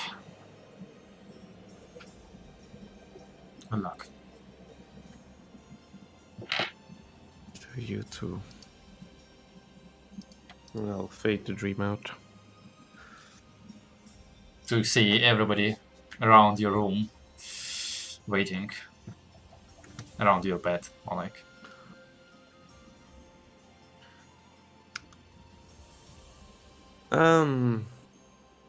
Drago and Melora, would you like to sit down for a moment? Yeah. Trigo sits down, and time lapse a bit backwards when Leos called him, and he went to the dummies. So before you opened the door, you heard like a lot of bell cries, and when he entered and saw Trigo, so he saw a little bit of teary eyes, but now it's a bit less noticeable. So yeah. Yeah, Elias wouldn't have addressed that. He would just have said some big news. Mm-hmm. Yeah, Trigo sits down. There was an attack by a golden-eyed tiefling with a longsword. and lots of ghouls and, you know, those wolves we saw the devil that served Kairos use. The Golden Eye? Yeah, I don't know that one, but it's clearly associated with whatever Kairos is doing. And that attack happened in the Blind Forest. They What? killed the elves that were there on our behalf helping the Great Oak. They killed about 100 men of the battalion that was stationed there. And you're sure about this golden eye tiefling? That's what the messages said, yeah. Another Melozan, I take it. Sounds like my younger brother.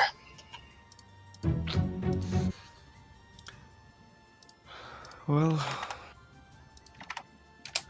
I think that all of the good we did has immediately been undone by all of the blood being spread there. And who knows what's going on right now. But the attack is over by now, probably. This just happened Anyone? today. Anyone remember, yes, what time of day it was when Ceruleus tried to contact us? Don't know, something around noon probably. Maybe earlier. I don't remember. Yeah, I don't remember. The attack It was this morning, so Why attack on would the you Blind warn us? Forest took place this morning at like 11:30 or some shit like that. Close to noon, very close.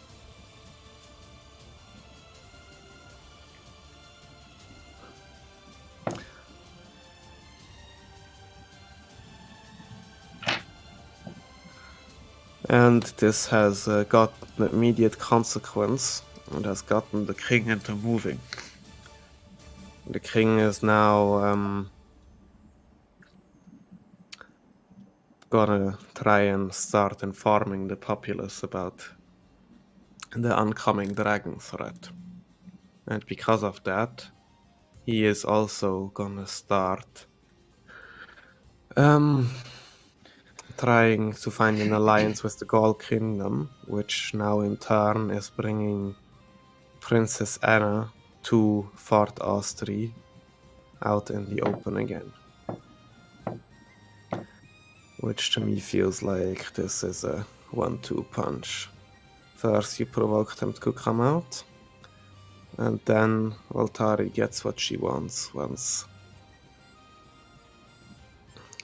the princess is out in the open. She'll have Rubius and her teacher with her, which is a lot, but I don't know if it's enough to take care of Valtari and whoever else is coming. What if Kairos shows up himself? Can't you tell him to wait another day? I did. And they fucking kind of one day? That's what he said.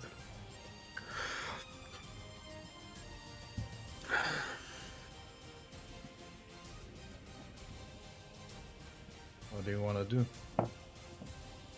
Kill the snake. Or rather, metaphorically kill the snake. Go after Ceruleus. First. We go help Anna. It's gonna be another case of chasing whatever he's doing instead of him.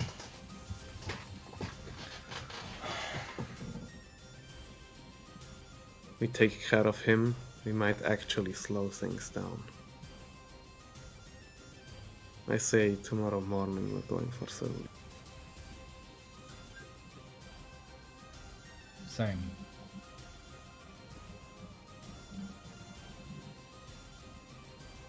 Laura, Trago, what do you say? Trigger stares at the wall and he's not answering. He's like not there.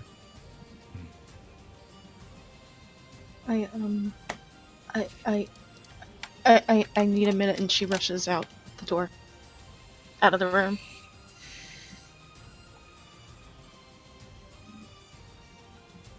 And you guys can carry on her conversations. She's gonna walk out to the garden.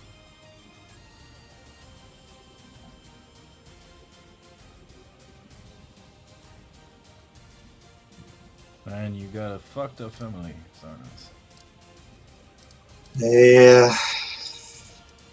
They like to keep busy. At least there's one white sheep. I'm good with that.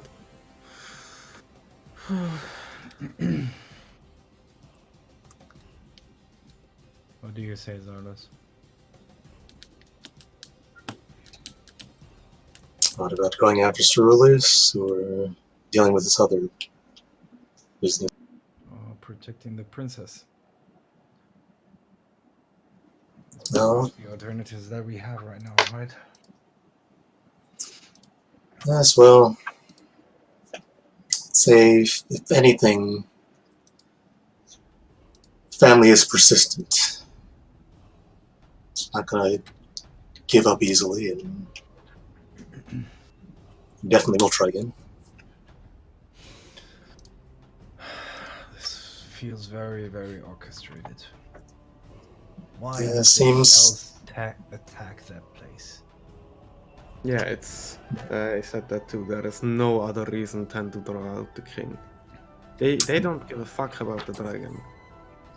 And Draw out the king and get us to run around Yes, that is all what over the it's place. after.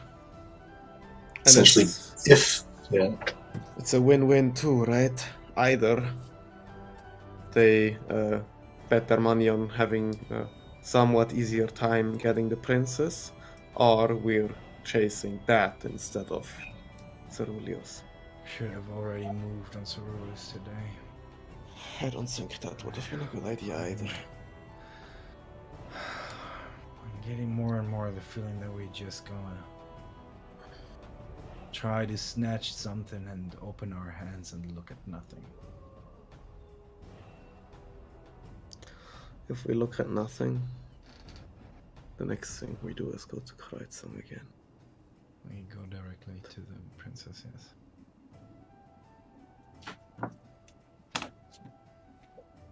But yeah.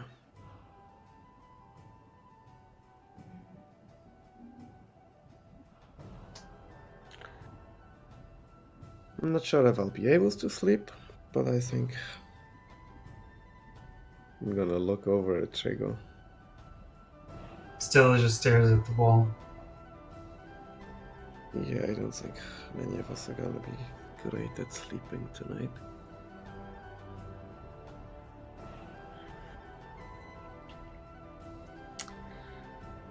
So, as the four of you pondering upon the heavy news, feel the heaviness of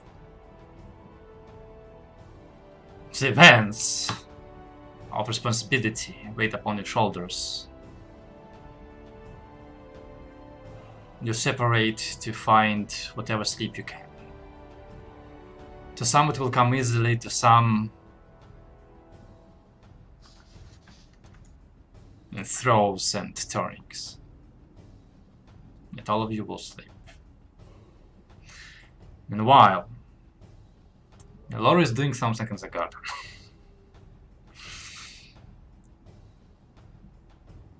Laura? I'm going to take out my token, set it down underneath the tree, and I want to concentrate and try and cast divination. Can you please post it in chat? Because I Sure. don't remember how it works. One action. Alright. So let's ask a single question because I'm supposed to go event activity on this base. What is your single question? I'm trying to figure out how to what? word this.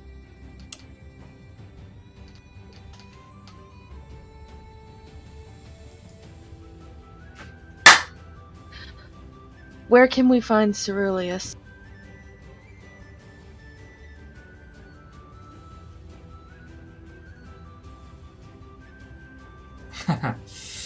Actually, wait, no, I'm sorry. I meant Oko, not Cerulli.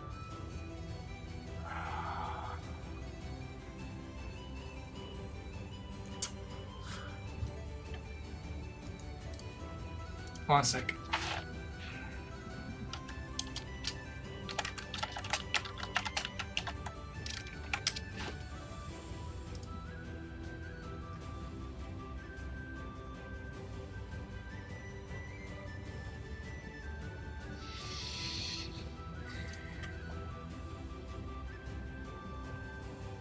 Where you find Oko? Of your... I don't think that will work because it must be a question concerning a goal, event, or activity. Okay. So I can't tell you where he is. You can ask if They we... lead us to him. Yeah, for example, or if we go to kill Cerullius, we will find Oko, or... Okay,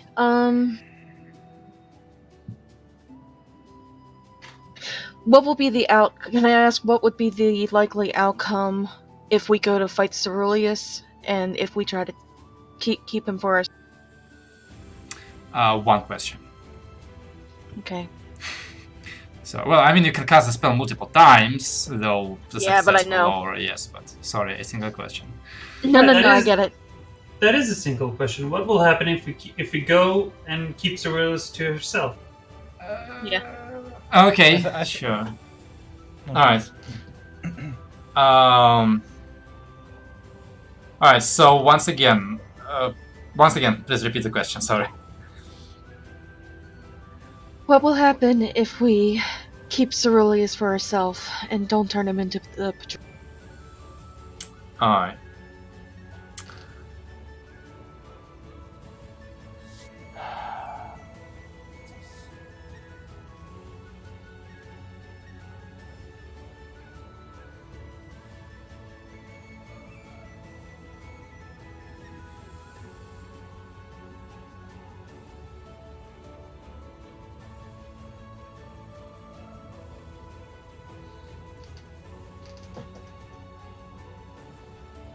The answer comes in whispers of leaves moving in the wind.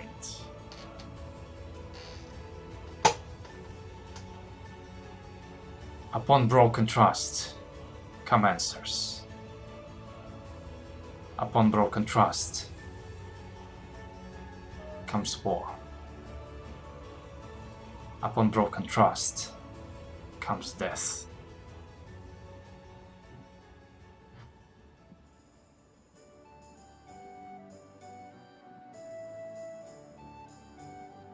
That's it. Okay.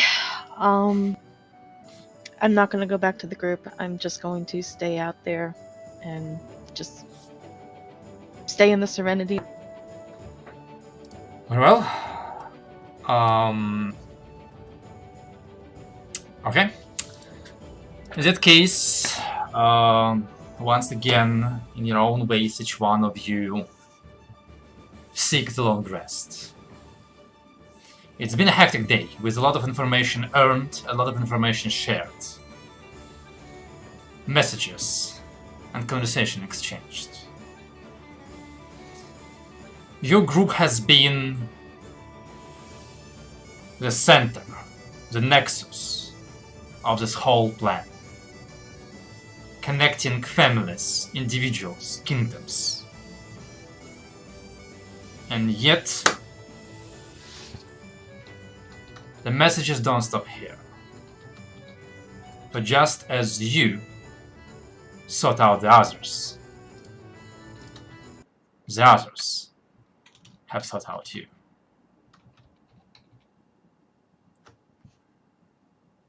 As sleep takes you, you, Zardos, find yourself dreaming of your father's understudy. Not understudy, just study.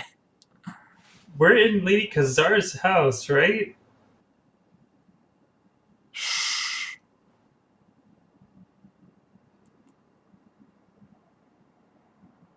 And as you look upon the room you have not visited in decades, not since your father has lost your mother, not since he changed, you hear a sound of metal upon wood. You turn around to see your father. He sets aside a tray, part of a dream, but lifelike, with a pitcher of wine and 2 tall glasses.